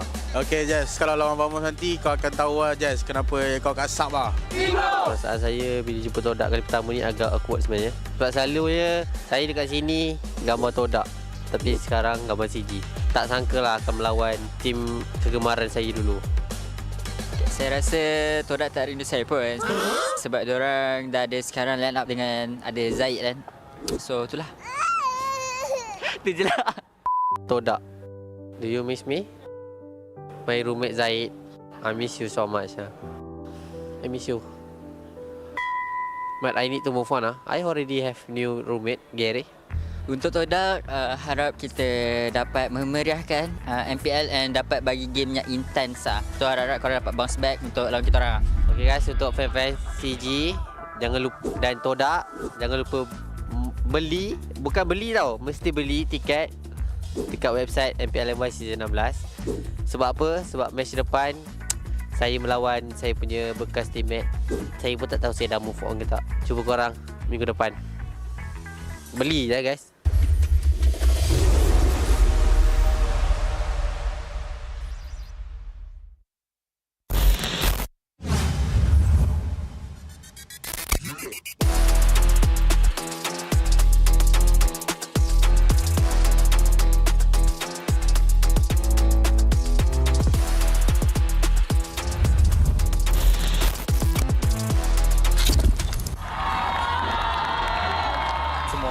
Tengah tumpukan dekat kita orang AERO Untitled dengan Team Break untuk rebutkan slot nombor 6.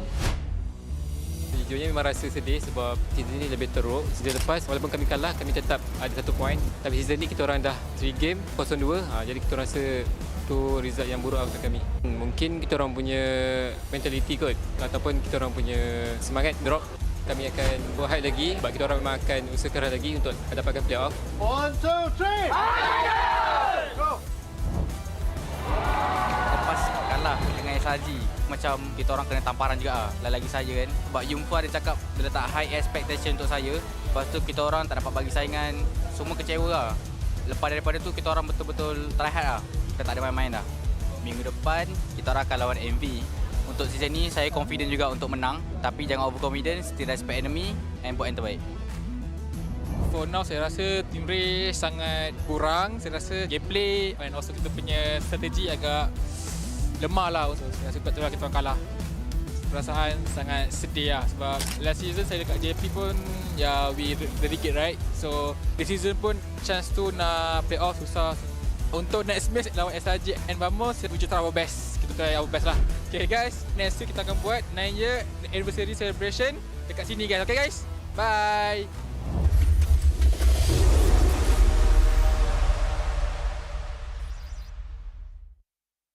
This is the most dangerous planet in the universe. And you've come to hunt an apex predator.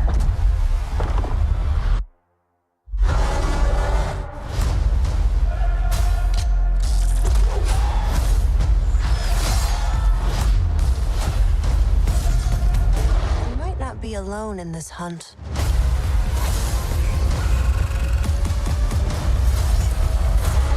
Predator Badlands, only in cinemas.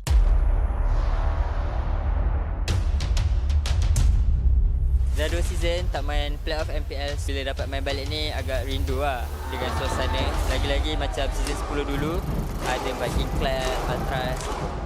MPL Homebois ni makin season makin kompetitif lah. Season sebelum ni kita boleh tengok macam Homebois dengan SRG win streak. Tapi season ni tengok, even nak tahu slot playoff dengan apa bracket pun dah minggu 5 kan. Tak tahu lagi. So bagi saya season ni lagi kompetitif.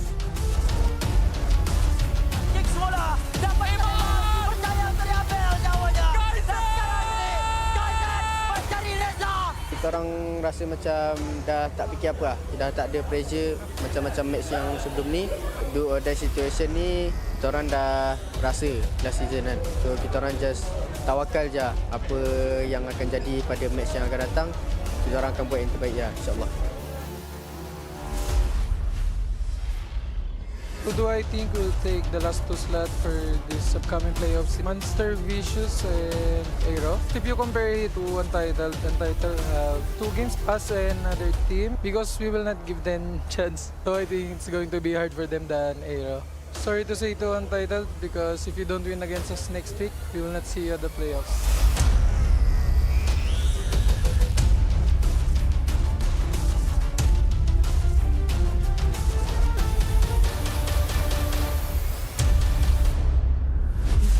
Most dangerous planet to hunt an apex predator.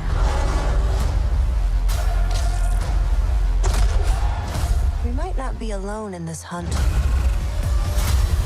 Predator Badlands, only in cinemas.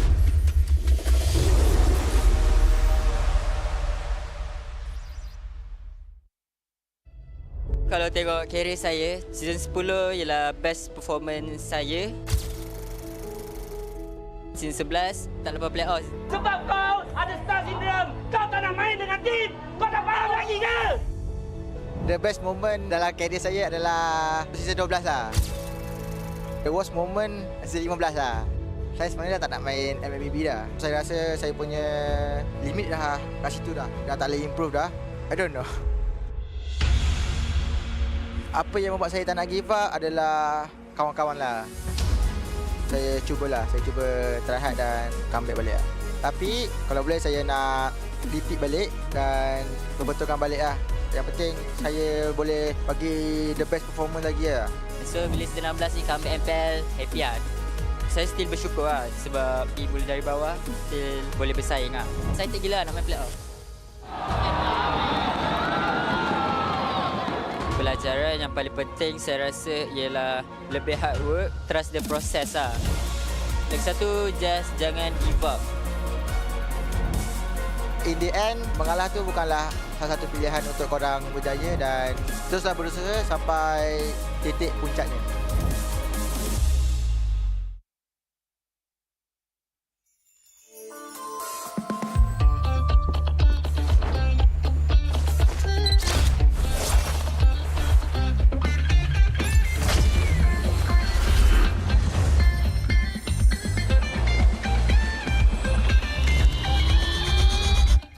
Datang ke Double 11.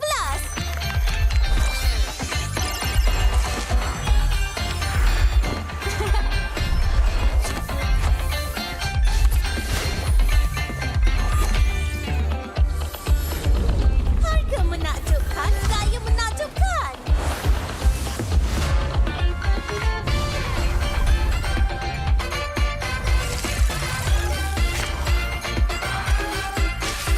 Menang besar dalam cabutan mega.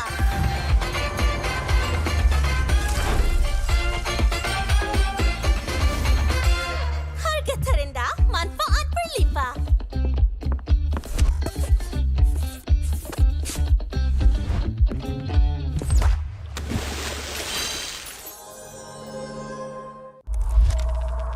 Tujuh tahun, 16 musim, perjalanan yang dianggap sekadar permainan di telefon kini menjadi isukan paling berpengaruh. Inilah MPL Malaysia. Era permulaan segalanya, titik mula sejarah apabila Malaysia dan Singapura menjadi tuan rumah MPL pertama di dunia. Di musim pertama, kita melahirkan legenda Solos, Penjahat dan Fredo. Dari musim ke musim, MPL MYSG menjadi pentas lahirnya pemain tersohor. Musim kedua mengukir cerita untuk pasukan yang tak disangka, Sayan Rebound Nun bangkit dari kedudukan tercorot di tangga liga, mengharungi satu demi satu halangan hingga akhirnya menjulang piala pertama buat Malaysia.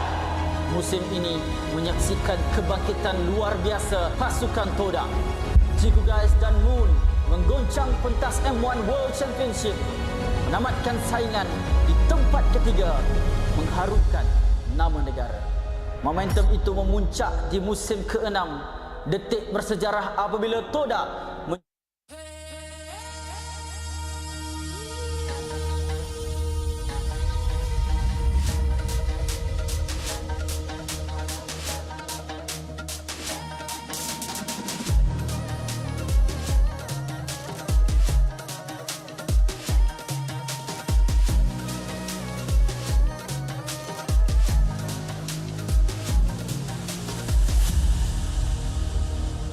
Aku hembus kata azimat. Bila terjatuh aku beringat. Jalan dah jauh cari titik bermula. Krak, krak, krak, krak. Jangan patah semangat. Semarak api bukan calon cadangan. Biar apa menghalang aku sambut datang. 1000 daya, 1000 alasan. Harungi semua sampai di akhir garisan. Eo, eo. Kami tak senang mengalah, kami luar biasa. Semangat membara, harungi bersama. Laungkanlah sama-sama laungkan, bergema di kiri dan kanan. Tak berhenti marah ke hadapan, tak mengalah berdepan cabaran. Jaga, jaga, kita jaga. Jaga, jaga, kita jaga. Jadi ayo. See me, watch me, hype me, gotta give it all. Don't matter how many times I fall, gotta get back up, yeah, yeah, gotta go. I can hear them calling, now I gotta serve. Mess with my clique, now you get what you deserve. We keep it tight, we keep it cool, they got me and I got them too. Rundung terasa, api tak kunjung padam. Marah ke hadapan kita, sehaluan jangan simpan-simpan, kita anak Malaysia. Kami tak senang mengalah, kami luar biasa. Semangat membara, harungi bersama. Jaga, jaga, kita jaga.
MPL Malaysia Season 16 is powered by Moonton. Presented by Celcom DG. Stream, game, vibe on social media, and more to your heart's content without missing even a single moment. Power up with lightning-fast 5G speeds.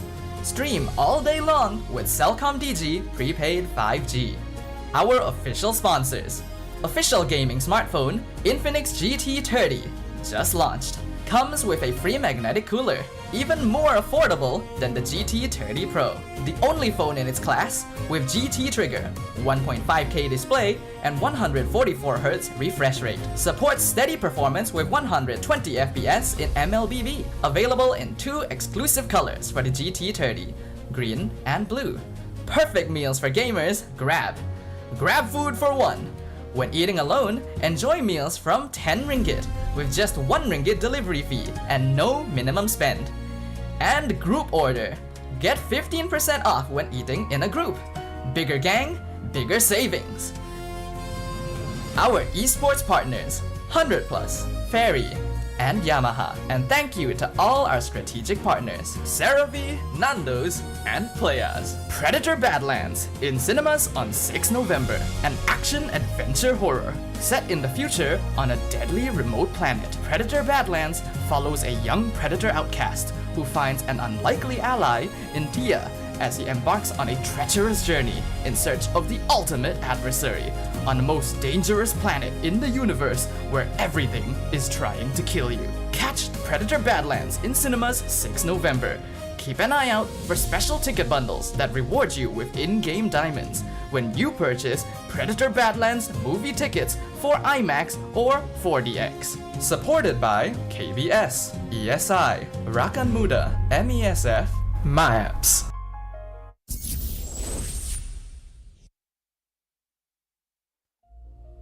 The curtain draws once more, ladies and gentlemen. Welcome back to the MPL Malaysia Season 16 Playoffs, day number 2, where we are currently wishing to see which of these two teams will be able to move on to the upper bracket finals to have a chance to take a stab at the Selangor Red Giants, and which of them will be dropping to the lowers. It's going to be CG Esports versus Team Vamos in our second best of 5 series of the day. You're watching the English Desk once again. My name is Stafa, joined by Jays as well as LaFell. Any expectations for this one? Honestly, in terms of the expectations, is that I want Vamos to be a little bit more clean, because yes, they won yesterday, but it wasn't really the best of showing for Vamos, especially because they are one of the favorites to go to international. And we saw where other players, they're thinking highly of CG. Yep. And Amzik, again, SPM, it is a very big exam here in Malaysia. So with the new patch, I don't know if CG really has trained with Amzik. So it's not expectation, it's more like questions. I don't know how CG is going to perform today. Yeah, and you know, being MPL Malaysia, I think we had this conversation before. MPL Malaysia being one of the later MPLs that really concluded, which means that you have to go through what? 2, not 1, but 2 game-changing patches. Yep. And then on top of that, for CG specifically, that's a triple whammy, right? Losing your gold laner just because of circumstances. Yeah. Man, they just need to hopefully tide this few days and hopefully make it into M7. Well, we'll see, right? Will Amzik be on the main roster? Which position will Chiku be playing? All of these are questions that normally do not need to be asked. Check out the next I'm asking. But, I'm already asking. But CG Esports is different. Chiku guys himself has always been a different case. Hopefully we get to see something interesting, right? Like you pointed out, Vamos yesterday was not the most consistent. And even though CG were very strong coming out the gate in the regular season, they were not able to bring that consistency all the way through. With a brand new patch now knocking on the door, can they pull it off once again? Let's start things off with CG Esports. It looks like Amzik is going to be playing. Amzik, Balance, Chiku, Gary, and Yetri. So Amzik, again, even in my head, even if he's playing, it's all about that at training time. But I feel like if CG Esports, they don't experiment, they just give him the heroes that he can use. Because in the regular season, it's been noted that he has an amazing Granger, and he had a game-winning play on Ruby, which is still viable in this current meta. So maybe CG to just take it easy, let Amzik warm up, because something that you guys have to remember, he's a rookie. he did well in regular season, but hey, here in playoffs, you know, bigger audience, bigger venue, and it's damn cold. It really is. Right? My hands are freezing. Yeah, I know, and right? I'm not too sure about whether these players, because, man, I feel like the energy that the fans are going to be bringing to them would definitely warm them up.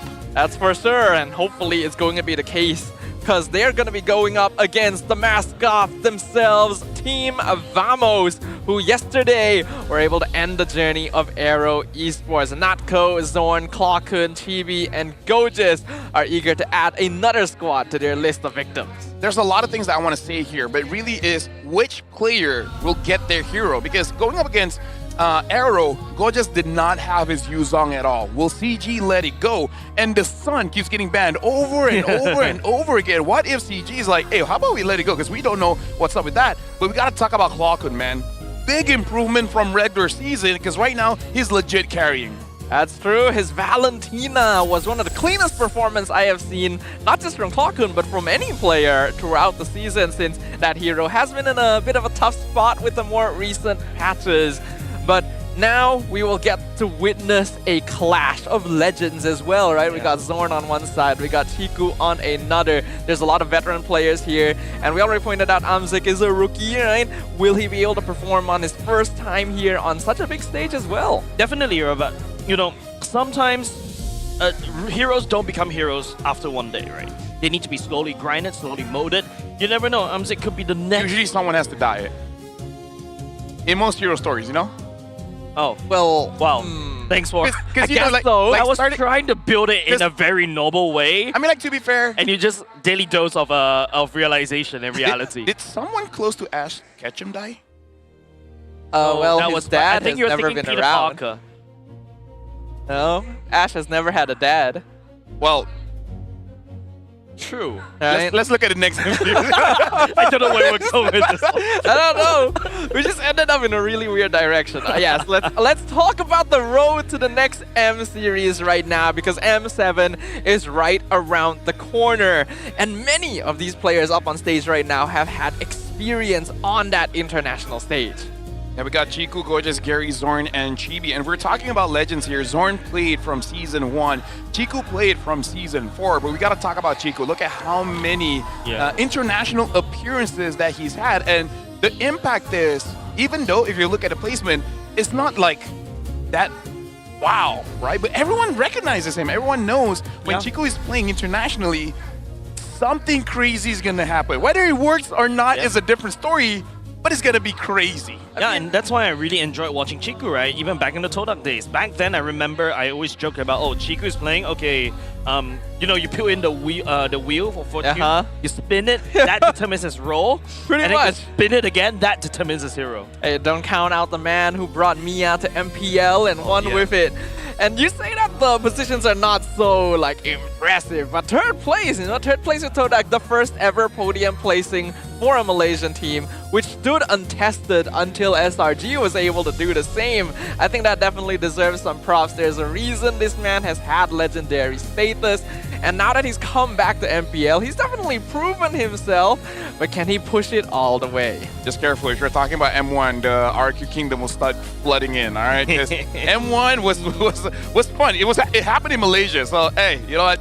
Shout out to M1, Aussie Arena, hey, M1, M6, we're amazing. Yeah, I like the fact that when you say, hey, be careful, and I felt the table had like someone's phone vibrated right there. Gotta check your DM, because heck, there's a lot of things that we can talk about regarding these legends, man. And I feel like right now it's all about which one do you prefer. Well, what about you guys out there watching right now? We've got a Fan Talk Zone question for y'all. Do you think CG will be able to take revenge for their loss in the regular season? Scan the QR code, let us know. Do you think, yes, they're looking like a completely different team today? I don't know how you'd be able to rationalize that, because we haven't seen them yet. Or no, Vamos has the momentum and the vibe to outplay. You know what, Stafa? Let's shout out our scriptwriter. Because we were talking about, why is there a maybe? And then there's no maybe now. Yeah, they actually took it out. Right, you know what? Shout out the scriptwriter. They probably listened and was like, actually, they're right. Yes and no. Yeah. 50-50. It's that simple, right? Shout out to your scriptwriter. I like the fact that we use vibe as part of the they can win this kind of thing. Vamos is really a vibe kind of thing, you know? Oh, it's V for vibe. Yeah, but they definitely need a lot of aura right there. Also, that's what V is for. Yeah. Yeah, I watched the movie, but I've never known what the V stands for. Yeah, it definitely stands for vibe, not a different word, right? Well, we've got the match starting soon, so of course we gotta welcome the teams up on stage. So let's throw it on over.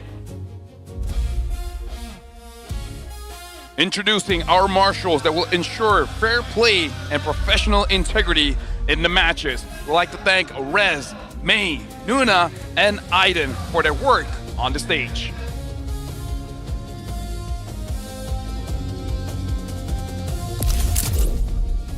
CG Esports. After a late season slump in the regular season run, today marks their long-awaited return to the playoff stage with renewed determination. Still on their mission to reach the grand world stage of M7, can they overcome the obstacles in their way? Give your loudest cheers for CG Esports! After 4 long seasons, finally Valence has made it to the playoff stage. And Amzik, here's the rookie here. Can he overcome the pressure? Team Vamos. They survived the full 5-game series, edging out AERO yesterday, and return today with greater fire and momentum. Taking out CG for the second time will be their next target. Ladies and gentlemen, uno, dos, tres, hala, vamos! And now we can hear from the crowd. Vamos is definitely the favorites here, but is it their time to get back on the world stage? Can Zorn perform like he did yesterday?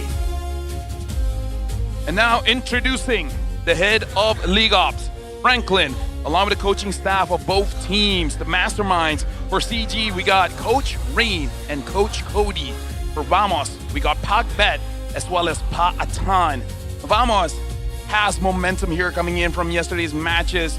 They have warmed up, but for CG, this is going to be the first time they're going to be playing on the stage. We got to see, have they really adapted to the new patch?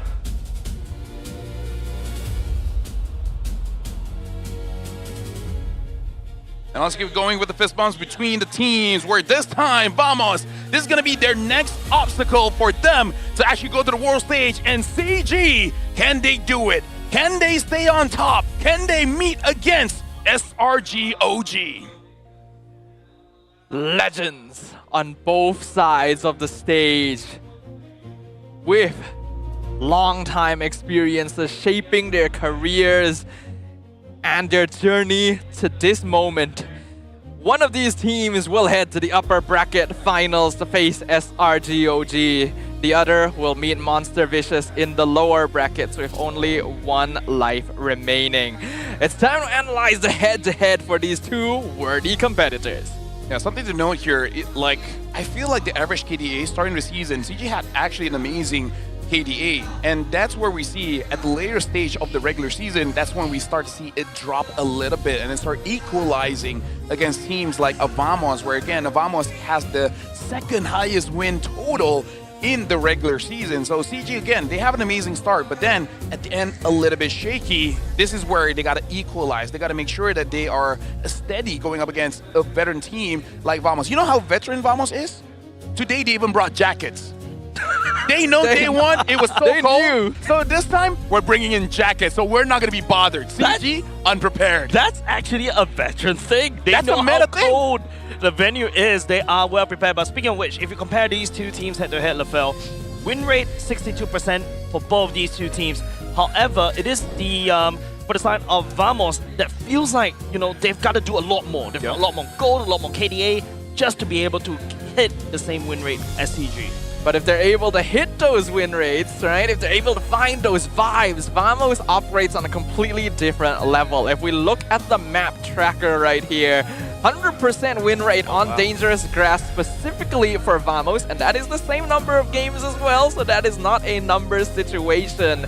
In comparison, CG is a little bit hit or miss. Their preference seems to be on expanding rivers and broken walls. I think expanding rivers really help out CG because they're willing to take losing matchups And then again, expanding rivers, they play more towards the objective, especially Year 3, man. Because Year 3, like, we don't talk about him that much. But I really feel like, especially after losing to Cram, he's trying to be more involved with the team instead of playing, I would say, selfishly for himself. Makes sense to me. I think CG Esports has experimented with a lot. And even in the beginning of the season when they were popping off, their usual playstyle leaned more towards hyper late game, which is actually very rare for a Malaysian team. They're a little less active, but like to play it slow, like to scale up, especially for Amzik, especially on heroes like the Granger. But looks like we have a player quote right here. This time it's from Keyboy. And he says, "For me, the Malaysian teams are very strong. And for M7, they have the potential to reach the top 2. With the Project Next patch, it's a bit difficult to analyze other teams because, in my opinion, Malaysian teams have too many types of strategies, which will surely be applied across all 4 maps." That is very true, for better or for worse. Yeah, and it feels like, the patch is actually helping the Malaysian teams, right? Like, legit. The 4 different maps means that you really need to look out for, your various different strategy, different picks, different playstyles, like how Flying Cloud could actually help you to basically come in a different flank. Dangerous Grass means that you really need to open up the map a lot more, so a lot more pressure on the roamers as well. And right now, we mentioned about how Team Vamos is like 100% win rate on Dangerous Grass. I mean, they are literally wearing masks. They are literally can be anywhere around map, especially when you have a very experienced roamer like that. But now we gotta talk about the bad about having too many strategies, because too many cooks in the kitchen spoil the broth here, and I hope that's not the issue with CG, because they have a lot of great minds. Coach Reed, Balance, Chiku, all of these are notable to be one of the smartest in the league, and I'm just worried if they have different ideas, there's clashes. I just hope they come to a decision to say, okay, this is the best way that we can play right now. And also the question of whether or not those ideas have been modernized in the past, right? I have to admit, even during the regular season, despite being known for his big hero pool and his really smart choices, Chiku tended to fall back to the familiar. He liked to play mage heroes that weren't in the meta, but that he was comfortable with. And it did work, but not always as well. Has he been able to pick things up more in tune with what other teams are playing, or are they going to stick to that same style? But that's what the art of war say, right? If you want to confuse your enemy, you gotta confuse yourself, right? I'm always confused. I'm always confused. No wonder people don't understand me on the desk. But that's why, Chiku guys are so powerful. He brings in the X Factor, and it just brings out a lot of questions, like where can he go? What can he do? We don't know where they are going. And then after that, he pulls this weird stun of a pick and just smashes everybody. And that's what exactly I like about his brand. True. Can't deny that it's always entertaining to see Chiku bring out something strange. The heroes that he was most known for was Odette, actually. It was a hero that he played so often that other teams started banning it regularly. He also would play Xavier from time to time, and that's a hero that was actually adjusted in the recent patch. Yeah, it's much easier for you to get the full stack of the Enlightenment, so that before this, you have to basically attack your opponents 3 times. But now if you hit the combo, especially if the circle is at the middle, you immediately get a full stack.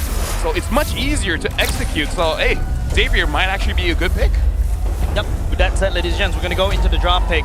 I'm excited about Xavier because I play some Xavier on myself, but we're gonna go into the drafting phase of this first game of this Barbarian match. CG Esports faces off Team Vamos in a best-of-5 series to see who will come out victorious. And the very first game will be played on Broken Walls. About a 60% win rate for both teams here, so we're not going to see too much of a map-based advantage. Right now, Vamos, they are banning out the Grog as well as the Harif here. So maybe just in general, Vamos does not want to fight against the Harif. They are hoping that Nako can control the lane quite well. And arguably, yeah, Harif, once he has the Zaman Force, even if you're able to freeze the wave, he's able to neutralize it by himself. So at least now we can see part of the strategy for Vamos here. Yeah, and Amzik was always known for 2 heroes in the gold lane, Harif and Granger. He almost exclusively played them throughout the entirety of the regular season, barely even touching fighter gold lane until the very end. So Vamos might be specifically targeting the rookie here. Yeah, and there's also a saying in some other part of the interwebs, I don't fear the guy that is a strong master of everything. But I feel the guy that's master of one style. Right? Yes. And I think you saw that Instagram reel, right? It's basically that kick woman. It's like, I don't think I saw the reel, but I know the phrase, right? It's like, I fear not the man who has practiced 100 punches one time, but the man who has practiced one punch 100 times. I think that was the original phrase, and Sorry, you're not I wrong, butchered right? that phrase. All good. We get the meaning, right? It's true that Amzik might have a smaller hero pool, but hey, if it works, right? Lunox and Yi Sun Shin gonna be the final bans here, and looks like we have someone rolling in the audience. Are they gonna get anything? And it looks like CG, they are going to opt for the Lancelot, which in my head, I was questioning whether they want the Lancelot or the Baxia, because I feel like if you pick up a Baxia, it's going to be safer for Amzik to get a marksman here. All right, just going to claim it. Oh, he's getting it. He's getting All it. right. All right. It is a pretty cool skin, though. The fact that your ult changes color like 3 times, that's insane. I actually did not know that. I have not seen much of that skin. I see you've been playing a lot of Laylas in your range. Nah. Do you know about Tamos? His special interaction with the skin? No, actually. So, base skin, nothing. But when you get a kill, you get a crown. And if you get like 3 or 4 kills like that, the crown turns gold. Ooh. And then if you die, it resets again. So basically, like the more kills you get, the cooler the skin becomes. Now we know who the richest one among all of us. What? Here. Now we know who is the richest one among all of us here. Oh man, I just watched TikTok. You know. Man, he's the viewer. Yeah. He's not speaking from practical experience. I just watched it like, oh, so that's how it works. Okay.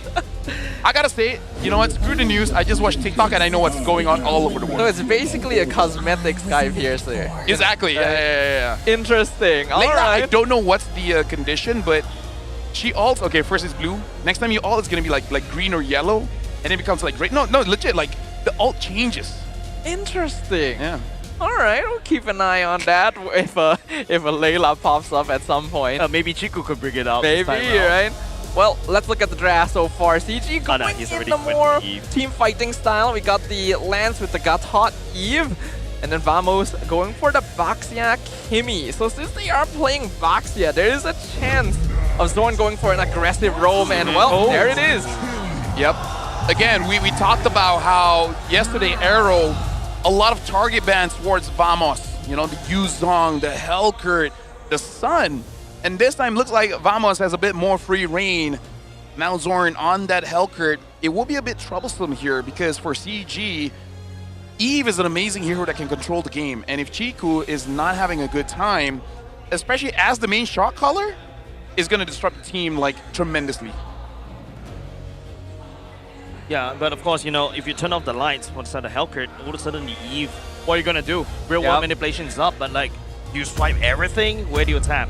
So I think this is a really like a pseudo counter against what CG wants to do with the Eve. Yeah, especially if Gato doesn't know where to jump. I'm a little worried because we already pointed out that CG was known to be more of a late game team, and Vamos is trying to lean into more early mid game pressure with this Baxia jungle and Hellcurt roam. So hopefully we've seen CG work on their early game phase, because otherwise Vamos is going to take control quite easily. Something to note here as well, CG is playing it quite safe here. So again, maybe it's because, you know, first game on stage for the playoffs, haven't played for a while, and wants Amzik to become more comfortable. So they go for a very standard draft, right? Lancelot, Gatot, and Eve, one of the safest openings that you can have. But look at Vamos. Vamos is already banning out the Harif, banning out the Ruby. If they ban one more hero for Amzik, unless he has been training, Amzik might feel the pressure in this game, especially he has to consider he's going up against a Baxia, he's going up against a Hellcurt. We saw yesterday where Melkidi on the Granger, he really couldn't survive against a damaged roamer. So maybe that's just the game plan. Let Amzik get tilted and then the whole team can't do anything. I haven't or really Kiku. seen Amzik get tilted so far though. Gotta admit, this rookie has a lot of composure. But will his hero pool be tested already? Granger will be his last main pick. If Vamos takes that off the table as well, then we might get to see if CG has properly prepared their composition. But it looks like it is a Lapu ban instead. So now, right now, honestly, for Vamos, going up against a Hellcurt, I would say it's probably safest just to go for a fighter in the goal lane, which is why the Lapu was banned as well.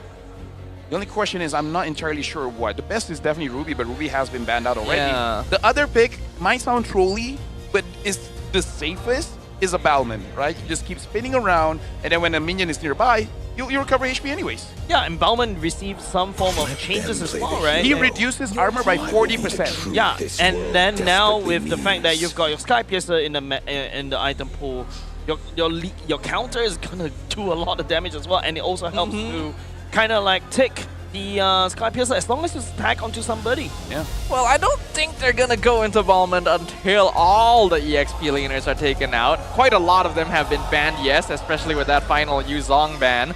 But you still have heroes like the Alice, like the Esmeralda. I feel like CG will have some options still, but one of those has been stolen already. The Esme locked in by Vamos. The Granger is still open, but again, we did say it is going to be a little bit difficult, but if you just want to get used to the stage first, I think it's fine. Even if you do lose game number 1, as long as you start to familiarize yourself with playing on stage again, I think it's worth it just to play comfort for game number 1. I can get behind that, and Amzik has already gotten himself out of very sticky situations on the Granger before. Oh, that's true. Uranus is still here, but I'm not sure if I'll be a big fan of it. Oh, the glue going to be let through. Glue gets locked in, most likely going to be a Tree's pick. I think this is the first time Glue is showing up for our playoffs, and that does sound like a Granger. So Amzik back on his signature pick. Yep. And we can see the reaction coming in from the crowd. And yeah, like I said, CG is going for comfort first, get their mental in a very good state, and now the Sun. There it is. So now we get to see what is all this band about. We got to see the Hellcurt, we get to see the Sun. AERO was no fun yesterday. CEG, they're allowing Vamos to get this draft. Well, soon, is this the first time it's being picked in MPL MY? Yes. Not ever, but for this season, yeah. For this season, yeah, that's right. And this is going to be very interesting of a match because Soon brings a totally different dimension when it comes to lane phase. The Sun was perma-banned by AERO Esports in their matchup, and it went all 5 games as well, so they didn't give them a chance at all. And it made us so curious about why. What kind of threat does this Sun pose that AERO Esports would choose not to give it over? It is going to be a gold lane Sun in the hands of Notco with the Petrify. Will he be able to bring some monkey business to the fold here against CG Esports as we jump into game 1 of our second best of 5 of the day? Yeah, and to be honest, ladies and gents, if you guys follow MPL Singapore, Seiji is the only one in MPL Singapore that plays a Sun in the gold lane. So how they use the Sun is basically wave clear with the Sun. As long as they neutralize the lane, I don't give any lead over to the Granger. And what happens towards the mid parts of the game, I start split pushing like no tomorrow. Then after that, what happens is I come in for the flank, I go in, I petrify, assassinate you with a clone, and then head out. And that's how, you know, Seiji was able to play in MPL Singapore. And I feel like this could be what Natco could be doing in Vamos. Okay, so let's discuss among ourselves. Are we going to call it Sun or Sun? I was hoping you would bring that up. I'm going to call it Sun. Yeah, I've been saying Sun the whole time. I don't know, I just... Sun. Yeah, you can do you know? Right now, looking at the emblem setup here, it looks like Nako just wants to sustain inside the lane, having the common emblem. Does have Trill so that he can properly trade, but guessing as a Sun, he's going to wait for level 4 first. One thing I worry about for picking Sun in this matchup is that Granger is one of the marksman heroes that has enough burst to farm the clones early on. So if he doesn't play it correctly, he is giving Amzik a lot of free gold with those Sun dupes. Yep. So right now, looking at what CG really wants to do is that I feel like they got to neutralize the waves and then try to get a win around the turtle. Because at that point, maybe it's going to be a little bit more difficult for Zorn to get a target. And preferably, I feel like Yetri should be the one looking for Zorn because balance is probably needed to peel for Chico. Because again, one of the main damage dealers early game. I agree, and I think that is the kind of playstyle that CG was already known for anyway, but it looks like Chibi is going to be working on the turtle here. Yep, has to back off just a little bit. Zorn is right there, doesn't really have the ultimate. Real wall manipulation, Chibi securing the turtle over as well, and now he's going to get possessed just a little bit, but Year 3 will be just disrupted right there. No pickings coming off of CG for now as Vamos sneaks away the first turtle. Well, that's a bit unfortunate because Gary was definitely in the area, so he missed his retry timing, but it is Chibi we're talking about, still one of the best turtle slayers in all of MPL MOY. It was a good initiation. And again, this is a landslide. He has a lot of damage on that on Rose going out against Chibi. It's like what, just throwing a slab of stone, throwing a turtle shell. Chibi again, like I don't know how he's consistent for like what, like 8 seasons now, always being #1 or in the podium of getting the most amount of turtles as well as lords. I do have one worry though. It looked like CG was a bit clueless of what to do at that turtle. So I hope that's just them not having the power spike just yet. Yeah, I'm hoping that as well, because their movements were a little bit strange, but it is not uncommon for CG to give up the first couple of turtles here. As we've already mentioned, they are a scaling lineup. They like playing for a late game. They still have very good macro overall, as long as they don't fall too far behind. And as far as we can say, Zorn still hasn't been able to find any kills on this Hellcurt. Oh, speaking of which, Gary punctures away from Gojes right there, just standing there, aura farming. As of now, this is very peculiar, right? Like 3 minutes in, we haven't seen a single kill. By the way, let me just say, the last time in MPL MY the sun has been used was back in 2023. It's been 3 years. That long? Yeah, it's been 3 years, yeah. Used by Sonic in MPNC during that time. Oh, right, yeah, we used... Yeah. Was that even Season before 12. the rework? Season 12. I think I remember. It was after thinking of the Sonic name. Yeah. That was, yeah, he used to be known for playing this, but that was in the jungle. Yeah. So quite a long time, 3 years. Damn. A lot has changed. Yep, we got a change. Gojes trying to make a change right here. We'll be tagging onto Gary. Year 3 right there, zoning with the rest of the member. Gary, unable to find a turtle again, giving over to Chibi. Year 3 will land down a possession, but he has to let go because the rest of the member from the side of CG getting zoned out by one dancing queen.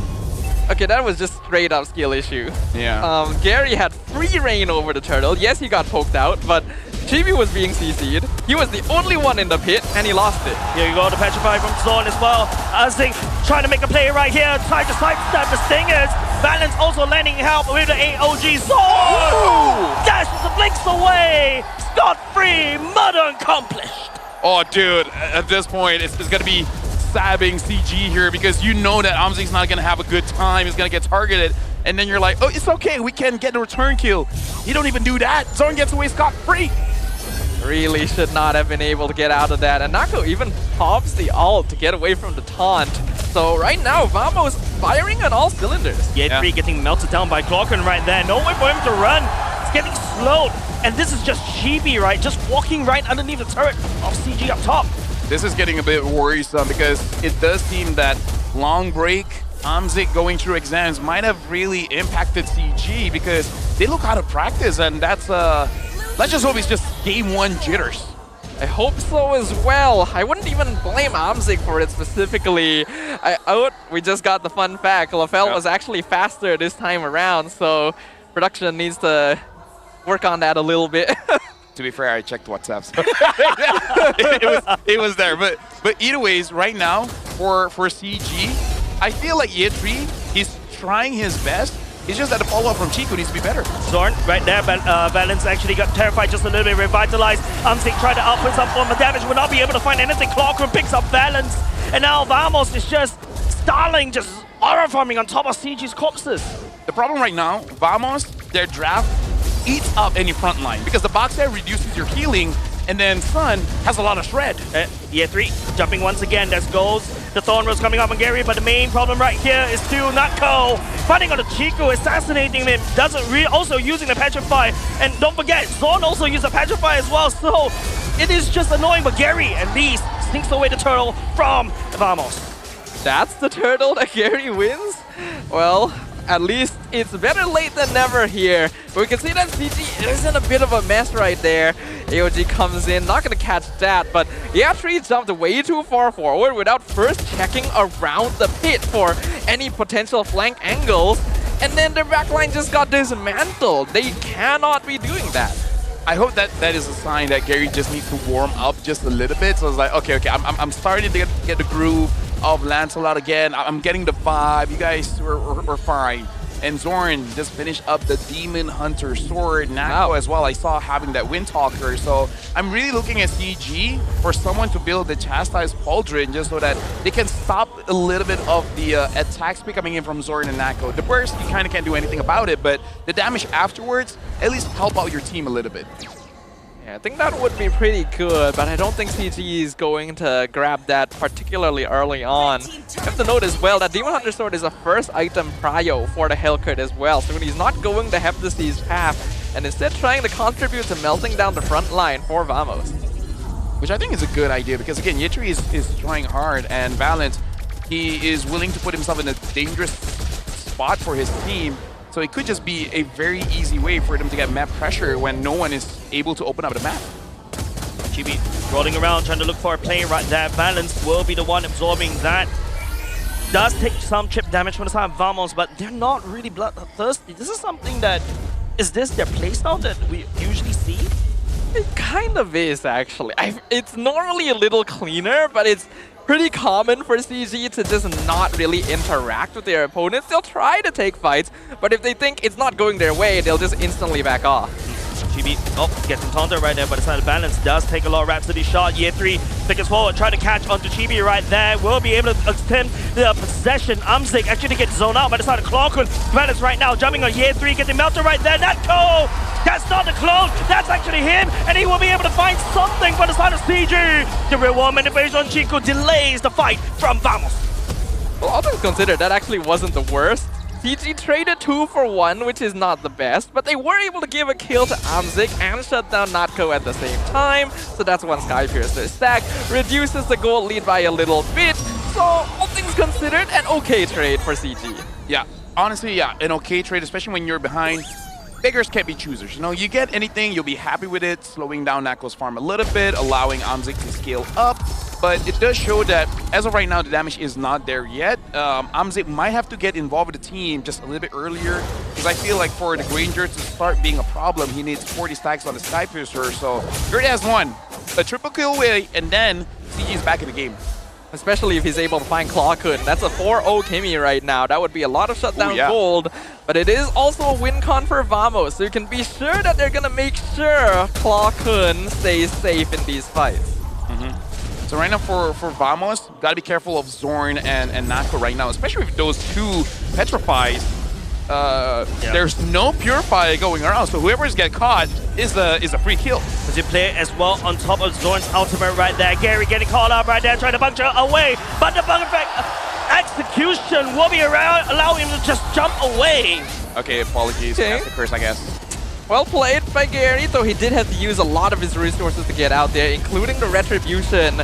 Vamos gonna use that to try and blitz this Lord down. Trying to puncture, will be able to activate that ultimate as well. The Lord, unfortunately, will fall over to the side of Vamos. They will be able to secure that Natko off the screen, assassinate the Granger as well. Balance after doing the revitalize right now. Zorn getting called out just a little bit by Year 3, but Zorn limps away to safety as Gorgeous chases down Gary. 3 members on the side of CG gone as Vamos all healthy.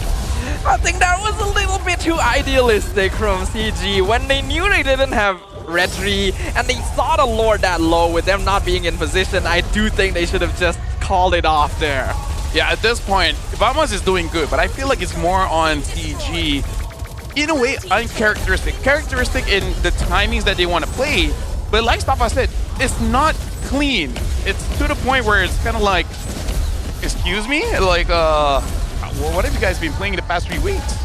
It's very much we expect better from you situation, which is harsh, but considering how CG had been performing. Not fun, LaFell. You guys are hard to impress. Although, to be fair, they barely became top 2, right? Yep. Like seriously, we have to wait for the last day of regular season to be like, okay, oh well. There it is. Well, this time it is on camera. And it's game number 1, too. They're like, you know what? I think it's over. Hey, might be a trio stuff, huh? Hey, you might get some rest tonight. I might get to sleep tonight. That might be good. What do we think about this Sun? Also, oh my. Oh my. Oh, well, Zorn doesn't even he doesn't even bother to finish up. But yeah, looking at the Sun's build right now, it is all about the chase, right? Because attack speed, yes, but every single item has a movement speed component. Even those shoes, rapid boots, which has been improved a little bit, giving you 12 HP regen, making it so that this Sun can stay at the map for a very long time. So you go in, you try to burst. If you don't get the burst, you have enough movement speed to move across the map and then start doing something else. Yep. Gary punctures out of safety for now, but then you still see Natko sending another fat wave down the bot lane. CG forced to back off, try to go to the defense. It's just, I'm not too sure what CG is thinking right here. Maybe they're not thinking just yet. I might actually be inclined to believe that. It feels very reactive right now, unfortunately. Not a lot of forethought, and CG, this is not too out of character from a position they'd be in earlier in the season. But even with that, you could see like, okay, at least they're still setting up for Amzik, they're still giving farm to Chiku. Here, it doesn't really feel like they have a foothold on anything. Right now, I'm looking at the player screen. And only, hold on, Chibi gets caught. Chibi getting caught right there. Now this time around getting possessed. Natko coming in. Petrify. Catcher's gone to the Granger. And now Vamos just going to collapse. It feels like Vamos fell across the map. But when Chibi gets stunned down by CG, they come and save him. And then after that, consider CG wipes out just like that. Chibi right now announcing at CG all that for a single drop of blood. What did it cost you? Everything. Everything, all at once. What a slaughter. That was good for Vamos, but at the same time kind of hard to watch because we were talking about what is CG thinking at the moment, and you know, we're joking like maybe nothing. And looking at the player cams, it was only Gary that I can see his mouth moving a little bit. Yetri also like very a little bit. And in the mid duo, they're not saying anything. So I don't know. Maybe they're just not prepared. Or hey, let's give them the benefit of the doubt. Let's just warm up. Right? Just warm up. I think it's the sweater. I think it's the jacket diff. Yeah, jacket diff. Jacket diff. It could be right there. It's like okay, we knew it was cold. We didn't thought it was this cold. Maybe that's why Gary was missing the retreat. He was too cold, right? Yep, I think that's an excuse for the side of CG to basically start making a jacket merch. Actually, don't they have jacket merch? I think they do. Yeah, they do. I think they do.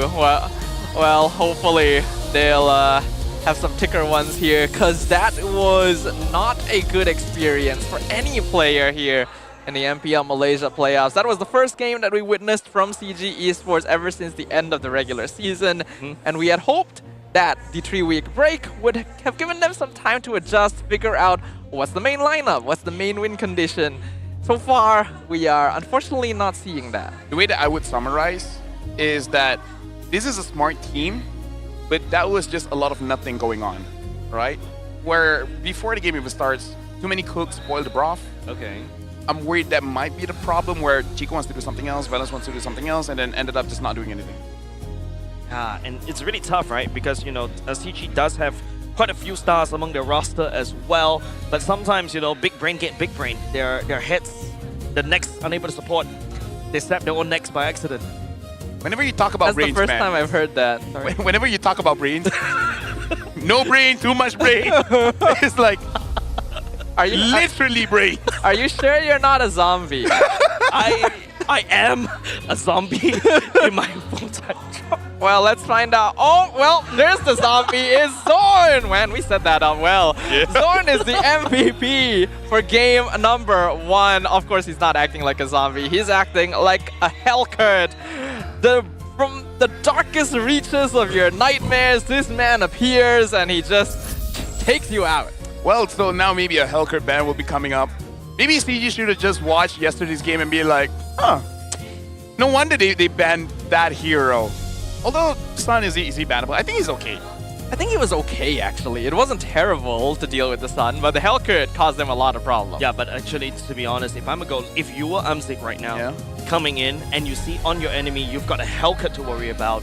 With a Petrify, mind you, you've also got a Sun to worry about. With a Petrify as well, I think I'll hide in base. Yeah, There's nothing in the world, no matter what kind of hero you put, that can actually peel for these two heroes. If I was Amzik, I'm like, can I use a Terizla?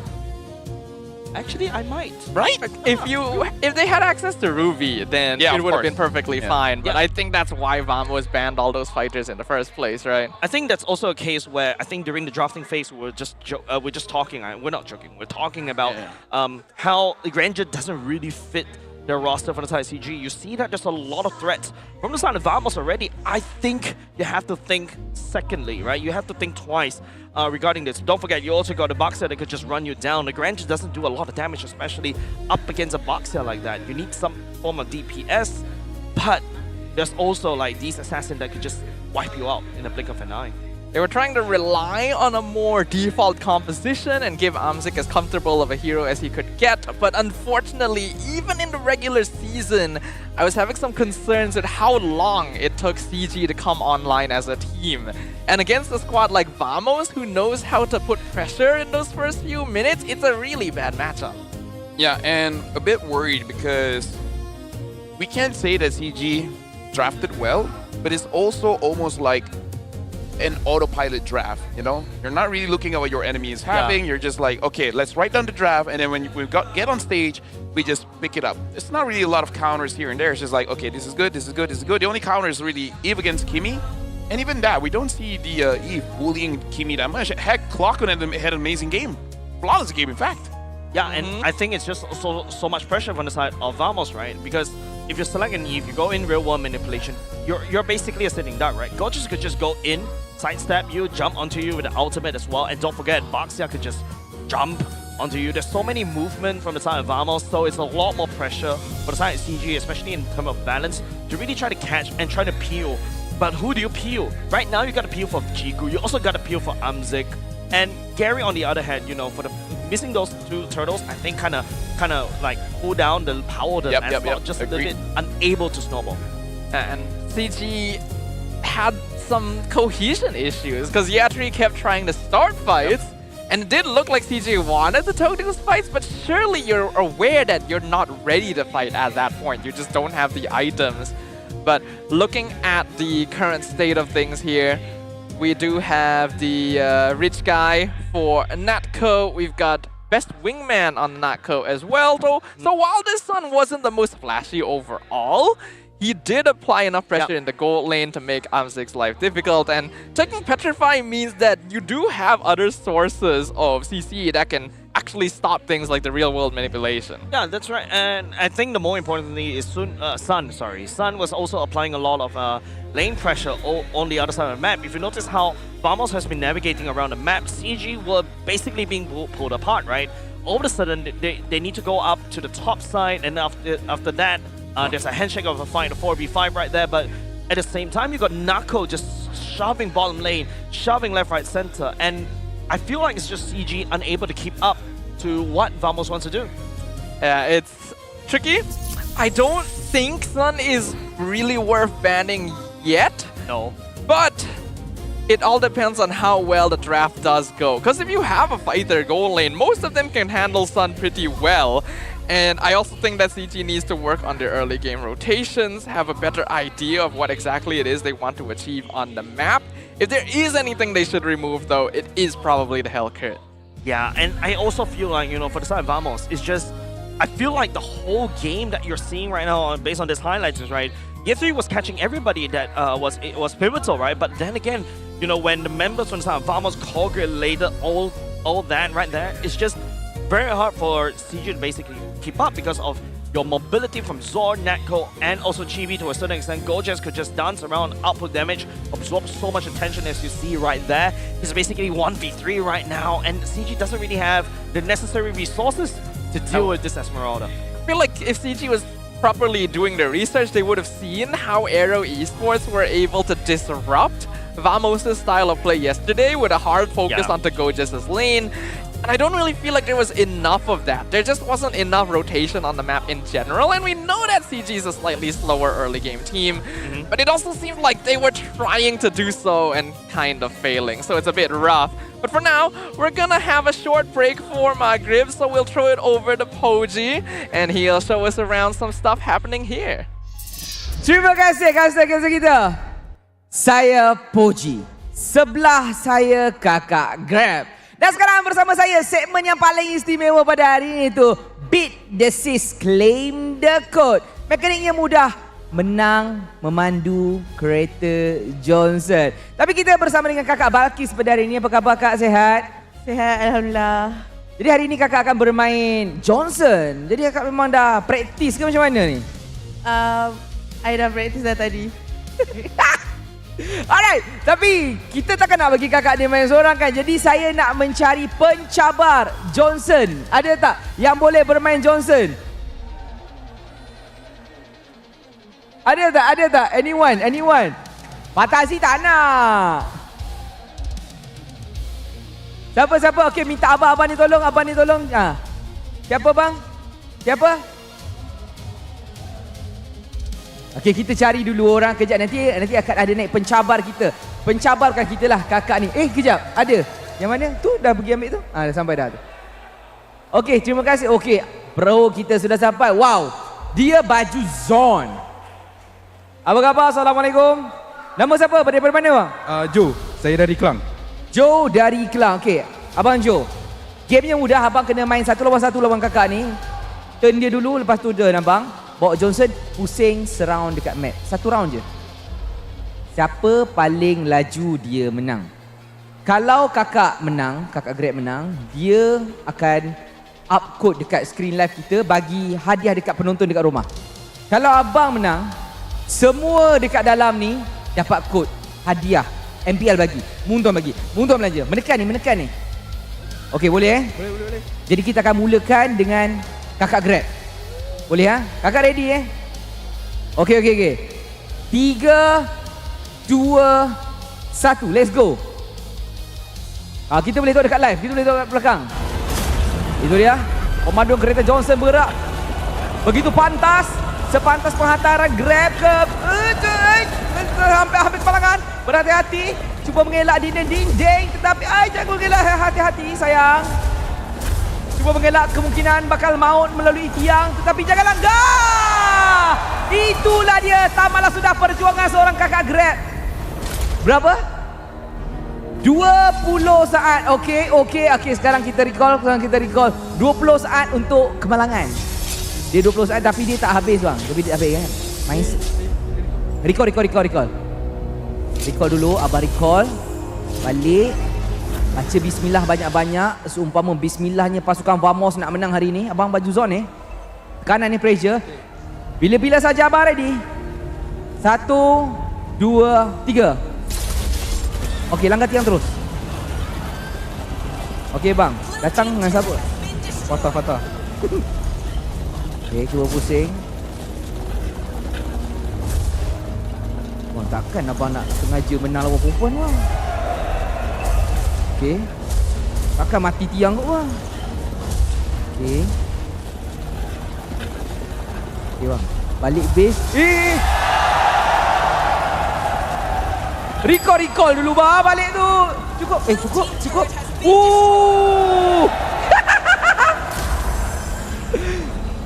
Tak payah saya nak tanya siapa yang menang.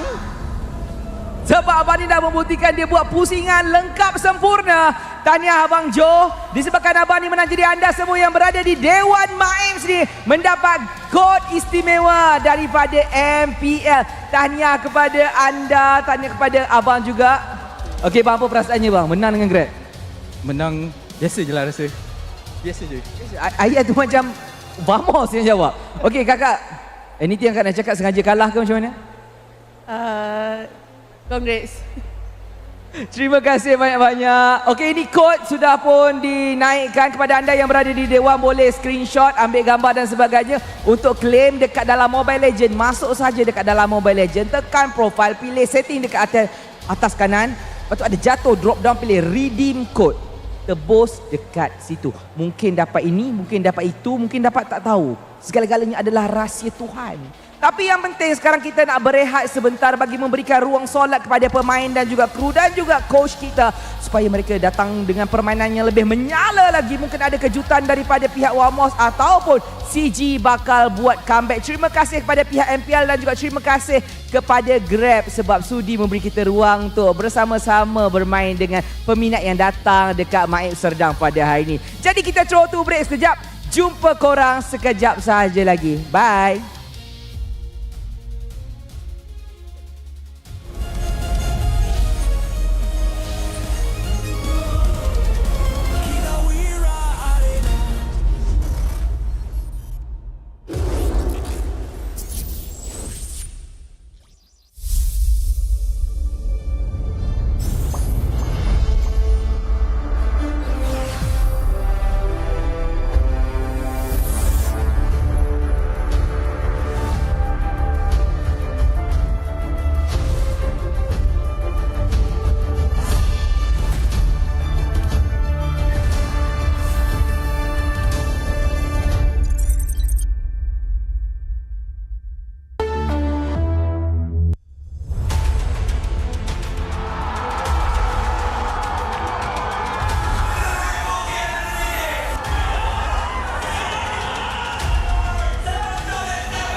Welcome to MCGG Rising Stars.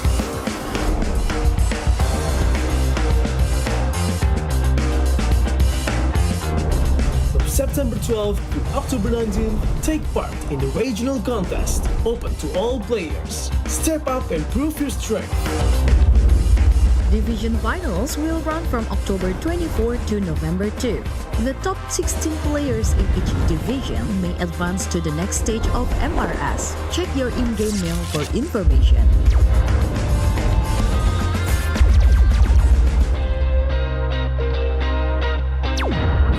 The S3 Finals group stage kicks off from November 8 to November 9. The top 6 players from each group will qualify for the S3 Finals semi-finals. The semi-finals will be held on November 15. The highly anticipated grand final arrives on November 16. The champion will earn a direct qualification for the first MCGG World Championship. The battle is on and the world is watching.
Rayakan harimu dengan 100 plus 0.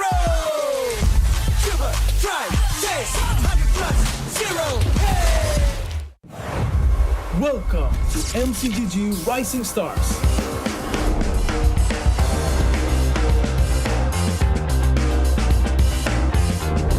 From September 12th to October 19th, take part in the regional contest, open to all players. Step up and prove your strength. Division finals will run from October 24 to November 2.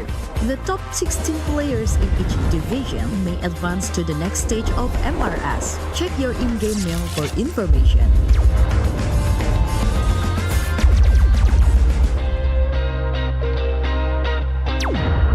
The S3 Finals group stage kicks off from November 8 to November 9. The top 6 players from each group will qualify for the S3 Finals semi-finals.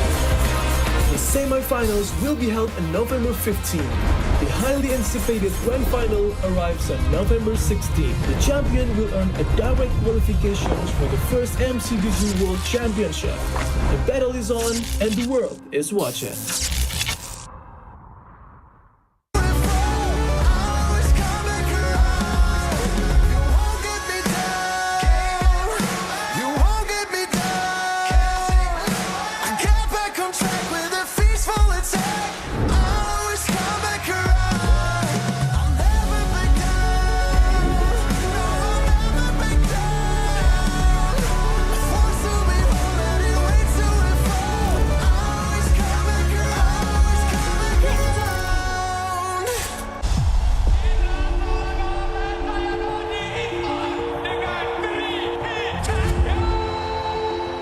This season, we're aiming for first time for beating Malaysia.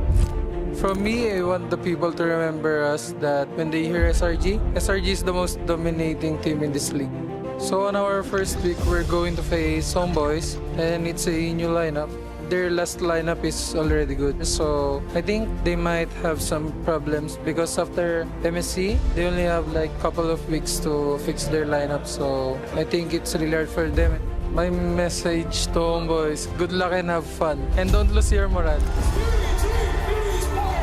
Decision.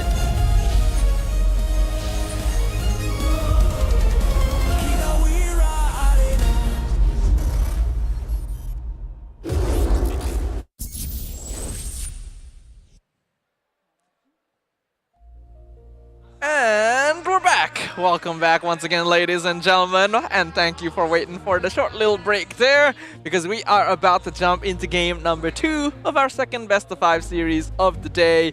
Unfortunately, in game number 1, CG Esports' performance left us a little bit wanting. So we're hoping that we get to see something different moving forward. My name is Stafa, once again joined on the desk by Lafel as well as Jays. How do you feel right now? I feel like, okay, for you engineering nerds out there, right? The CG was very high for CG. It was unstable. Yeah. It toppled immediately. So I really hope they really ground themselves in game number 2 and hopefully make a play, perhaps, like these people. I'm in the wrong type of engineering because I did not understand that. So let's talk about something else instead. We got the iconic teams of MPL Malaysia. Many players, many squadrons, many brands have made a name under the Malaysian banner in the past. And here we can see a history. Because here in MPL Malaysia, if it wasn't for Air Asia Saiyan, people wouldn't even know about MLBB. They were the first to make this game popular in Malaysia. They're the first team that made people care. But then moving forward, they didn't have the success competitively. But then Saiyan Reborn with Long, which is now the coach for Tiangfeng Yaguai, they were the first Malaysian champion. Before that, it was Singapore. But then moving in Season 6, Todap with Chiku there went undefeated. And we haven't had that for a while until SRG.OG coming back. And of course, we can't forget the ones in between, right? Team Hack, Homebois, they're the squads that really started pushing fan culture as well. That's why we have all these amazing people here in the stadium. But here we have the result of the fan talk zone, and it's actually pretty close, all things considered. But more of you guys are leaning towards Vamos coming out on top. And after that game, if we did this again, I feel like the numbers will be quite slanted. And I feel like me and Stafa are disappointed because it's. Imagine this, Jace, Okay, right? Imagine okay, this, okay? Okay. Imagine you're a Singaporean, right? And then Okay. you're asking your Malaysian friend to come over and be like, "This is the best chicken rice that you ever eaten," and then the Malaysian is like, "It's okay." It's kind of like that, you know. You already hyped up the team, Yeah. But then when you see them play, they're like, "That's it." And you don't tell the Singaporean. Yeah, you're just like, "Oh yeah, it's good. It's the best I had here." And imagine the Singaporean is like, wow, this is really good. Yeah. And you're like, yeah, Hey, I feel the pain. At least in Singapore, you live for quite a long time. Yeah. For better or for worse. Yeah. Who wants to live a long time, right? Definitely feel the pain that felt, right? Like, I feel like Vamos is a team that, you know, even as Singaporeans, when we watch MPL Malaysia, we're like, oh, Team Vamos, that looks really good. Zon is there. And then now you go, oh, Chiku is in CG. This is supposed to be the Clash of the Titans. But it's just one-sided as of now. Yeah, and we're really hoping to see sparks fly, something different. I think we all came into this knowing that Vamos might have the slight edge just because of the way they play the game compared to CG. But some of that signature comeback energy has always been around, and we just didn't see a glimpse of that. It felt very directionless. It felt very basic, unfortunately. So that's not what we're hoping for here on the playoff stage, especially after the performance of SRG earlier today, right? Yeah. You're not even close to hitting that mark. And hopefully they can overcome that right now as we jump into the draft for the next game. This is my advice. Number one, bat out the Hellcurt, because Amzik's not going to have a good time. Yeah. And then Chico has always been the advocate for catch styles. So maybe let Valens go back on the Cho, which he did quite well with the Cho, and then just play it that way. Well, we have to take a look. We're going to go into Spending Rivers for this one. It feels like one of the teams actually got the better percentage of this one, with CG going in first pick. They did ban the Hellcurt, so they did listen to us there. They also got rid of the Haya and the CC. Vamos are banning out Grok, Harif, and Lunok. So the exact same 3 bans from Vamos earlier, but now Hellcurt taken out of the equation. CG starts things off with Kimmy. Honestly, one of the more comfortable picks for Chiku here. And I guess this opens up for Vamos to be the one making the decision. Someone got the Layla skin. Damn! I should be starting pulling because I pulled. I still don't have the skin. You know, like it does cost a bit. You know, it does. It costs a bit.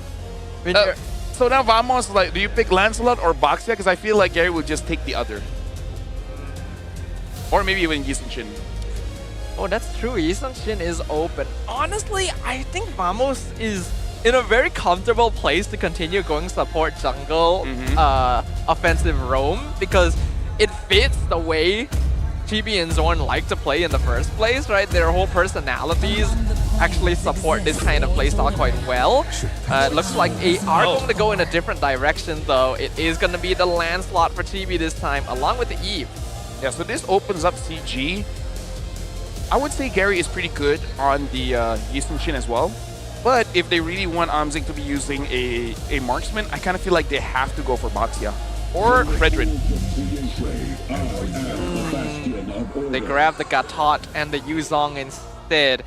So not gonna give Valens a catch type roamer, but Gatot is still very stable in general. Yuzong will also offer some backline dive. But it depends on whether Vamos has a backline to dive, because Eve is going to be pretty okay. What if they just pick the Sun here, because just like, why not? And then making the CG difficult to redo anything. Is this the Tamo skin? Yeah. Tamo skin. It's honestly pretty sick. Yo. And this is the first time actually looking at it directly. That is really cool, actually. Whoa. Yeah, imagine getting kills and all of a sudden your skin gets better. Bro. Sky Piercer. At that point, it doesn't matter if you lose. This one look cool. Yeah. If there's a team fight that you know it's losing, just don't join. Just watch. Gotta play to keep your KDA intact. Exactly. Gotta play like early season Zyme Senpoi. grab the tectonic charge and not use it for 7 minutes.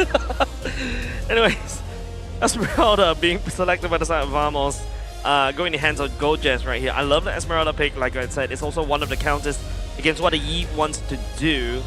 But an Esmeralda going up against the usual, this gives me like, 5 years ago meta kind of vibes. Yeah. I kind of feel like at this point because Gorgeous is feeling comfortable, and we saw yesterday Gorgeous didn't have the best of times in the best of 5, and maybe game 1, Esme Diggers is like, hey, how about you just give me that again? Or they could flex it and let Nako be using the Esme. Was about to say Esme is actually one of the fighter heroes that works very well against Sun, clears the clones very quickly. So perhaps Vamos is trying to make CG ban that out, which they do eventually decide to do. That does mean that there are quite a few fighters left in the pool. Vamos also has the option to ban out Fredrin here just to completely limit Gary's hero pool. Or Yusenshin, right? Either or, just so that like he doesn't have a choice. Unless we see something crazy coming in from CG, I just don't know what is gonna be inside the jungle. So I don't know, between the two, maybe just Yusenshin, because at least Eve can handle Ish, the Fredrin. Time to drop the beat Joy's dead. Oh, now that's a curveball. So Vamos won't ban Fredrin because they have tools to handle it. Yep. But they're actually okay with letting YSS through as well. If they get Uranus, then I understand. Or maybe they're trying to force CG to play double fighter, and then they'll pull out Export Gold. Oh, that too. That could actually happen because they don't really have burst heroes to deal with the Faraga armor. Been itching for a real fight. Kalea gonna be the last ban now. Let's see what Vamos decides to go for. If they are trying to keep the Export Gold as an option, they are going to be locking in their roam right now. Yeah. Honestly, any roam would work here, even something like a high loss. As long as it's a way for them to get onto the Kimi, I think it's good. The Cho is open if they want to go for that. But yeah, I feel like any roam in this situation should be fine. Traditional high loss works very well, especially when you have an Eve drafted in, right? Land down the glorious pathway, people find it very hard to escape on top of your real world manipulation, and all of a sudden Vamos is basically playing a game where you try to push people inside the box as long as possible. Well, Atlas, I am thinking about this particular hero. Oh, I am so hyped to see Thorn Atlas. Yep. Which also was banned in game number 1 from AERO. AERO banned this away from Zorn.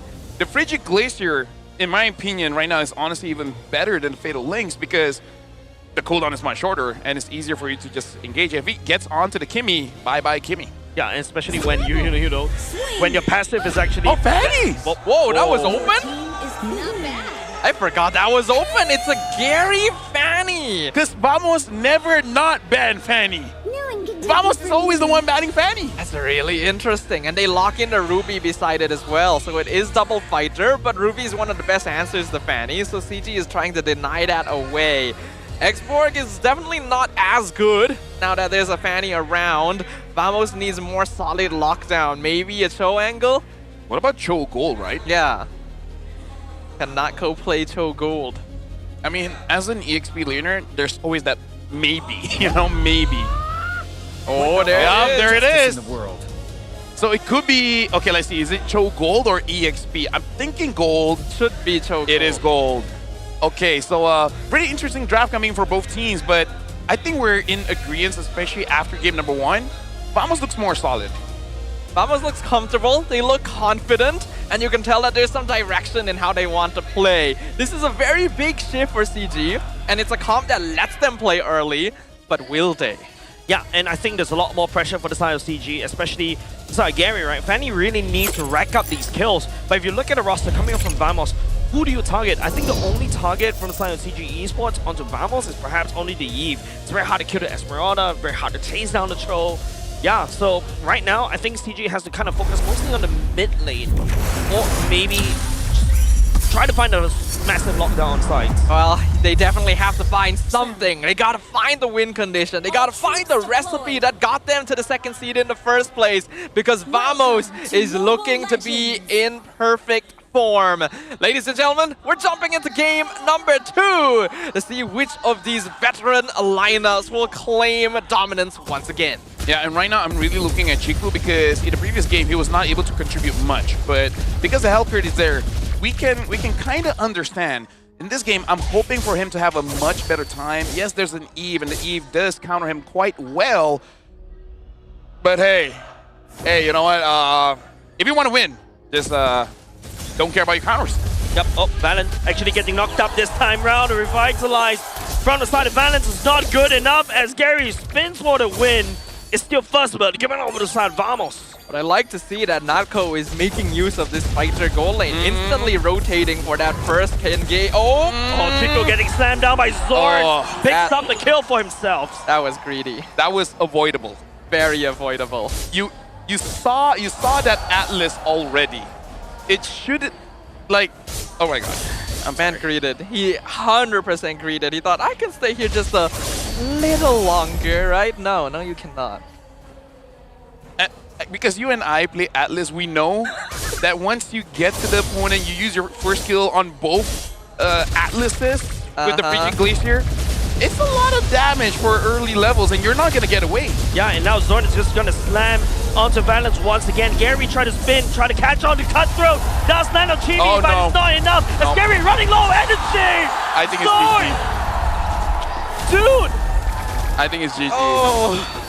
I think CG is not prepared for playoffs. Is it too early at 2 minutes? I'm like, okay, I think it's GG. My Kokoro doesn't feel so good, Lafel. This is not what I want to see. These are fundamental misplays. Yeah. Being made by veteran players. I mean, CG is just one line away from being GG right there. They really need to try to find something out of Vamos because losing Gary right there, especially towards Zorn, and all of a sudden your whole growth is a little bit awkward. It's speaking about awkward. Who needs a damage dealer if you have Zorn as an Atlas? Yep. Hellcurt, Atlas, same difference, right? He deals enough damage to get 3 kills, 1 assist, hasn't died just yet. And the big problem is Gary is a mechanical player and Zorn's going back in. And Zorn does have the Fatal Links for himself as well. He walks all the way back out. No flicker required. Chico tried to melt down Clockwood as well. And Game 3 goes all the way to the back line onto Chibi. Goes into Zorn Rose. He gets out of there alive as the rest of the members on the side of CG, they at least get this turtle. Well, it's something. I'm actually impressed that they did get the turtle. Good job to Year 3 for finding TV in the jungle and forcing him back. They actually made that work because it was 100% not going to if everything went according to the usual. I really don't know why they tried to fight there, actually. Yeah, I also feel like Zorn, like it was a good thing that he didn't die because if he dies, that would be a shutdown goal, which will help CG. The Atlas has shut down. Yeah, it's a weird thing to say. You know? Yeah. Why are you taking the kills, Zorn? You're not on Hellcurt anymore. Hey, habits, right? Habits. But here's the thing.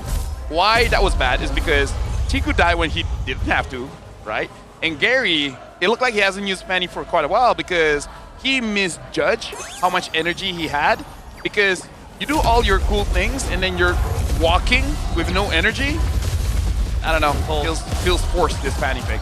A little bit. I think it could also have been a miscalculation on damage because unfortunately Fanny's damage is kind of lacking these days. Yeah. Especially when you pair it up with the energy costs as well. That's why not a lot of people have been playing it. Go Jess. In the middle right now, this time around, it seems like, you know, CG has to pour everything. At the very least, they take one turtle earlier just now. They'll be able to take Gorgeous. We shall see how Vamos plays around the map. Okay, just need to warm up, apparently. Yeah. Or they just needed us to say something bad about them. Cast a curse, huh? Yeah, cast a curse. You're welcome, CG. Hey, you needed help. We're trying our best here. Okay, Balance does see TV, but no one's nearby, so he's definitely not going for that. Also, Natko, gotta give props. He does know how to play Cho. He's doing it well. Okay, I'm not liking Zorn's build as well, same as they keep going for the fleeting time. I think it's understandable this game. He hasn't used a single Fatal Links this game as of yet. Honestly, when I play Atlas, I don't use it as well. Oh, I do. I mean, like, if they get close enough, sure, but meaning, like, yeah, I don't know. I just noticed that the only Purify is on Chiku, so it should be easy for this Atlas to pick people up because everyone is melee except Chiku. That's true, actually. So Vamos can play off of that. Their AoE damage is a little bit lacking, so that's probably the only thing that they're worried about. But if they stack it correctly, they can still insta-burst most of CG at once.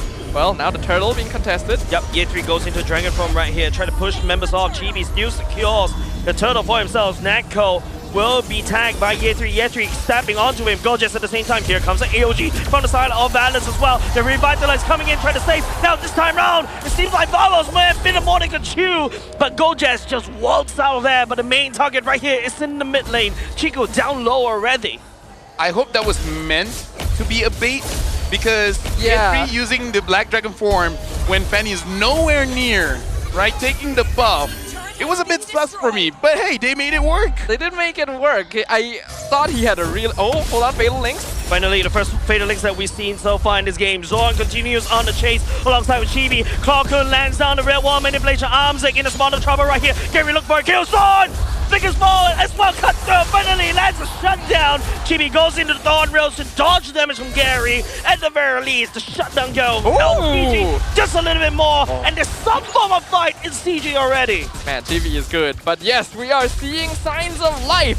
Finally. I think Vamos was overstepping a little bit. Getting a bit too confident. Yep. And that allowed CG to actually capitalize on it. You should know that if you full dive Ruby when your minion wave is against her tower, she is going to heal all that damage. But it's fine. Things are even now. Yeah. It's crazy, right? Even though the Hellcrit got banned, it's still in the game. I knew that joke is coming. Knowing you. Yeah. Either ways, Gorgeous gonna get taken down. Chico, that's quite far ahead, but Clarkun, Red Wall manipulation does seems like a good response. Zorn also coming in with the Atlas at the same time. Fatal Links right into the Red Wall manipulation as well. Unfortunately, Amzik desperately using Armor Fender, trying to outplay. Will not be able to happen. Clarkun picks up his head. What a very Chico thing to do, huh? I think it's very Chico. And honestly, I don't think it was actually the bad call here, because it's unlikely Chico's gonna get out. So he's just trying to see if he could maybe force Clarkun to cancel or even get the kill. I think he could have told his team to just commit with him to take out the Eve sooner, but I guess he thought he would be enough to get them out in sacrifice. Zorn on the rapid boost, he's just walking around. Gary steals away the turtle from side of TV as well. And Vamos left a little bit awkward right there. And now if you take a look at the gold lead, yes, it's still 500 gold in the favor of Vamos, but Vamos already lost 2 turrets. I guess all CG, like the win con for CG, is for us to say bad things about them. I guess so. We are the keys of victory. We're the keys to victory. He is the victory. It's like, hey, CG, you saw, boom, they start getting good. I guess we're gonna have to swallow our pride here and maybe give him a bit more of a hand. No. We're helping them, because, you know, like all the protagonists, like Naruto. Yes. Right. When people say like, oh, you're not good, boo-hoo, Hulk no genuine. jutsu. And then, oh yeah, well. Well, that's usually a different thing. That's usually Naruto telling the bad guy to like be his friend or something. Yeah. It's like the bad guy is like, I wanna kill everyone, and then Naruto's like, but why? Where are you gonna live? And it's like, oh yeah, I need to live somewhere. You can still change. Yeah. Come with me. You know, as you guys are talking about Naruto, there's a bit of an assassin fight all the way up top. Chibi versus Gary. Gary's the one that has to dunk out. But right now, it's a very awkward map, right? I've got no idea who has a better lead right here. No, you know what? Neither do I. Because I don't know what's happening at this point. Like, Vamos is doing good, and then they start throwing a bit, and all of a sudden, Gary is kind of like carrying the entire team. In my professional opinion, all right, I don't know. Yeah. I wasn't ready for that. Imagine you go to a doctor and he say, in my professional opinion, I have no idea what's wrong with you. You panic. Yep. Trust me, I search up Wikipedia. There's no pictures for what you're having. Would you like to submit a photo? Okay. Right now, looking at itemization here, it looks like the build coming in from Nako. Good. Oh, Nako. Getting a spot of trouble right here. Does try to dodge right here. Gary will not be able to find him. Nako down low just a little bit. Valence on conceal. Yeah. I was gonna say he should have enough items to really disrupt Gary. Even if it doesn't kill, should get him low enough so that he would not get back into the fight. So Nako just has to join in the fight and catch Gary. Because so far, like legit, Gary is doing a lot for his team. And yet, it's just that KDA Yetri doesn't look that impressive just yet. Yeah, not that impressive, but he's done what he's needed to so far. I feel like Yetri is actually one of the more consistent players in CG this series, which is props to him there. For now, the goal difference is pretty even on both sides. Both teams have pretty similar scaling styles. Oh, hold on. Execution, Fatal Link just for one, but it is more than enough. Amzik, the receiving end for multiple ultimates. And speaking about ultimates, it's going to be Year 3 in the sky. The Petrify will be able to land on the zone. Gary comes in with a fight, and all of a sudden, the red HP boss are dwindling down. CG will be able to try to find a foothold. But hold on a second, Vamos seems like they're fighting back. Chico right here trying to outplay. But Klokun shuts him down right there where he stands. How is Klokun and Chibi escaping death time and time again? They're just too good. Honestly, Chibi is popping off. He made one mistake of dashing through the Yuzong knockup, but somehow didn't get punished for that. Gary had a really good timing of entry. If not for him, CG would have lost that fight for sure. But Vamo is also showing some impressive micro mechanics. Both these teams really should consider stop fighting. I agree. Have some macro bit, right? Yeah. Yep. He's like, oh, Gary on the wrong side. Oh, he does miss one Gable. Oh! Wait! He takes the Lord away from Vamos! Real 1 minute page of the time. Klokun right here. It's going to be Year 3 all the way to the backside. With the Petrify will now be able to land onto Klokun right there. Year 3 pulling the members to the side of Vamos right here. And Gojes dances around, distracting CG. But now this time around, it may be a more equal true. Getting melted down. Balance picks up Gojes. But the members to the side of CG. Amzik stepping forward as well as Gary wrecks havoc and takes down mid lane turret. That's a rare miss from Chibi. Like, if they retro at the same time and the opponent gets it, sure, but that was way too soon. And he doesn't make those mistakes. Yeah, and all of a sudden, because of that, Vamos is actually on a losing end right here. And it seems like the scales has been tipped. I don't know what to say. This is quite impressive, actually. I guess there's a reason all the teams have been banning out Fanny, even though she's not in the same state she used to be. CG Esports coming online in that mid-game power spike. This is usually where they start fighting pretty well. And it does seem to be following that trend. Vamos, unfortunately, overheating a bit too much. Oh yeah, for sure. Yeah, it's like toying with your food and all of a sudden your food starts snapping onto you. Speak about snapping. Here comes the Black Dragon form as well, snapping around. Klokun, real world manipulation. Chico still up with some form of damage just a little bit. At least they deal with the lore for the side of Vamos as well. Chibi taking some form of damage. Gojes getting dragged back by the side of CG. Nako laying around, trying to find an ambush. But Vamos, they will disengage. I feel like Nako should really be slightly bit more stingy with the way of Dragon for Gary, because he's been kicking Amzik, which honestly is fine because that's a lot of CC, but still, maybe stop Gary. Yep.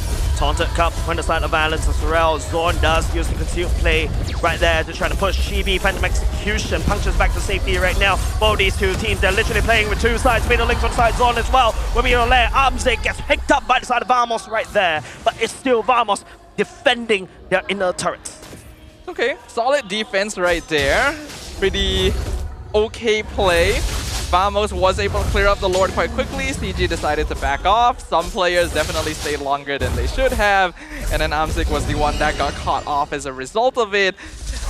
I feel like Natko needs to be playing flanks a little bit more as a show and not nearly dying to a concealed Gatot taunt. But what do I know, right?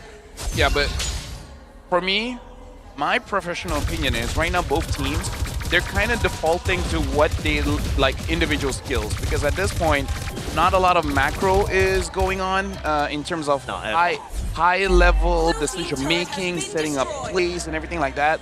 Both teams act more reactive, where like early game, Vamos proactively found the lead, and then after that, it's kind of like let's autopilot and see how it goes. Yeah, I really expect a little better from these teams, I'm gonna be honest. But at least this time it's entertaining, right? Yeah. Goal lead is still even. Both teams playing with some discipline, so I wish it was different. To took some of the damage from the side of Nako. Shin post auto there, but Valence right there. That's land on the taunt. I'm offended, will not be able to land onto anything. Real one manipulating from the side. Clonkun as well. Chico up with the damage, but Goldjazz is there to kind of distract just a little bit. But Gary ranking havoc in the backline. Clonkun has to flicker away from the wall, just away from Gary. Chico shuts down Clonkun, and in the wall, there's nowhere for the side of Vamos to run away from Gary. Right now, Chibi gets shut down by Yetri. Goldjazz trying to run away. And this point, Vamos, they're in a very, very, very tough spot because Gary is online. He's targeting Nako, he's targeting Chibi. And I think we talked about this during previous drafts where we're not sure about the Chogoling because honestly, only a very select few can use it that well. And Nako was doing well with it early on, but I feel like that might have been the only point of the game that he actually practiced, unfortunately. So CG is reaping the benefits of this. Gary is doing a great job. Yetri is holding the front line super well. Chiku is getting the pelt at them for free. The game state has completely shifted even after the blunders made earlier. And I am probably not sleeping tonight. Yeah, remember like off screen where like if Vamos loses game number 1, somehow they do something in game number 2. Yeah. Because they like to even things out. It's the opposite. It's the one opposite. game one. They win game 1, it's like, hey, we have leeway, right? We use too much energy. We got a lot of time, right? Hey, right? We got nothing to do after this. Yeah, what about sleeping? What about sleeping? Yep, Lord will clash onto the bot lane for now. Zorn gets him melted down by Chiku. Chiku focusing on the turret right there. Will be able to take down Chibi, trying to make a play right here. Trying to find out Umsing. Umsing goes into Frozen, but Chibi this time round, not enough. Ultimate for them, and Chiku will be there to finish off Gorgeous. The members on the side, CG. This is the moment when Reloaded 2, they equalize the score against Thups. An excellent base siege right there from CG Esports. I can definitely say that objectively. Vamos made too many mistakes, overheated, were too confident in their ability to just win through fights without respecting the damage potential of their opponents. Fanny making its debut here in MPL MY playoffs in the hands of Gary, showing off why he used to be known for this hero. Can I just say, like, CG fans rejoice, because we're not the only ones. All their fans are like, is this it? Is this what they're gonna show us? Yeah. Game number 2, man. Like, again, going back, we did say this. Maybe game number 1, just get a comfortable drive, just get used to the weather of what it feels like on stage, and then afterwards, you start popping off. And oh my goodness, Gary and Yetri, they both popped off. I feel like the rest improved a bit during the game, but Yetri and Gary, dude. 100% agree. It was those two. Yetri especially setting things up initially, and then Gary wasn't the cleanest early on, right? But once he got those items, really started feeling like the classic Gary we know and love. Fanny is definitely getting banned next game, I think. Seeing the audience, they were so like, ah! Oh, we're doing it! Ah! We didn't waste our money! Ah! I don't blame him after what happened. Yeah.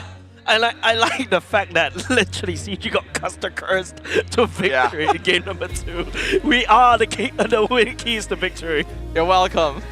Let's see who our MVP is going to be, and this time it is Gary. I don't know what he was trying to do there, but it's Gary on the Fanny. Bowling.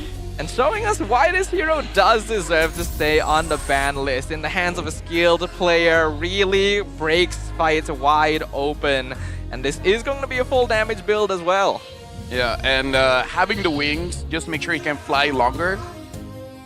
Yes, that's what they do. Yeah, right? Right. Oh. I never knew that having more swords than you need to actually do allows you to do a lot more damage.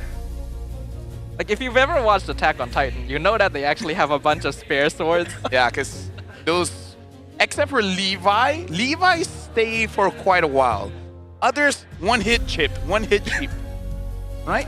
They're just not using them right. Yeah. You just gotta be an Ackerman so that you have a sword buff. Yeah, I feel like, you know, Gary was the Ackerman, but not CG, right? He literally cabled his way to victory apart from ours, us literally saying things about CG. But of course, I think it's just Vamos overestimated the amount that Gary could do on this Fanny, right? And there's a lot of times where Yetri really sets up for the whole team for the side of CG, right? His Black Dragon forms on point and allows everybody from the side of CG to just collapse onto Vamos. I kind of feel like Clockwood and Chibi locked in, and then just slowly seeing what their teams are doing, what teammates are doing. I'm like, guys, if we lose this game, I swear, guys.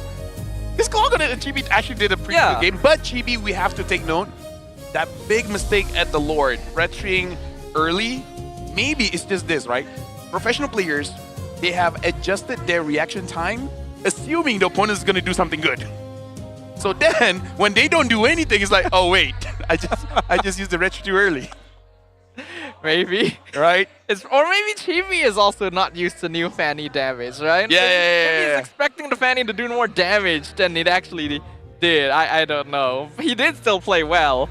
Nako was okay early, Zorn was okay early, kind of performed worse. I still don't like fading time. Yeah. Still don't like it. Unfortunately, Gojas, I did not feel his presence at all.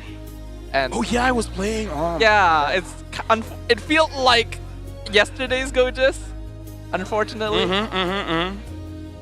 But hey, Chiku did a lot of damage, right? He did. Yeah, he did. Yeah, feels definitely. like I feel like Chiku feels like he was the main character in that one.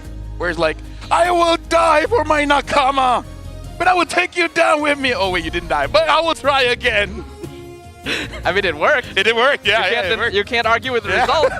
Yeah, definitely, right? And on top of that, I really like what I mentioned. I think CG finally grounded themselves, lowering down the center of gravity just a little bit and stabilizes that whole game. Because don't forget, Vamos in the early game was just literally going around, just picking up kills against CG, right? Zorn on the Atlas, picking up that 3 kills makes the whole team a little bit awkward. What is Zorn's gonna do with his Atlas with 3 kills? Get feeding time? If he gave those 3 kills to Chibi or Clockwood, hey, it would have been completely different. But well, I would like to say that he definitely didn't intend to take those kills, but I also can't say for sure.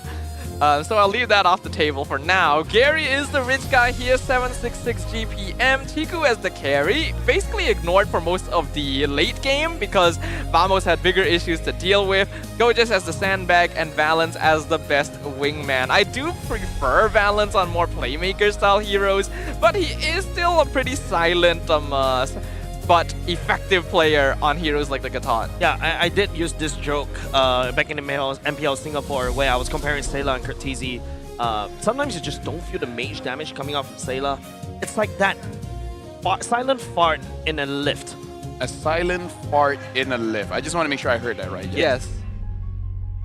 It's just, you don't hear it, but you can feel and smell the maximum efficiency. But it's more dangerous if you just hear a small of it, like,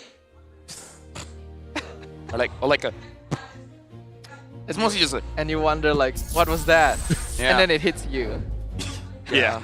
By that time, it's too late. by that time, it's too late. There's nothing you can do to protect yourself. Yeah, and literally, right? Like, I think the whole highlights that we are literally watching right here is just all-out brawl from the side of Vamos. They went a bit too much. I think that previous clip was the one where they overextended just a little bit. Yes, they're able to make a lot of these rotations, but Gary, coming in just at a wonderful time. That shutdown goal was the one that allows him to secure the Malefic gun, roar, and then, proceeds on to just dominating the game. Yeah, I don't know. Vamos was a bit too unga bunga for me. Yeah, this was the play. I can't look at Gary. He's basically trying to escape everything. He flies into the pit, steals the Lord, and his team goes all in and just takes over everything. There were still some very awkward moments. This fight was a little bit nonsensical for me, but CG was in a good enough position at this point that they could just dive in regardless. I really wish that Vamos saved their CC a little bit for Gary instead, rather than overextending themselves. Nako didn't look the most comfortable. Zorn bought fleeting time and barely used Fatal Links. If he had Guardian Helm, it would have been a different situation, which is very sad, but, well, you get what you get. I kind of want to hear the comms for Vamos. Like, what were you guys saying that got you up to this point? But I kind of feel like, Nako had a pretty good laning phase, right? Laning phase against Amzik was pretty good. It's just that later on, I would say he knows how to play Cho in terms of the skills. But he doesn't know how to play Cho in terms of the movement. if that makes sense. He only practiced Cho in 1v1. Exactly, yeah. I Exactly. feel like the Cho gold lane is such a very interesting specimen because yes, you can play a Cho like a Roma does, right? You can play a Cho like an EXP laner does. But when it comes to a gold lane Cho, your main role is to basically just, secure, wave clear very quickly, start rotating, create plays elsewhere in the map, just in case. And once you go to the mid game, you become this split push monster to basically counteract what the Fanny wants to do. Now, all of a sudden, the Fanny has to think twice to basically come in and wave clear, because all of a sudden you're kick, and then after that you assassinate basically the split pusher, and then after that you join the fight. Yeah, honestly, like the best performing Cho damage was Leone, right? And Nako didn't do anything like that. Yeah, there's a few things that could have been done better there, unfortunately, but I believe we have a tour happening with Pochi. That sounds interesting. That sounds fun. Shall we go ahead and let him take over for a short moment? We'll be back with Game 3 later. Selamat datang ke Esports Carnival untuk MPL Malaysia musim yang ke-16. Sekarang ni, kalau korang boleh tengok dekat belakang saya, kita ada watch party besar-besaran. Dan hari ni kita ada repo. Yang menariknya untuk watch party hari ni, kita boleh tengok ramai orang yang datang dan ada banyak booth orang meniaga, ada streamer yang datang, ada pro player, ada audience dan macam-macam booth. So first kali saya tunjuk ke korang, inilah dia watch party kita. Ada repo, jom kita kacau. Sini. 3-12-0. Hai Ripo, apa khabar? Baik, Dok. Say hi to camera. Hai, apa ni? Konten. Oh, konten. Okay, hai, halo. So inilah nampak, streamer datang. Panggil semua orang datang. Semua orang, siapa-siapa yang datang, korang boleh datang ke apa tempat ni? Serdang. Serdang. Siapa-siapa yang nak tengok MPL, korang boleh datang ke Serdang. Kalau korang tak dapat tiket masuk dalam, korang boleh tengok dekat luar. The watch party. Untuk esok dengan lusa, Moon esok, lusa fix. 10. Okay, terima kasih. Let's go. Kita tengok benda lain lagi. Ada juga meet and greet dekat sini. Selain daripada tu, ada pro player kita. Pusing, pro player. Pasukan kita untuk hari kedua kita pada hari ini. Meriah tak? Meriah. Dan sekarang ni, yang paling best dekat bahagian tepi ni, kita ada Nandos. Kalau lapar makan ayam peri-peri yang sedap, Nandos pilihan terbaik. Tengok tu, semua tu tengah masak. Dekat tepi ni, kita ada booth Celcom DG. Yang bestnya untuk Celcom DG, tak best, ini dia. Kad kilat-kilat, limited edition. Kena buat tas dan boleh dapat. Cara nak dapat macam mana? Datang dekat booth ni. Hanya di playoff. Terima kasih, saya tak susun. Kita nak jalan. Thank you. Lepas tu, kat sini kita boleh main macam-macam game lagi. Korang boleh tebus skin, boleh tebus diamond dan macam-macam lagi kat sini. Dekat sini ada booth untuk jual merchandise daripada MPL Malaysia. Selain daripada itu, kita ada juga CeraVe. Kalau kata lotion kecil-kecil tak cukup, kita ada lotion yang besar. Tekan, boleh mandi dengan lotion. Tuan ni, semua orang tengah buat tas, buat game nak dapat hadiah. Ini semua untuk kita sebagai peminat. MPL menghargai anda sebagai peminat yang sentiasa menyokong anda, dan ini adalah tempat yang terbaik. Carnival Esports terbesar di Malaysia. Selain daripada itu, kita tengok lagi. Bahagian sini ada air, ada makanan, minuman, tempat lepak, segala-galanya istimewa untuk anda. Dekat tepi ni, Predator Backland. Jom kita tengok. Senjata Predator. Ini yang dinamakan orang yang ganas. Tak adalah ganas, semuanya karakter dia lah. Ada tengkorak-tengkorak musuh dan sedapnya. Sejuk kat sini. Pusing depan balik, kita menyusahkan kamera. Ya. Apa tu? Nampak tak? Ada Predator. Okey. Oh, bracelet. Terima kasih. Okey, bang. Apa yang best dekat Predator Backland? Semua benda best kat sini. Lagi-lagi kita orang boleh bagi korang 1,200 diamond. Macam tu je. Yeah. Datang singgah. Kita orang akan bagi tahu cara dia macam mana nak dapat 1,200 diamond. Macam mana tu kali. Tak datang rugi. Selain daripada tu, kalau korang tengok kat sini, ni ada tempat jual air, ada booth rakan muda, mencari bakat muda Malaysia. Register sahaja QR dekat sini dan korang boleh dapatkan pelbagai lagi faedah dan juga maklumat mengenai apa yang mereka offer dekat sini. Sebelum kita menutup video kali ini, kat sini ada booth Infinite untuk korang cuba sendiri rasa macam mana rasanya gunakan telefon rasmi untuk MPL Malaysia kali ini. Masuk kat dalam, cuba saja Infinite GT30 ni. Dan last but not least, kita ada Grab Food dekat sini. Grab Food ni yang menariknya ada juga games. Boleh dapat diamond, boleh dapat skin, boleh dapat macam-macam lagi hadiah. Dan ini adalah sedikit sebanyak apa yang ada dekat kita punya booth ni. Dan inilah kita punya MPL Malaysia Esports Carnival. Okey abang ke sini, kita nak tunjuk. Biarlah korang nampak. This is it. The biggest Esports Carnival ever untuk anda yang berada di rumah. Tak berani nak datang, takut tak seronok ke apa. Semuanya memang seronok, bahagia dan enjoy. Dapat diamond, dapat skin, dapat jumpa dengan pro player hanya di Esports Carnival. Jemput datang beramai-ramai dan itu sahaja daripada saya. Let's go back kepada game. I must admit, this is my favorite MPL setup of all time, actually. There's just so much happening outside. It feels really fun atmosphere-wise. There's lots of food and drinks, lots of activities. And the hall itself is nice and big and very cool as well. So I don't know if you guys haven't decided to come on over and join us. Even if you don't have tickets, we have a watch party outside. You can come and join the festivities. Don't miss it. I think you know, I was just sharing with you guys how I literally came without any form of cash.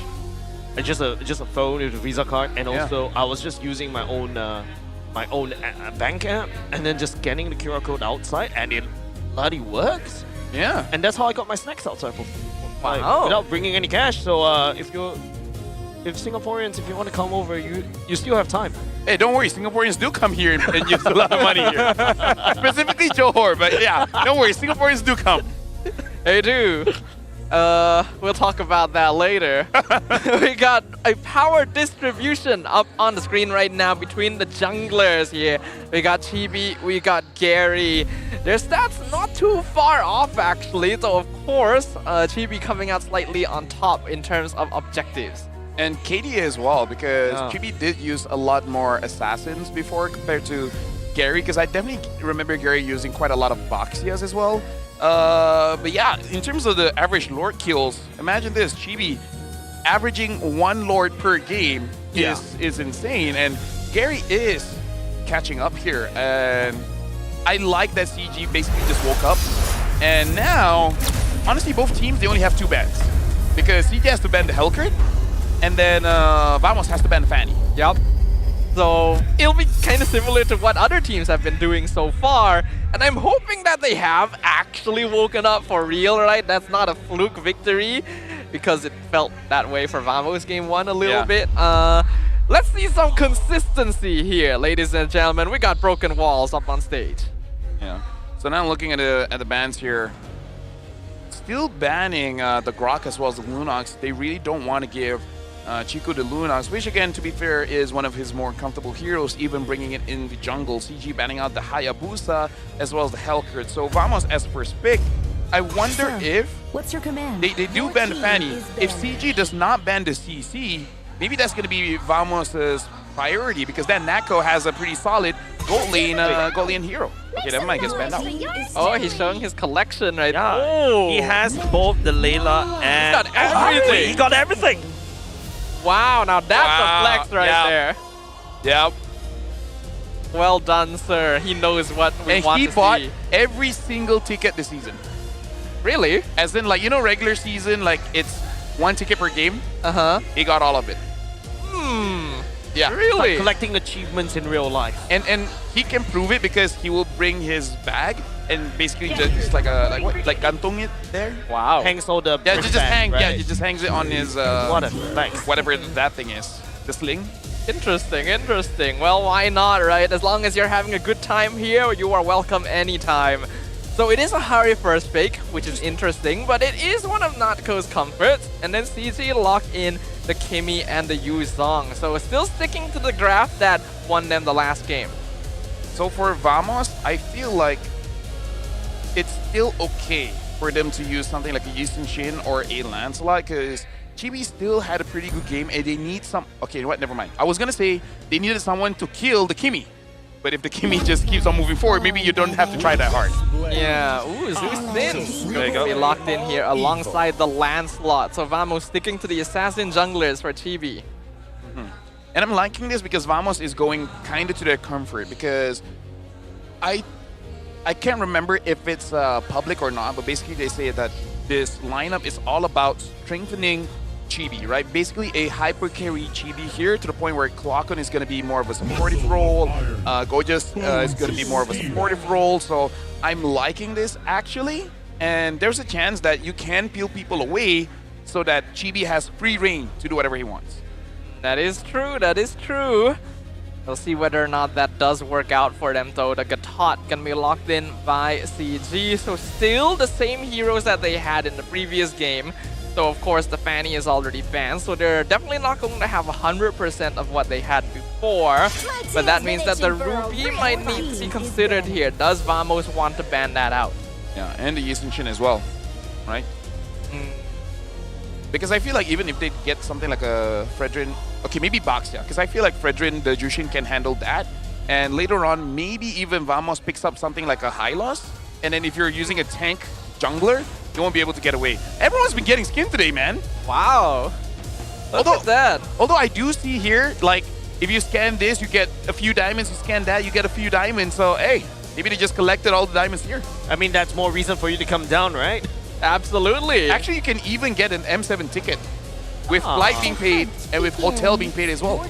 Yeah, there's like a competition for that going on. I think one of By my... Barry, yeah. Yeah, I think my mod actually is participating in that. Oh. And he's already won some stuff, which is actually impressive. And it's not small stuff either. Yeah. Sun rises when I give It's the word. stuff ranging from 3,000 ringgit and above. Yeah, he won a TV. Yeah, And a keyboard. I couldn't believe it when he told me either. Yeah, the boss of Fairy came to me and he told me, and even I was like, oh, I see. Wow. All right. So if you guys want, shout out Fairy. You guys can check that out.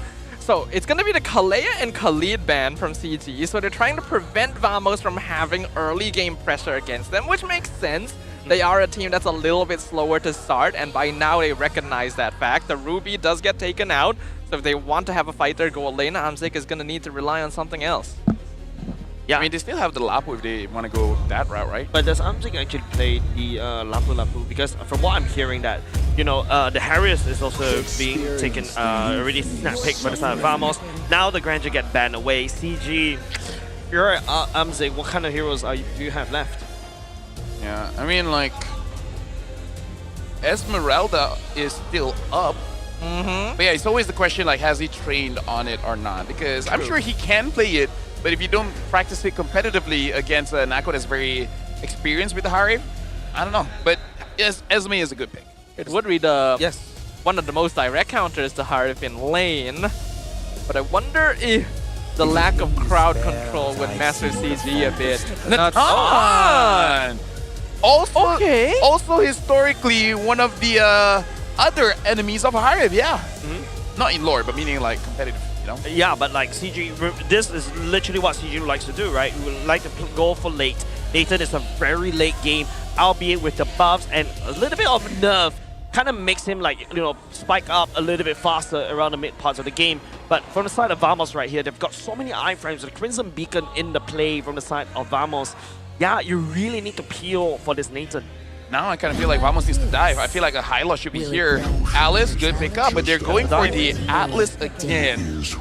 And I just hope no fleeting time, just go for tankiness, because Alice is not a reliable frontline, right? She wants to disrupt, but she's not there tanking for you. And I feel like this Atlas is really just to force out Purifies so that there's no flickers for the Lancelot, right? It's a good combo together, and as long as Zorn goes for the more bulky build, he will be quite annoying to remove from the map. It's like Baxia going to be the final pick up here, so we will see Gary going back to the tank jungle. They will definitely have enough damage, especially with Kimi and Nathan, but their backline is going to be pretty vulnerable. Honestly, I feel CG's draft is much easier to execute, and I think Amzik can execute quite well with Nathan. And based on yesterday, Gorgeous, his Alice isn't really that impressive.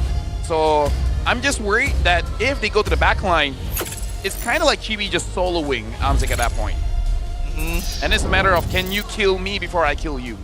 I think this is a type of hero that Amzik would be able to do impressive things on though, so I can't count him out just yet.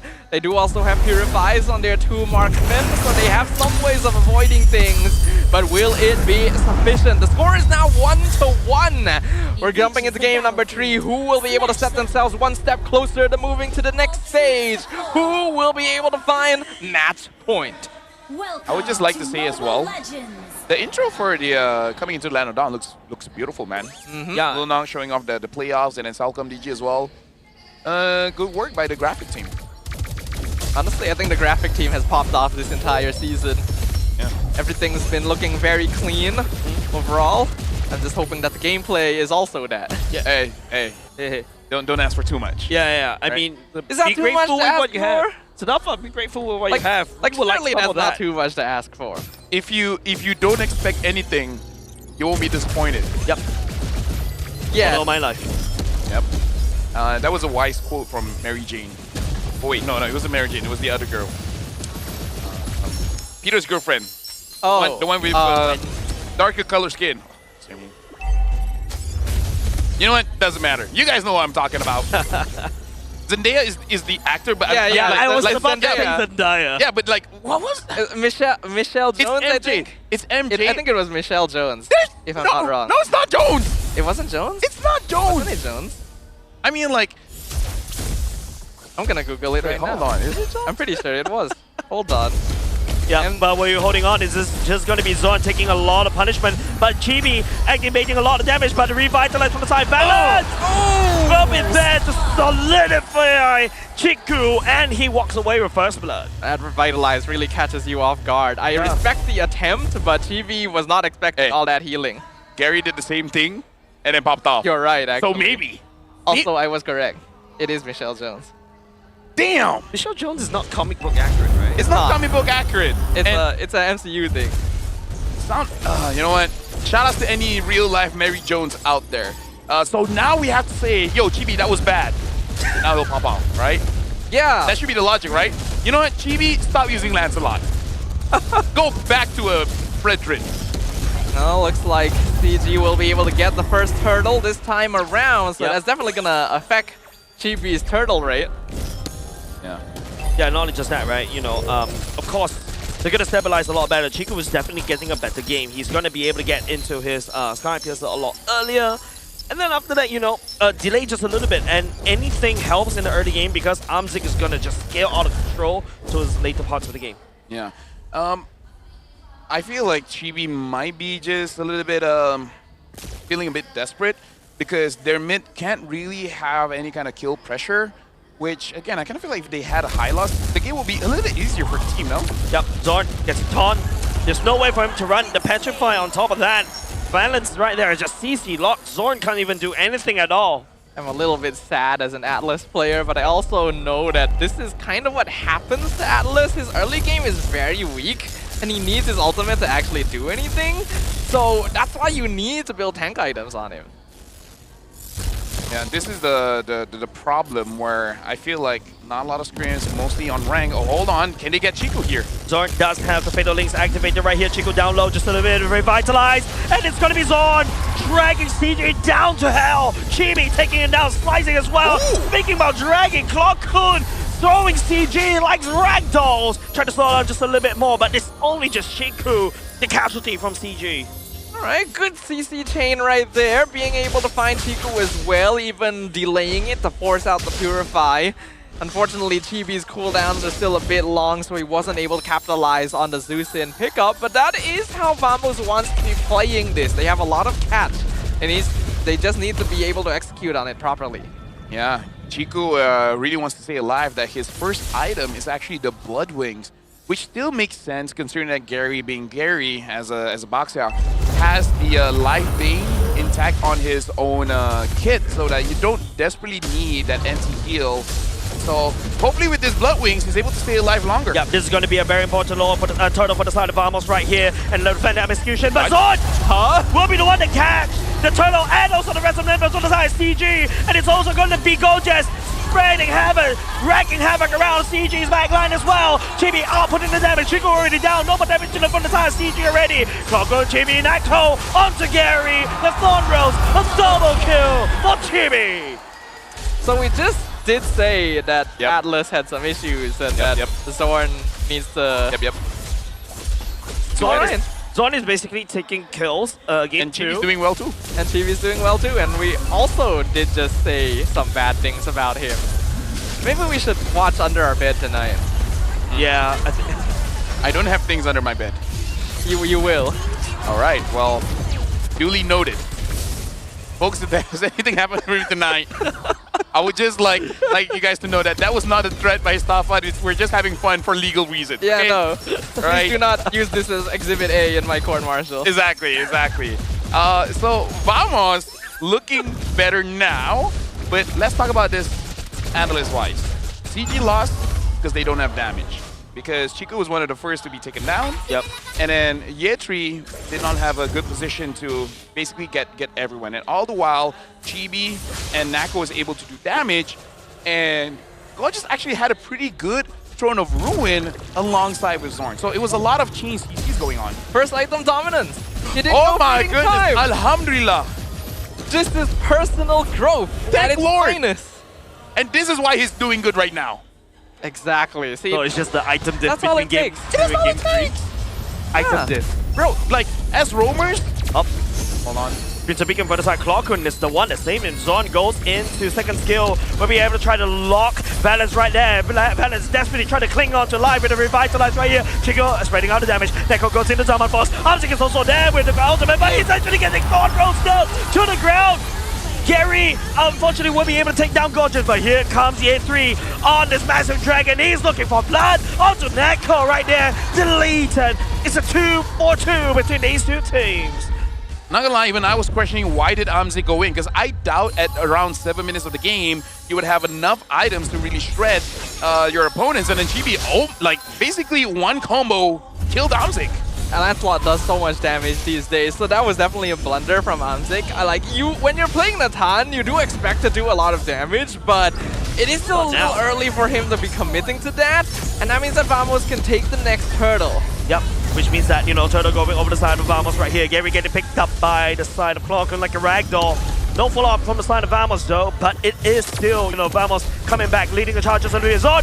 Man, a bit more than him can chew, giving a kill over the side of E3.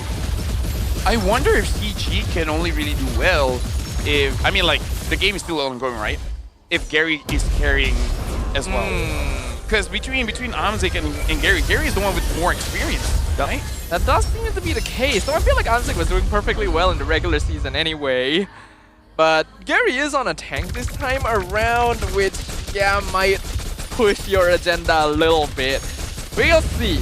In terms of damage, CG will still have quite a lot of scaling comparatively, and Vamos is actually a lot more cooldown based in comparison, so that might end up costing them if the game lasts too long. Yeah, I feel like as long as Amzik is careful with Gorgeous, I think it's fine, because that Throne of Ruin can really disrupt you. I feel like Zorn, he is willing to use it on the front line. Oh, Amzik, that could be a very questionable. Oh, and he may have punished by the side of Nako as well. Balance to revitalize, not good enough. Chiku going down. Nako, the monster, on the side of Vamos already, and taking off his mask. As Yi3 going in with a Petrify. Zorn just looking for some Fatal Link as well, but he's actually slowed down just a little bit. Awkward right there. He drags Yi3 right there, and also the rest of the members from the side of Vamos just turn around onto the dragon. Nako picking up 3 kills from that sequence. Well, I feel validated. And Gorgeous survived all that as well. Yeah, that was a bit too greedy. Oh, they found Gary as well. That was very messy from CG. I can understand, okay, you get the taunt on Gorgeous. Amzik goes forward to try and do the damage, and then he realizes, now I can't go back, and everyone's diving me. That was a bit of a mistake. They definitely could have slowed that down a little bit, especially since I don't think they have enough burst to just one-shot Gorgeous anyway, so they should be taking these slower. Mr. and Mrs. Production, can we please look at the items? I really want to see what this Amzik has that gives him the confidence thinking that he can burst down an Alice or an Atlas. A completed boost. Alright, Chibi gets the board. It's okay, the items will come up soon, because I feel like if Amzik only has 2 items, is not enough. Me. Especially if he has the Holy Crystal. Yeah. Okay. He needs the Holy Crystal to be doing things like that. Even better if he has Blood Wings, then he can actually feel a little safer jumping forward, but So far, we can't confirm that yet. Malefic Roar now completed on Chibi. He has been popping off on this landslot. 5-1 currently. Ooh, even the Chastised Cauldron build, but not a lot of attack speed here. So probably just using it for the heal. Yep, seems like, Fatal Links will be able to catch onto Gary once again. Gary desperately trying to limp away. Getting dragged down by the Clockwork as well. Chico spreading damage from across the board, but it doesn't really matter as Vamos just takes down Gary once again. Unfortunately, I don't think the Chastised Pauldron paid for itself there. Yeah. Though I did see the heal. I did see the heal It's too. just that he didn't have anyone else to help him. And Hey, now Vamos is really pushing in. If his teams were there, hey, maybe. Maybe. Right, yeah. Oh, we're in for a long night We here. are. Can't regret some popcorn. I actually wouldn't mind that. I but should have brought my pajamas. Yeah. Honestly, you could have slept here. I should have. Yeah. Maybe I will. You never know. Hey. If you see Sadafa wearing the same exact clothes, yes, he's been. So right now, CG, again, they do have this scaling, and if Vamos doesn't end this quick, eventually Amzik gets the Holy Crystal and he gets the Divine Glaive. At that point, okay, he does not have it, so he has concentrated energy and the Feather of Heaven. I don't know where he got his confidence thinking he could burst them down. Like, I would kind of get it if it was Feather of Heaven and Divine Glaive. Concentrated energy does mean that you can sustain, and the longer the fight goes, the more magic damage that you have. But if that's the case, I feel like you should save your entropy for running away instead of going in. That means they should actually be playing in the opposite way. Exactly. They should be taking fights slower. Yeah, and something that's kind of concerning for the side of CG. Yes, this is a very late game centric kind of roster, but the main damage dealer for the side of CG are mostly magic. So it's a lot easier for the side of Vamos to basically, you know, build items against them. Well, that was the case before. I feel like nowadays magic is just so strong in general anyway. Because I don't think we have enough magic defense items in the game. Though Dominance Ice's change does alleviate that a bit. And maybe Guardian Helmet as well. It doesn't have MR, but it has hopefully just having a lot of HP and mitigating damage more than 500 would be enough. But either way, actually that would be a very interesting thing. If there are a lot of Guardian Helmets, will Amzik just be unable to burst people down? Now that Amzik does have the Holy Crystal, he will do a lot of Holy Crystal damage. I'm just worried that he might need penetration as well. But at least Chico has penetration. I think CG still definitely has a chance for this. Their late game scaling is still better, in my opinion. And Vamos is not perfect in their gameplay as well. They're definitely prone to throwing if they overheat. But they are in a very dominant position right now. So this Lord should be free for them. I don't think Gary is going to try and contest it. Or is he? No, he's actually dipping all the way right there, but Zorn with that slow him down just a little bit. Chibi walking around by the perfect heal. Oh, from the side of Gold Gems, what be that? Chico spreading out damage just a little bit. Chibi trying to reach to Chico all the way in the back line. Crimson Beacon and also the Flicker will be coming in by the side of Vamos as well. Onto the Chico right there, but Chico this time round tries to kite as well. It's a messy team fight. Vamos taking some casualty, but Chibi right there. And Amzik goes for the base race. What? What? Excuse, huh? Greedy actually do it. The base actually coming out, but not good enough. The idea was there. Me and Staffa were just like, excuse me. Let me break it down. Why we're baffled. A lot of chain, AoE, CCs coming in from Vamos. And then they were the one losing. Because again, like Gary is quite tanky and is giving the life bane, and Yetri just sustain, shot residue on everyone, getting back all that HP. They win the prolonged team fight. Amzik just be like, hey, how about I just end the game now? How does that happen? And then Gorgeous almost didn't do anything to Minion, but here we are. Once again, it's going to be another Lord secured by the side of Vamos right now. It's going to be Amzik this time around during the fight as well. Gary tried to spin for the win, trying to catch up just a little bit. AOG coming out from the side of Balance, trying to catch on the Gorgon. And Balance will be able to get him. CG right here, taking down two members already for the side of Vamos, as they will also try to lay down siege in the mid. They're pushing straight through now. Zorn and Clawkun are still another 15 seconds away from respawning. Mid tower will be threatened. Lord is already pushed. Oh my goodness, that damage. Amzik finally hitting a power spike. They will be able to deal with this Lord. The game state has changed. Yeah, I would like to see Yetri's item as well, because at this point, unless Chibi hits Yetri, I feel like Yetri can just 1v5 at this point because he has the Pauldron as well. So we have a lot of Pauldrons here coming in from CG. Again, not a lot of attack speed. Maybe just for the Harif, but other than that, it really is for that healing. So maybe this Pauldron is affecting Harif enough so that Harif could not burst down Gary, could not burst down Yetri. I don't know if they stack against the opponent, but if it does, then maybe that's why Yetri and Gary was unkillable in the previous fight. I think, hold on, they're engaging. Slamming onto it, Valen also slamming his fist onto the ground as well. Members of the Vamos doesn't want anything to do with this team fight. They will back off for now. Okay, so what I was saying is, there might be an interesting interaction between Chastised Pauldron and Queen's Wing. Because they both activate at low HP, they both keep you sustainable, and they do stack with each other. And that might end up being an interesting combination for the frontline fighters in this patch.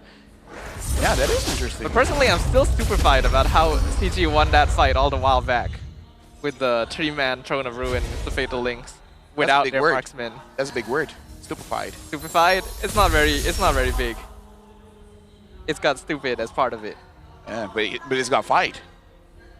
Right. Yes, that makes it better. Is it Stupefy a Harry Potter spell? Is it?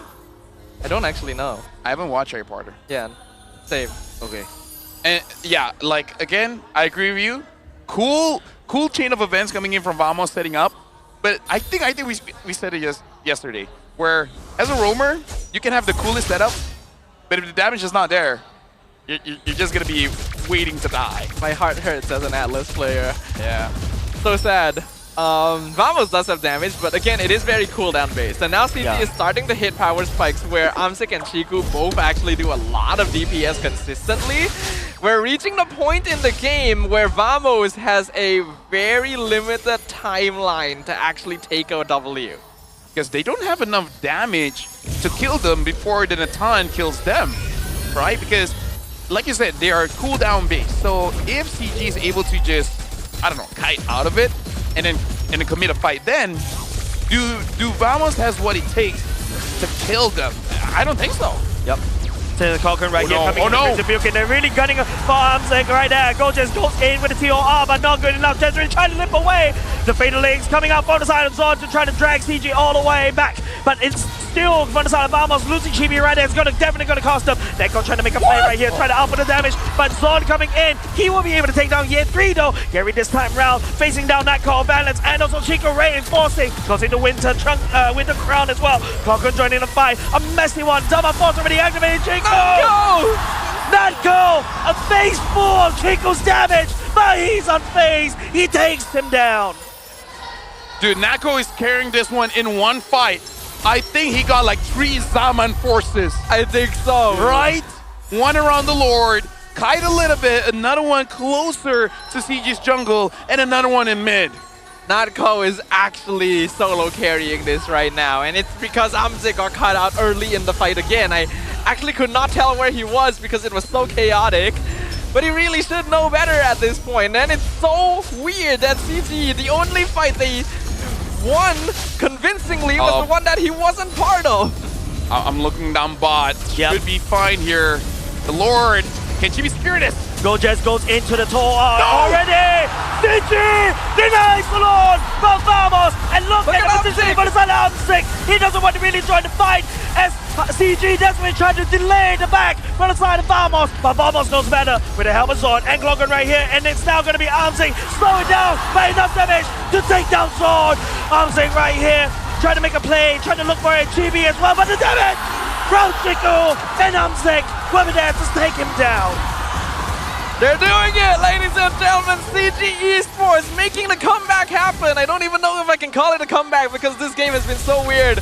But Nako trying to go in. Nako outputting the damage onto Chico right here. And unfortunately, he got punished. And now it's just the rest of the member on the right side of CG. Alongside with the Lord, they crash onto Vamos. In one fell swoop, CG Esports secures match point. One step away from moving onwards to the upper bracket finals. still, multiple blunders being made, consistency in question, but hey, can't argue with the results. I'm just saying, man, CG, it's a good thing you got Yetri on your side. Yeah. Because he stabilized so many losing situations, winning fights that shouldn't be won, zoning people out when it should be zoned away. And then that last one, man, like getting straight onto Nako, getting that kill, gave a lot of opportunities for CG just to move forward. Man, I'm just looking at this. I totally agree with you, right? Like, Gary was also outputting so much pressure, right? And also taking a lot of utilities away from the side of Vamos, right? And not only just that, I echo you. Gear 3 just, I would say Gear 3 really impressed me as an EXP later. Yeah, I think it might be time to take that Yuzong away from him. He is the most stable factor on CG Esports right now when everyone else is bouncing up and down. Man's a straight shot and his team needs that currently. This game could have gone either way. There were so many weird calls happening. If Vamos wants to take that Yuzong away, they gotta get second pick, man, because like what else? And the thing is, honestly, Yetri has been performing this entire regular season, even on picks like Lapu. I'm pretty sure he can use the Alice. And is it bad for me to say it feels like EXP diff? And it's bad to say because I said that yesterday as well. Well, I can't really deny you at this point. Unfortunately, I'm really not seeing Gojus' impact. Yeah. Like, yes, he got some good Throne of Ruins, but then beyond that, what else, right? You expect him to be a bit more annoying overall, and we're not really seeing the typical aggression you expect from him in the early mid-game. This guy used to be known for ego challenging. He's not annoying, he's a mild inconvenience. Yeah, basically. Yeah, and I just feel, just watching that game, I think it's all about timings, right? Like the fact that I think Vamos lost a lot of timing in the mid to early game, where they were literally knocking on CG's doors. That was the time they need to end. If they didn't end right there and then, that's what happened. This is actually what happens to CG. And we're going to the late game. This is where CG, like what you guys mentioned, is where they're really, really comfortable with. Well, let's see who the MVP is going to be after this very memorable game right here. And it looks like it is going to be Amzik. Sorry to say, I kind of don't agree. I don't agree. I don't agree. I straight up don't agree. I do not agree. I mean, like, shout outs to the kid, but he had some good plays. He made a lot of mistakes. Like, the opportunities was given to him for doing something. He could have won the game so much earlier if he just didn't die like 3 or 4 times at the start of the team fight. Yeah, but hey, he ended the game. You know, he got the split push down bottom. He threatened the base just a little bit. CG won the fight that he wasn't part of. What if we're saying he doesn't deserve this in the next game, then he really pops off? I'll welcome it. Hey, just end the game, Let's do it. Amzik, you played bad. Imagine you getting clipped out of context now. I almost want to see who voted for him. I'm going to get clipped for this, definitely. I don't have enough energy to avoid these situations at this point. But hopefully you guys are having a good time. Because this was a nearly 20-minute game, kill score pretty much even. And Vamos was in control for a good chunk of it. Yeah. But then the scaling kind of kicked in. Yeah, even Netco was just unleashing beasts, right? Like, just going in with like 3 Zaman Force in one team fight, and it's just outputting so much damage against CG, and almost ended the fight in that particular sequence. Dude, like, it's kind of Vamos' fault. They could have ended the game, right? Yep. They could have ended, and then they just like, hey, you know what? We're Goku. We want you to get to your maximum transformation, and then we'll fight you. Like, and then to be fair, Amzik didn't do much late game as well. It was just them losing against all the tankiness that CG had. They just don't have enough damage. Heck, we did say it's cool that Nako Zaman Force 3 times in a fight. But let's say that again. He had to Zaman Force 3 times to get kills. There were actually 3 chastised pauldrons on the side of CG by the end of that game. So that probably was kicking in a little bit as well. This is an item that will work well against cooldown-based heroes because that extra burst of healing can really throw off their timing. And when paired up with things like Queen's Wings on a hero like Yu Zong, you can see how Year 3 is able to stay in those fights for so long. These fights were so messy. It was so difficult to keep track of what was going on. Yeah. Yeah. If I was SRG, I might be laughing at this point. Well, because we want the teams to be doing good, but at the same time, like, we're just casters, right? But if casters can see what's wrong, it wouldn't be crazy to think a coach can be like, okay, we can exploit this, and that, and then the coach be like, what were they doing? Yeah, literally, right? You talk about the list of things that both these two teams, after this game, definitely got a little bit of debriefing for both these two teams, right? Especially for the side of Vamos. There's a lot of moments like what we mentioned that they could have won earlier just now. Like, there's a lot of a moment of opportunity. Chibi was just outplaying his minds, Natko as well. But it's just all down to the timings when, Amzik secures his items. And of course, if Year 3 is just like creating so much space, Chico up putting damage from afar, Gary tanking everything, and Chastise Paulson coming in. Yeah, it's just, Vamos just ran out of steam. Both these teams are getting away with too many blunders, man. This is unfortunately not playoffs level gameplay, I will have to say. There's moments where stuff looks good, where good calls are being made, but on a consistency standpoint, it is very much lacking. Vamos was okay early, kind of lost momentum later on, then regained it, then threw it away again. CG wanted to play for late game, tried to go for quick catches and bursts when they didn't itemize or pick for quick catches and bursts, and somehow still got the chance to scale up into late game. I mean, SRG said it. Could be luck. Could be. Yeah. I wish I had this kind of luck.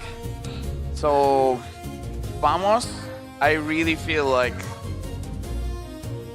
they gotta change things up just a little bit, in the sense of maybe they just need an easier execute draft, and maybe Kalaku needs to carry as well, because I feel like Chibi cannot solo carry against CG, especially considering that CG, I think they've done this quite a few times, right? Having 3 bulky heroes. And I think they can do this because Hive was first pick, because then you know that an X-Borg is not going to come in, right? So I think it's just something that they have to reconsider. That is true, that is true. We've already known CG likes to play for late game scaling, so they are one of the few teams that still goes for triple frontline, double artillery scaling marksman. It's risky because the game state has accelerated nowadays in this patch, but if you have opponents that are making mistakes and letting the game run the distance, then that scaling just automatically carries you to victory because the other team cannot compare. Yeah, and especially when this patch coming in right there, right? This is the reason why Hermes is also still kind of preferred in the gold lane, right? Because of his harder scaling. When he scales, he's just an absolute monster. The Zaman Force is more than enough for him to basically output the damage.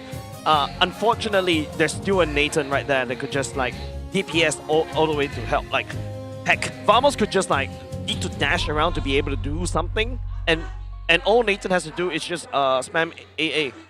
Spam basic attacks. I mean, Nathan just needed to not walk in front. Yeah, the fight honestly. started. He knows that there's a bunch of ultimates that are going to come, and they're going to use them. Yeah. Just wait a little bit. Just stay where you are, right? Stay where you are. If you see the Lancelot, ult backwards. You are literally playing a time traveler. Wait a few seconds, right? Is that so much to ask for? I don't know. I don't know if I will bring this up in meeting, but I feel like Yetri should really be the MVP because he stabilized so much. He made a lot of plays, and he was the one that actually caught Nako, which made it much easier for CG to end Yetri needs to ask for a raise after this because man is literally... Hey, his boss is playing.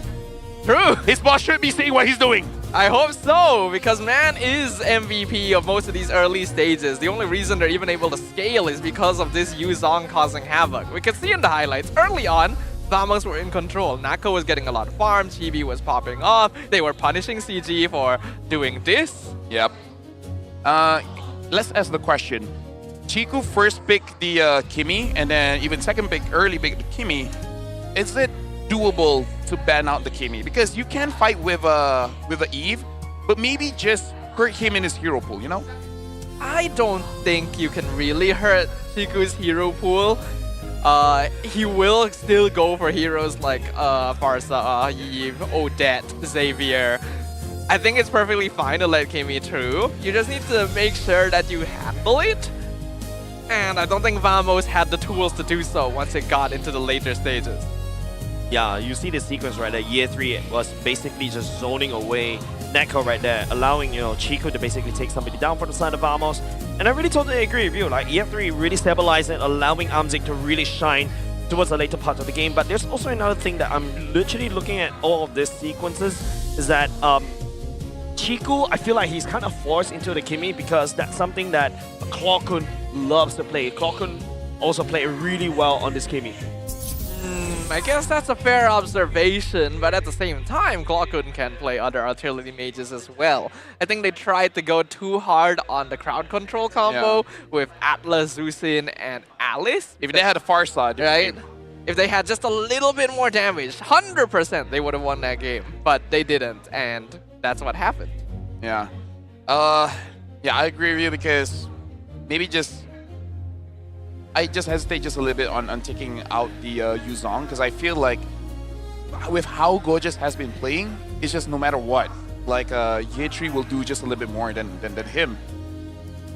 I don't know, man. Vamos, in this state, it's kind of hard to go all the way to the grand finals, in my personal opinion.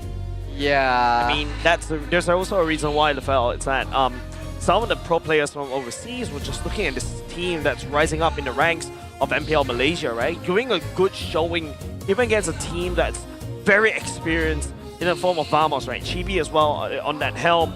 It's really playing really well earlier just now, but it's just, I think it's all about timings. I mean, we did talk about it, right, in SRG's game.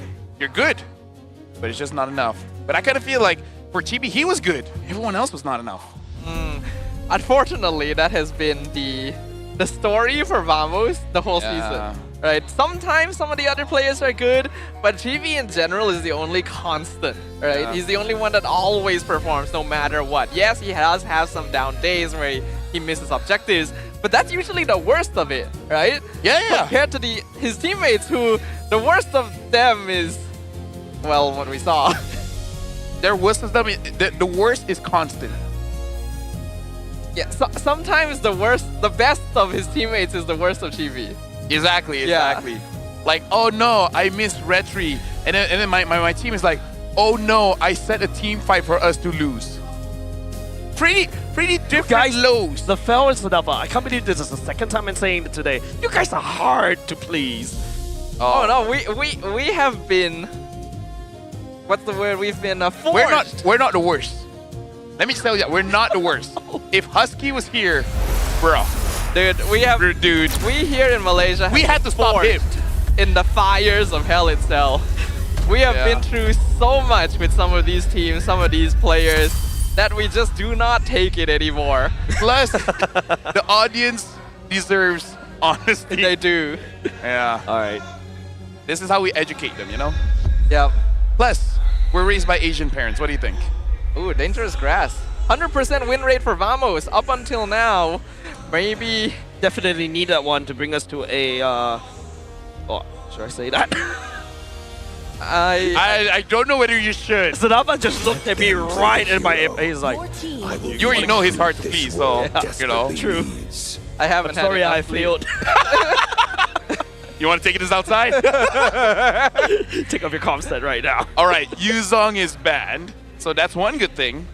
Maybe Vamos hopes that they can get a Hilda, right? That's true. Maybe that's something, you know? It's one of the heroes that Gorgeous has actually performed on this playoffs. Ish. Yeah. Dude, why is Gorgeous playing so off this playoffs? The pun was not intended. It's cold. Did he not bring a jacket? Yes, he did, but not for his hands. He needed to bring gloves as well. Right? He needs gloves. I see. Very sure that. Oh, but the problem is if the gloves, you might not. Exactly. So you just gotta get the right gloves. Huh? Fingerless gloves. Yeah. But then your fingers will be cold. Like the tips will be cold. If you wear fingerless gloves, do you still have fingers? Huh. Sorry, I'm lost by the. Sorry, I'm lost by We're the. contemplating the meaning of life right here. Yeah, I can feel you guys are really drained, and I'm just like guest caster coming in is like, wow, MPL Malaysia, wow, big stage. Actually, now I know why we are critical. Yeah. Because we've seen the highs. So then when we see the lows, we're like, bro, this is not you, right? When you see SRG, and you see other people, it's like, excuse me, what? Okay. And when we see Vamos had like an amazing game, and then something else happens, like, what? And we have CG had an amazing game, and then like, wait, what? Personally, I think this is the best the English Death has to offer. I think this is the best time to tune in as a viewer, you know? Why? No holds barred, pure entertainment. Yeah. You get to hear every all other region. Every other region is so political, man. Political? Meaning like they have to be nice. correct. Oh, you mean like polite? No, political. Politically correct. Isn't political something else? I'm political indifference. I don't know. I don't even know what that means. No, political being like. Isn't that like politics? Yeah. Okay. Politics means relationship. Okay, wait, no, I kind of see what you mean now. Yeah. Now you get it? Yeah, I get it now. So yeah, every other region, they're political. I'm sorry, I haven't tuned into the lapel frequency. Still learning the ropes just a little bit. All right, what are we looking at right now? Kimmy first pick for CG, so they're keeping it standard. Then we got Grok Eve for Vamo. So Grok are gonna get let through, and they're trying to keep it a little bit more standard this time. No more Atlas on Zorn. This will give them good team fight control. That's a Kalea being picked up by CG, so balance on a playmaker. And I like that even chat is like, Chibi needs to fix the retry, Go just needs to be annoying. Even Dano's like, bro, just this Hilda. This has to be a Hilda, right? I think so too. It is a landslide. Because I saved my nation from falling apart. All right, but there's a risk of Hilda being banned now. Yep. But this is okay. Or maybe you're like, it's gorgeous. We don't need to ban that. Instead, ban Nako. That's such a sad thing to say. Because I feel like CG needs to ban the Ruby. The Ruby has to be banned. Oh, that is true actually. But at the same time, Ruby, Hilda, perfect ban. CG might want it themselves. It might be risky, but it would be a really good hero. Risky, right? Because I think Balance wouldn't want that, and I think I feel Balance wouldn't want that, and Gary wouldn't want that. Like, wouldn't want to fight against a Ruby. Okay, fair enough. Oh yeah, funny enough, the Sun only showed up in game 1 as well. Because Harry was first pick, right? True, yeah. Okay, so the Granger is gonna get banned out here. At this point, CG probably does need to consider getting rid of gold lane fighters. Yup, the Sun, probably the Ruby as well. Start focusing a bit on that side of the draft. Spider Sense tingling for the side of CG. You guys were talking about Sun. Here you go. She takes that away. Do they ban the Tan here? Like, I feel like they don't have to because Lancelot could mean double fighter. And Kimi as well could mean double fighter. Maybe the Lapu ban? Yeah, Lapu seems safe. You either get rid of Lapu to remove the flexibility. I don't think it'll be Alice. I'm wondering what else there is. Yetri used to play Arlet, but it's not really a good comp for it. In fact, it might be better for Vamos. No, but I don't have a lot of faith in Gorgeous right now. A bit of a target ban for the side of Vamos onto Amzik right there, right? The Ruby also taken away. Hilda, please. If you don't take Hilda here, bro. Either Hilda or I would be okay with Arlet too. The setup is very good. And Gorgeous used to play Arlet fairly well. But Dangerous Grass is a map that Hilda really shines. I'm looking at you guys. You guys are discussing. I hope you're discussing on the rotation of what the Hilda has to do. That's not a Hilda. Why? I maybe it's a deny, but in my head, you don't have to do that. I don't think so as well. Yes, you could technically grab it in advance to prepare for a Lapu or Uranus lane. But Hilda has so much more impact. Teams are specifically banning Hilda only on Dangerous Grass because of how much impact. Imagine if CG did themselves pick up the Hilda, because Vamos is thinking, we pick up Esme first, can go into gold lane, and then we pick up Hilda. Like, that could be the idea as well. It could be. But I think that's too risky. If you go Hilda, what would you go on the opposite side? Lapu is still open. Not too bad, actually. They go Uranus Lunox. Oh! Lunox got let through. Yeah, I mean, maybe because they thought, oh, it's going to be a Kimmy, so why bother, right? But Kimmy Gold. It could happen, yeah. The only team that played Kimmy Gold the entire season was GMXK. And specifically when MQT was playing. He played a very good Kimmy Gold, but no one else has tried this. So CG doing something a little different. Yeah. And now with the Uranus there, I would say Vamos doesn't have that great of a time going up against Uranus. In their experience going up against Smooth in AERO, eventually did win with the Hilda.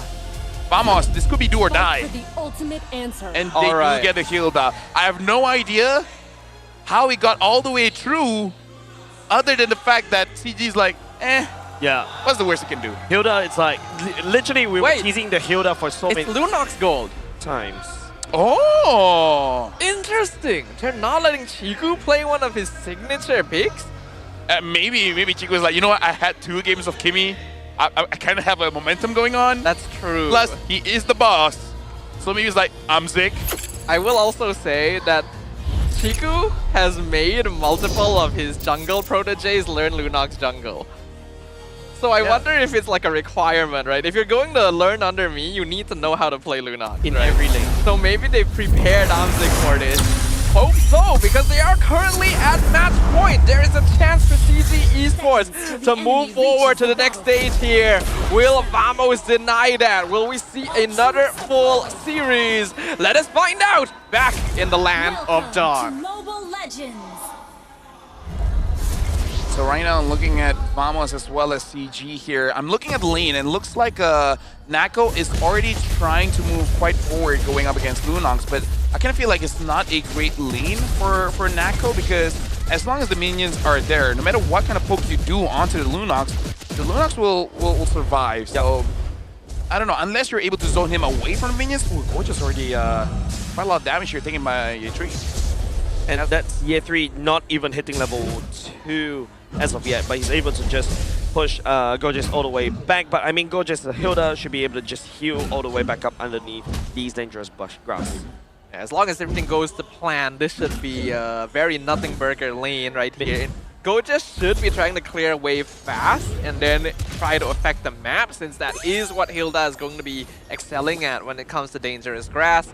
They've already missed a chance to go for the initial invade, since Gary is now on the opposite side of the map, but I think we do need to keep an eye on this lane. Let's see here. Vamos at this point, Chibi is using the Yisu Shin, so there is a hyper carry potential here coming in from him. I think at Turtle 2, that's going to be very crucial, because at that point, Gorgeous can start showing up by basically pushing Gary away, making sure that he's a non-factor for the team. Oh, nice knock up from the side of Valence right here. Thorn Rose from Gary. Here comes the wall from the side of Zondo. Still, Valence will be able to get on away. Amzik down low, down in the bottom lane this time round. Netco takes down, but Amzik flickers forward. Still unable to pick up the kill. That was close though, but now the flicker from Zorn, they're chasing Chiku. And Zorn picks up first blood. Yeah, Zorn just doing Atlas things as per earlier just now, right? He's the one that actually picks up the KDA, and now Chibi has solid control around the turtle pit, and it's also going to be the red wall manipulation for the side of Clawkun. Year 3 unable to find anything. Gary already ultimate all the way close. Chibi still secures the turtle for themselves. Well played. Well played by Chibi, actually. He saw Gary oh, hold on, Nako. Yeah, and Amzik almost got the kill there. I think he does not have the Chaos Assault. If not, 100% could have killed Nako. Nako is being quite aggressive, and Amzik is just absorbing all of it. Okay, Gary still gets the buff. Okay, that's good. Yep, but Balance this time around. Oh, Purifier already used by the side of Clawkun. Found a shock over the side. Chibi already lands on Gary. Gary goes under the Thorn Rose. The iframes, allowing him to sidestep just a little bit more. Balance picks up the kill instead. Gorgeous right here in the midst, trying to desperately run into the bush, and he'll be trying to sidestep it just a little bit. So right now, taking a lot of punishment from Chiku. He goes down. These junglers are cut from the same cloth, LaFell. It feels like every single game, we gotta die once in the first 3 minutes. Dude, if that's the win condition, hey, sure, man. Win conditions, you gotta respect it. If you gotta die early, then die early. Nako getting targeted. That was a miss. Oh, but he almost died from it. Somehow able to escape punishment there, just barely, luckily for Natco. It looks like we have some focus from CG Esports in the gold lane. That should give Chiku a nice bit of gold injection. So Vamos still the ones with a slight gold lead for now. Yeah, very slight. I would say Nako got pretty lucky there. Oh, Balance goes in. Balance goes in, knowing that Chibi doesn't really have to purify. He goes in. Zorn as well picks up Balance as well. Clocker just raining the fire from afar. Gary down low, just a little go, Jazz! Flickers! Unfortunate, but Chiku secures the kill. Okay, I can't blame Gojas for that one. That was him just like actually attaching to Gary as he was dashing through the tower and then he got stuck. But everything else was questionable. I like that Balance did try to reinitiate the fight, but I think he misjudged how far the rest of his team was. So he ended up dying first, and then his team had to try and chase to make up for it, and then they all got caught in RWM, and it's just a mess. I'm glad there's no cast for him, man. I've been face bombing so many times. I might break my glasses. And I just got them. Hey, congratulations for new glasses. It's just glasses. Hey, come on. New glasses always new me. Well, they need they need some help with vision. Yeah, right now it feels like, you know, the members from the side of Vamos are kind of tunnel vision onto this turtle right there, but Gojas trying to land onto Gary. Gary, unfortunately, gets sniped down by Gojas this time round. Balance land down the knockup onto Vamos as well. Real one manipulation from the side of Clocken, but Zorn and also Neko. Neko may push a little bit too far as Chibi focuses on the turtle. Nowhere for CG to pick out this turtle for themselves.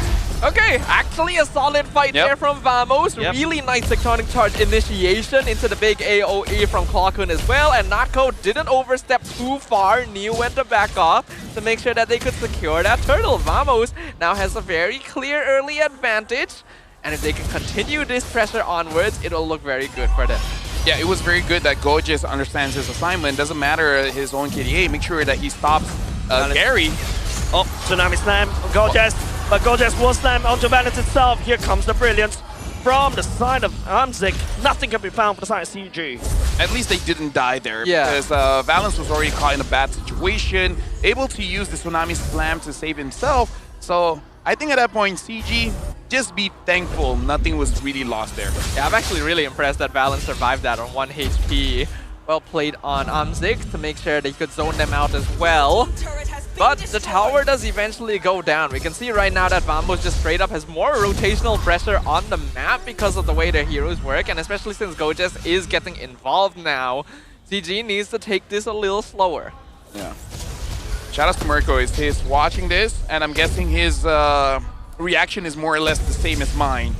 Except he doesn't have his bosses watching, so he can do whatever he wants. So shout outs to him, you know?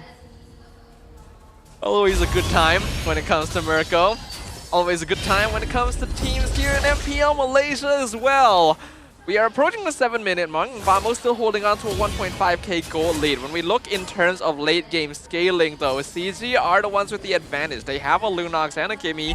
Lancelot hits pretty hard as well.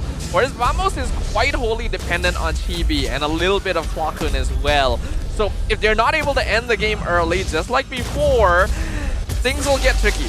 Yep, Gary right now is getting zoned by quite a lot. So definitely a game where Chibi can really excel, because the other jungler is basically unable to respond, because Gojas and Zorn, they're doing quite a good job of zoning Gary away, but maybe with the Brute Force Breastplate alongside with the War Axe, eventually Gary's able to sustain enough to get a kill onto either Clockun or Chibi. Chico charging up the traction pulse will be able to find onto Clockun right here. Gojas chasing away the members from the side of CG. No follow-ups coming from them, so it's just Gojas just zoning the rest of the members from the side of CG. Yeah, good pressure from Gojas there. He saw Clockun at risk, instantly ran between them, made Balance choose. He could have definitely Tsunami slammed the E, but he knew that it would have cost too much at that point. So Gojez's positioning saved his mid laner. And oh, hold on a second, that's going to be Esmeralda landing the ultimate onto Amzik right here. Gojez down low! That's a tectonic charge from the side of Vamos from Zorn. And real world manipulation from Clarkun right here. Metals on the side of CG getting stuck. Amzik has no choice but to use the Chaos Assault right outside, but he's getting slowed by Clarkun. Year 3 right here, Consecration will be able to run out of that. Yeah, and all of that right now, Gary is starting up the Lord. Zorn, Clarkun, Nako, I think they can stop this. They have the abilities to poke out Gary. Yeah, the Lord down low just a little bit. Gary, oh, unfortunate wrongs on the map, but still managed to land the Retribution, taking the Lord for themselves, and he's out. They get out of that, they get the Lord. They didn't have to deal with a 50-50 retreat. Nice flicker from Chiku. Gets away from Nako as well. All right, that is the sequence of events that CG has been looking for to turn around. And it all started with Balance somehow finding a flicker catch onto Chibi when he was at 10% HP. I thought he was going to die before he gets the catch off, honestly. But yeah, Chibi died and a lot of damage was on Clarkun, and Clarkun was not able to deal consistent damage. If Clarkun was able to kill Gary there was a 50-50 chance Vamos could turn things around by grabbing the Lord. And now CG, with match point, they could end it soon. Chibi Sherman step forward, tried to tag on the Balance, and now it's just going to be Gojez. Real world manipulation from the side. Clarkun picks up Balance as well. For now, Vamos needs to take anything they can get from CG. And Gary's taking a bot turret there, so a lot of gold will swing over to CG, which both Chiku and Amzik is going to like very much. And Yetri, maybe just one more defense item will make it so that Vamos can't kill him, and that's the Holy Crystal. This is now looking a little rough for Vamos. We talked about how they needed to be ahead, needed to be able to end the game early, else the scaling would catch up with them like before. And now CG has been able to accelerate that thanks to a genuinely good play earlier. I don't think Balance needed to die again, but it's still fine because Gary was getting the split push in, getting that gold injection, the structural damage. The map is a little harder for Vamos to play with now. Honestly, this game, this entire series, or any game with Vamos in it, I'm flabbergasted, but you know what, Staffa? You know what we say in this situation? Yeah? The games are memorable. They are. They are memorable. We had a very memorable day one, so they just want to do it again. Can I say I'd rather forget? So right now, it looks like Zorn does complete the Radiant Armor. Should be able to sustain just a little bit more. Looking at the items for Chiku does make it so that he can sustain for quite a while. But this is interesting. Gary is not going defensive here. He is not going for the Brute Force Breastplate. All right, random execution. Valence get knocked down by Zorn just a little bit. But still, Vamos unable to find any form of lockdown from the side of CG because Gary is so slippery. CG is definitely starting to find their flow a little bit. Their movements are more decisive. Their reactions are quicker as well. And that is starting to catch Vamos off guard a little bit. They may have gotten too comfortable with their Game 1 victory and are expecting things to go the same way. You know what will happen, Staffa? Uh-huh. That B in game number 1? Yes. Oh, that's going to get memed on so hard. Oh, yes, it is. There's a lot of CG fans waiting for that. So, if I was Vamos, skip TikTok and Facebook for a night. Maybe so. Maybe they'll sleep better tonight. We did kind of caster curse this as well, right? We were trying to call out Amzik a little bit. He hasn't popped off yet, but so far he's been solid on this Lunan. Yep. Well, now that you say that. Oh, yeah. Oh, Chico this time around get caught by the Mountain Shocker from the side, Chibi. Chico right now getting caught. Oh, Gojez! Outplayed by the side of Chico as well. Zorn trying to peel for the side. Clarkun, Gary by Chibi, assassinating the enemy jungler right now. The Thorn Rose will also be able to do something. Year 3 picking up that one, and now it's just a pure rare carpet for CG as they pick up the Lord for themselves and even potentially more from Vamos. The team bearing the name of the Malaysian legend now truly finding their flow state. The damage from Gary is at a ridiculous level. Even though he didn't have any kills before this, he's been given free reign of the map. The farm is catching up, and Vamos have not been able to maximize their early game advantage with this Hilda pickup. That means they're falling off. Dude, look at Yetri. Yetri is sandbagging even when he doesn't have to. He's staying inside a turret when there's no minions to get his stats up. And can you blame him? Look at that. He's taking no damage. No damage from Vamos. We don't really do an MVP of the match anymore, but for this one, it would definitely be Yetri. This man has been a rock for CG. Now can they carry it all the way in? Lord colliding up top. Now Chiku with the Divine Glaive as well. Go just died against Chiku before. He's going to die faster now. Yeah, 3 stepping forward right here. Here comes Tsunami Slam for the side of Balance. Balance tagging on to Neko as well. Zone, the members on the side of CG just out for the damage. And all of a sudden, Vamos, they fall one after another. They've been melted down by the damage coming out from Amzik and also Chiku. He picks up a double kill. Clocker picking up as well. A bit of a revenge, but it's still CG knocking down Vamos' door. The 3v2 defense. Clock and TV gonna try and hold as much as they can. Game 3 focusing on the call right now. The members from the side of Vamos is desperately trying to wave clear as Chiku, but it could be a little bit too much as CG. They go to your upper bracket finals. They defy the odds. Looks like game 1 was a warm-up after all, and all it took was a healthy dose of Caster Curse to push them all the way to the end. CG Esports proves that they are deserving of that second seed title. They will move on to the upper bracket finals to face SRG.OG. Jace, you say we're being too hard. Yeah. But look at us. We did that to CG and now they end up being victors. I mean, this is why Asian parents exist. That's basically all the Asian, the storyline, the backstory of all the successful Asian people, right? Exactly. We need them to feel bad for them to be good. And I gotta say, stellar performance coming in from CG. So now we're gonna throw it over to Rose on stage to talk with CG with their victory. Pasukan kedua yang akan mara ke upper bracket finals esok. Maib Serdang, give it up for CG. Alright, Rose nak borak dengan Chiku dulu kot. Hello Chiku, how are you? Alhamdulillah sihat. Alright, Chiku. Esok first game. Tetapi sebelum tu, hari ini, actually semalam Rose interview Gorgeous dan Gorgeous cakap, CG, jangan main bowling hari ini. Ada kata-kata tak untuk Gorgeous? Sebenarnya betul lah tu apa Gorgeous kata. Sebab kita orang punya bonding lebih ke arah 3 minggu ni kita orang pergi bowling saja. Ya, Rose nampak. So kita orang menganggap setiap game ni ibarat macam kita orang punya frame lah. So bila first frame tu orang menang, kita orang anggap second frame tu kita orang punya. Dia punya mentality of bouncing back dengan coming back tu masih lagi ada lah. Kalau kalah game pertama tak apa, ada game kedua, 3, 4 tu dapat sapu pula tu. Kita fikir frame. Sebab bowling kan. Fikir frame, betul macam bowling. So, Chiku, Rose nak tanya, adakah kemenangan ini disangkakan, especially 3-1 ataupun you expected lagi sengit 3-2?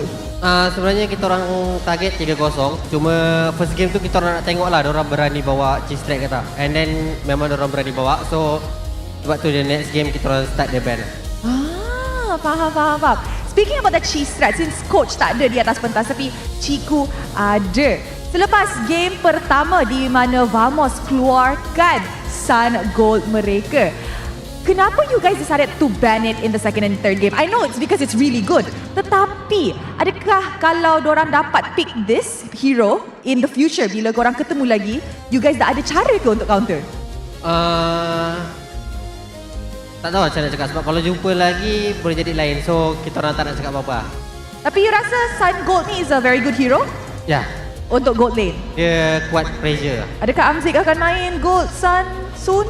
Amzik ada hero lagi best daripada sana. Wow! Mungkin esok adalah hari di mana kita boleh nampak hero yang lagi menarik. Tetapi 4 game untuk upper bracket semifinal, tapi hanya seorang yang boleh menjadi MVP of the game. Maib Serdang, siapakah MVP anda?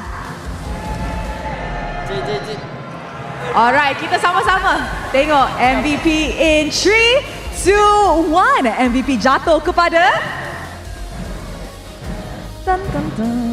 Ye3! Hai Ye3! Hello. Alright, soalan anda adalah SRG tak sabar nak jumpa korang esok. Di interview tadi, dorang semua cakap, nak CG untuk upper bracket final esok, nak CG. And it's because you guys said they were lucky masa jumpa di regular season. So, apa sebenarnya preparation CG untuk ketemu SRG yang sangat-sangat geram dengan CG? Tidur, untuk main bowling. Main bowling? Lepas menang lawan SRG. Lepas menang lawan SRG. Okey, tu kalau menang first match. Tetapi kalau kalah esok ada lagi satu match. Betul? So potentially playing 12 games in one day. Tak pernah jadi di MPL Malaysia. Apa preparation CG pula? Preparation? Kan, kita orang macam biasa, kita orang akan sama macam regular season, kita orang akan bagi yang terbaik and of course, saya nak prove something yang saya cakap sebelum ni and benda tu tak pernah salah. Which is? Easy. Easy. Oh, esok akan jadi sangat-sangat interesting. Thank you very much, Year 3. And of course, Gary. Apa? Gary, di game pertama kan, Retri kurang, macam agak kurang lah. Tetapi dia dapat bounce back. Game kedua dia punya Fanny memang on top. Apa sebenarnya jadi di dalam bilik untuk mentality you dengan momentum you tiba-tiba on fire? First kali kena hypnotis dengan Cik. Dia macam, chill, ingat ni bowling. So saya dah bawa mindset bowling, boleh kejar points, macam tu lah. Memang macam tu je. Mindset santai, boleh lagi, ada lagi peluang. Betul. Which improves your discipline as well. Tapi sabar je, game tadi pun ada maret. Tak apa, esok boleh lagi kan?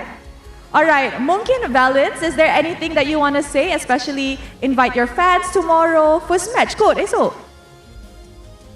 Untuk fans-fans CG, tak kira lah fans mana. Kalau korang larat untuk bangunlah. Thank you. Very amazing. Terima kasih and congratulations kepada CG. Rose won't hold you back any longer sebab esok dorang ada match yang sangat-sangat awal. Itu sahaja daripada Rose untuk malam ini, tetapi kita ada lagi post-match analysis, and with that let us throw it back to the panel. Thank you very much to Rose and congratulations to CG Esports. We definitely wanted to give a bit of a shout out here to Year 3, who has been the most stable member of CG in the playoffs so far. While he wasn't as flashy on the Uranus this time around, him being an unremovable object in front of Vamos definitely bought his team a lot of time. And this is the series where you can clearly say, don't count your eggs before they hatch, right? Don't celebrate too soon. Oh, ouch. I feel that. Because Vamos, I mean, yeah, game one, they got something good going on, but whew, karma hits back. Yeah, they should have saved it for the last game, right? Uh-huh. But it could also be a potential, morale booster, right? Them doing it. But unfortunately got backfired in the face because, Year 3 were just setting it up, buying so much time for the rest of his team, for Gary to scale, for everybody to scale, and Vamos wasn't even able to hold them a candle against CG in this particular game, because from the start to the end, it's just sheer domination when it comes to Year 3. Just there's nobody from the side of Vamos could deal with this Uranus at all. It feels like a bit of a waste for Vamos, because this draft could have allowed them to play a lot more aggressive early, and they got a really good initial fight. But then after that, didn't have a lot of pressure at all, and partly was because of Year 3 being such a nuisance on the map. We questioned this Esmeralda pick later in the draft, and I still question it now, especially since Vamos would have known they let the Lunox through for the first time, and this hero is weak to it. A lot of questions, Stafa. Like the chat is asking, what time is the match tomorrow? It is 9 a.m. The first match. Oh boy. Yep. And then the final series is going to be at 6 p.m., which is going to be the best of 7. So we have best of 5, best of 5, best of 7 for tomorrow. 5, 10, 12 games, yeah. Oh! And trades! Wait, not 12. A maximum of 17. But let's never been done before. Hey. SRG, okay? It's not going to be 17. That's true. minus at least 2 games. So 15. Oh, that's still a lot, man. My lord. Yes, indeed. But CG Esports has found a little bit of footing for now. Let's see whether or not that will give them what is necessary to, at the very least, provide a challenge to SRG.OG. Because the Red Giants already mentioned earlier that they would like to meet CG, and that's exactly what is going to happen. But Vamos it was a little bit disappointing here. This team seemed pretty solid, a little bit shaky in day one, but you would think that they'd have learned something from it, and it didn't feel that way. Something that we can say, right? CG was one of the teams that almost got a series off of SRG. So a little bit of context when CG said lucky is because CG was like dominant game 1. Game 2 is more 50-50. And then around the Lord area, CG already killed 3 members of SRG. And CG had like 3 or 4 members left. So they should have gotten the Lord. But then Cram using the Lapu, threw his swords, stole the Lord. Oh, yeah, that's the one you guys were talking about last match. And then Lapu jumping in, gets the triple kill.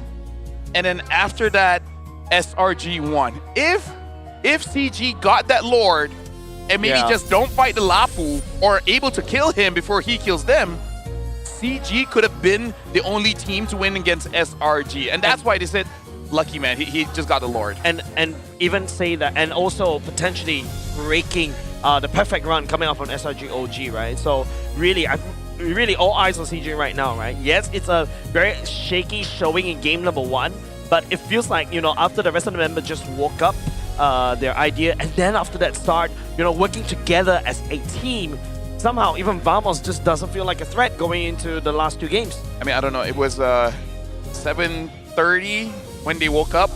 Tomorrow the match is at 9. I don't know if they can wake up on time. Yeah, we were talking about me not having enough sleep. Hopefully they will have enough sleep because they're gonna need to be there as well. But it's at least a promising start here for day 2 in MPL MY playoffs, and we can hope to see even better performances from these teams moving forward, because Vamos also will have that second life. Will they be able to move on, or will MV be the ones to take them down? Who knows? Yeah. I mean, unfortunately, it's going to be Vamos and also Monster Vicious taking the scenic route down the lower brackets. And of course, you know, it's just a bit more drama, you know, I would say, down the lower brackets between these 2 teams. That's true. Trauma is a... Wait, did you say trauma or drama? Drama. Drama. Okay, both. Why not, right? Well, we're going to throw it over to Poji in a moment because he's got some questions to ask over there. So Poji, once again, take it away and we'll catch up with you guys later. Strike! Itulah namanya. Kalau kata kau dapat menjatuhkan semua pin dalam bowling. Happy dua. Anda kembali bersama saya, Poji dan juga Zon Gorgeous. Apa khabar korang? Kabar kalah. Kabar kalah, ya? Yes, soalan yang pertama, korang kalah hari ni sebab korang tak main bowling ke macam CG? Mungkin, tapi rasanya tak juga.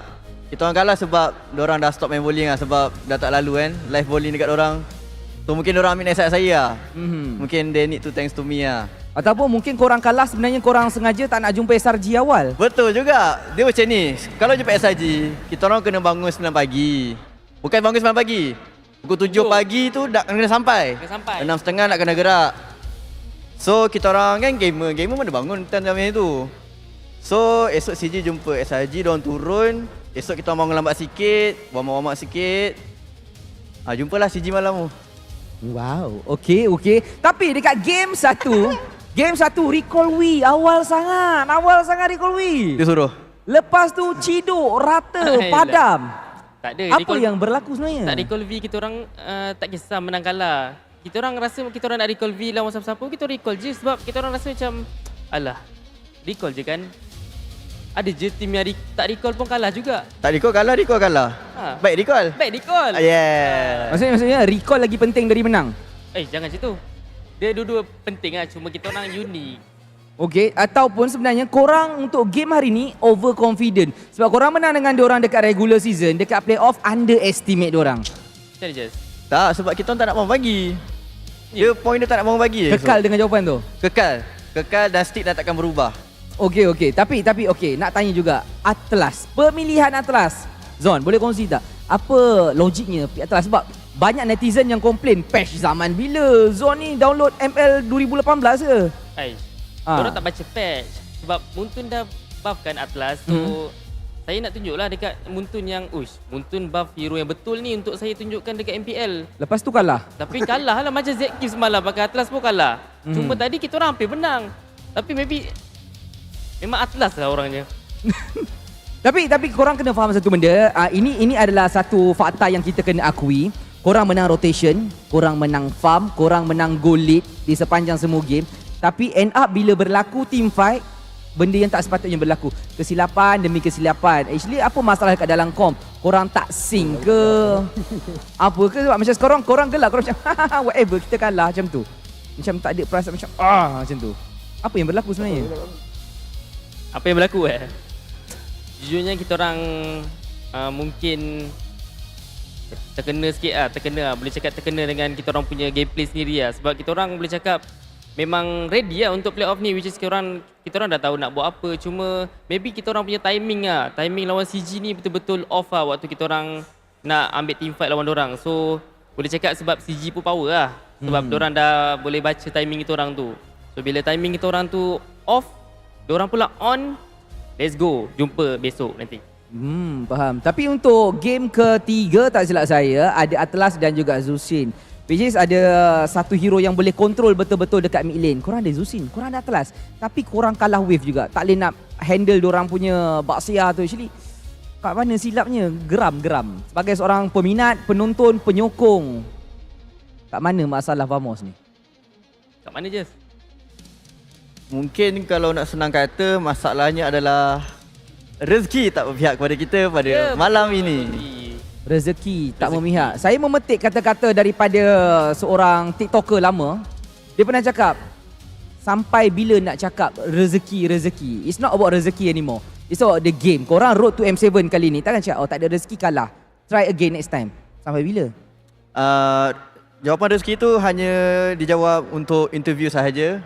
Kita orang tahu kita orang ada buat banyak mistake. So kalau interview kita orang jawab je, tak ada rezeki. Tapi dekat belakang kita orang soft juga, bukannya tak ada rezeki lah hari ni, kita orang duduk, kita orang tidur, esok main lagi. Hari ni ada rezeki lah kita menang. Tak macam tu. Betul. Maksudnya bukan jawab yang penting jawab.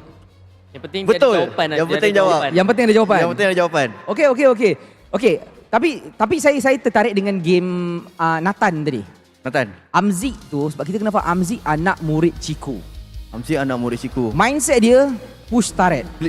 Split push. Ya. Jadi macam benda tu korang tak jangka ke macam mana? Sebab what happened was dia push. Kekayaan dah dapat, goal lead dia dan dia gila-gila damage dia. So hebat. Korang tak ready ke dengan benda macam tu? Sejujurnya kita orang tak ready untuk lawan split push dia, tapi power ke dia boleh buat macam tu? Power lah. Anak murid Ciku kot. Jangan main. So lepas ni kita kena hati-hati aja. Lepas tu kita kena bangga lah. Kita dah ada goal laner lokal yang kuat. Orang kata pelapis. Kita tak payah hargai Nesra. Apa ni kita ambil local pride. So Amzik is very good. Nak murid Ciku lah. Go Amzik. Let's go Do your Amzik. best tomorrow. Road to M7. Let's go. Saya dah sampai hilang modal nak tanya apa. Tapi saya suka jawapan korang. Maksudnya apa yang korang tunjukkan dekat sini, tak kisah menang, tak kisah kalah, mindset kena ready untuk esok, betul? Betul. Saya pun tak nak hold korang lama sangat. Saya nak korang relax, berehat. Satu benda yang korang mungkin Syam, Zon nak cakap kepada peminat yang datang menyokong hari ni untuk panggil diorang datang. Okey, kepada peminat semua Vamos ataupun CG juga, terima kasih banyak kepada korang yang sokong kita orang. Tapi kita orang nak minta maaf sebab kita orang tak dapat pergi ke apa bracket semifinal menentang SRG. Tapi korang kena datang lagi besok sebab besok adalah game yang full house dan korang akan tengok kita orang ke final. Esok kita akan jejak ke final. Esok kita akan repeat lah. Kita dah okey. Lu tunggu kita datang Lu tunggu kita mari lah. Dah tahu CG kalah. Memang dia akan kalah. Kan dia menang. Sebab diorang mau bagi. Dia bangun pagi. Bangun pagi ngantuk main, kalah, lepas tu diorang tidur. Sementara tunggu lawan kita orang tu, dia tidur, bangun-bangun lawan kita orang lagi, ngantuk lagi. Okey, cukup. Nanti lama-lama jadi macam podcast. Terima kasih banyak kepada anda yang datang. Jangan lupa untuk datang ke Serdang Hall C untuk esok. Kita ada watch party istimewa, ada Moon dan juga tetamu jemputan yang istimewa. Kita bagi hint sikit. Angah tak senang mengalah. Angah luar biasa. Dia datang, dia muncul, dia gegarkan Serdang. Maebs Kalau kata korang nak, korang datang, korang jumpa. Mungkin korang boleh tengok diorang bantai-bantai untuk esok hari. Dan sekarang saya nak throw korang untuk tengok bracket apa yang dah berlaku hari ini dan apa yang akan kita sajikan untuk anda esok. Itu saja, jumpa anda nanti. You leave it to Vamos. Their games are memorable. Their interviews are memorable. I am entertained. Yeah. I want some of that back in my region. No, because here's the thing. Malaysia, say whatever you want about skills and whatever. We're entertaining. Win or lose. Have fun. Yeah. MPLMY is memorable. It is. I'm remembering this. And I love what both these two players were saying about, they don't need to wake up early tomorrow. I agree with them. And that's actually a solid strategy. And imagine that, they're also doing fan service, right? Yeah. Their fans don't need to wake up early tomorrow too. Bro. It's true. That's Pipehead, man. I wish I didn't have to wake up early tomorrow, but well, we are going to have quite the bevy of matches here because at the end of the day, the two top seeds have continued their journey in the upper bracket. They'll be facing off in the upper bracket finals in the very first match of day 3 of the playoffs here for the first direct slot to the grand finals and M7. Monster Vicious and Vamos will have to face off in the lower bracket semis where the loser goes home. And even after then, they will not be safe because they will have one more match to play to determine if they can have a chance of stepping into the top 2 themselves. No matter what, tomorrow about 3 teams will have the potential of playing 2 games, right? Only one of them just like, okay, I'm just playing one and that's it. It's between CG or SRG.OG, but then either CG, SRG, or MB and Vamos, 3 possible teams having to play multiple games, which honestly is quite brutal. And that's why we cast like this. The schedule is brutal. We gotta be brutal. We're, tough love, right? Hey, you gotta have to find an outlet. This is where we breed SRG, okay? Lafel, may I suggest you some meditation? Hey, yoga. Hey, that could potentially help. Hey, I do yoga, I just do it angrily, okay? I might have learned the wrong yoga, but hey. That's a very different type of yoga. Maybe we should all try it sometime. Maybe these teams need an outlet for it as well. Oh my god. Right? What was that? It doubles as practice for our in-game reactions. Yeah. But yes, we've got 3 matches happening tomorrow, so it's gonna be a packed schedule starting off at 9 a.m. in the morning. It's never been done before for a good reason. SRG versus CG Esports for the first slot to the grand finals. After that, we've got a match at 1 p.m. Best of 5 between MV and Vamos. Loser goes home. Winner moves on to the final match of the day. A best of 7 at 6 p.m. The first time that our lower bracket finals have been BO7. So hopefully all of these players will have saved up enough energy for what's coming ahead. Dude, best of 7 starting at 6, so could end around 10 or 11. Depends on which team is going, but seeing CG, MV, and Vamos, it could actually go all 7 games, right? Anything is possible. What do you think, Jace? Well, I'm sorry, I'm the guy that could. What if? All right, what if? Okay, what if? I feel like the fans are gonna. I am not gonna tell them where I live. Okay. What if? Okay. SRG goes down to the. No, I don't think that would. No, if SRG goes there, better. Because I feel like they can end it quick. Yeah. So if they lose against CG, because that honesty sometimes hurts people. It does. I never. Like sometimes they say like, hey, I hate your face. It's honesty. Maybe not that. Oh, maybe not much. that? Yeah, Okay, maybe my not bad. that much. My bad, my bad. We need to cast for 2 more hours for that. For 2 hours? Hey, I hate your face. Oh, okay, we got a survey. This is a very bad time to ask the viewers what they think. What do you guys think? Scan the QR code. They hate my face. Be honest. I guess that's the message. Let us know what needs to be changed, what needs to be fixed. But yeah, we're gonna end the day here before we go any further insane. Thank you very much everyone for joining us. Check us out tomorrow as well. We've got so many matches coming. See you there. Mid dulu kan. Kau. Tolong. Dawa. Cuma skill pakai kat aku tau. Ni. Gua tengok Skill aku tau. Baik cikgu. Baik super, GG. Dah aku push mid lah guys. Push back kan? Aku push mid. Bye. Nice speed. Aku yang guys. Mid dulu guys. Esmino. Ni atas. Esmino puri guys. Try Amzik. Atas try kau. Aku tak ada ulti. Kena. Aku dah kau cik. Jom. Aku jaga kau cik. Selut. No. Tidur. YB guys. Nice one. Nice. Let's go. Bye. What happened to Mobile Legend? Second frame kita menang guys. Nice one. What is second frame? Lawan dia. Aku dia kau. Aku dia kau. Atas. Tahu aku dia kau. Go. Guys. Careful. Tapi go. Winter. Go. Miss. Bro. Oh, second frame kita menang. Tunggu. Jangan paksa. Tunggu. Kita ada lock guys. Lock pom. Grabe naman. Ini hari. Ke depan. Hari ke depan guys. Nako. Ton. Grabe. Sabar. Nice one. Let's go. Second frame. Grabe. No dash. Yusun. Aku hilang Amzi. Yusun no dash. Nice one. Go. No dash. Nice one. Aku tak lock. Jangan. Saya aku get. Nice one. Nice one. Tahu. Tahu. Nice one. Santai guys. Let's go. Nice try. Nice try. Habis dah. Habis dah.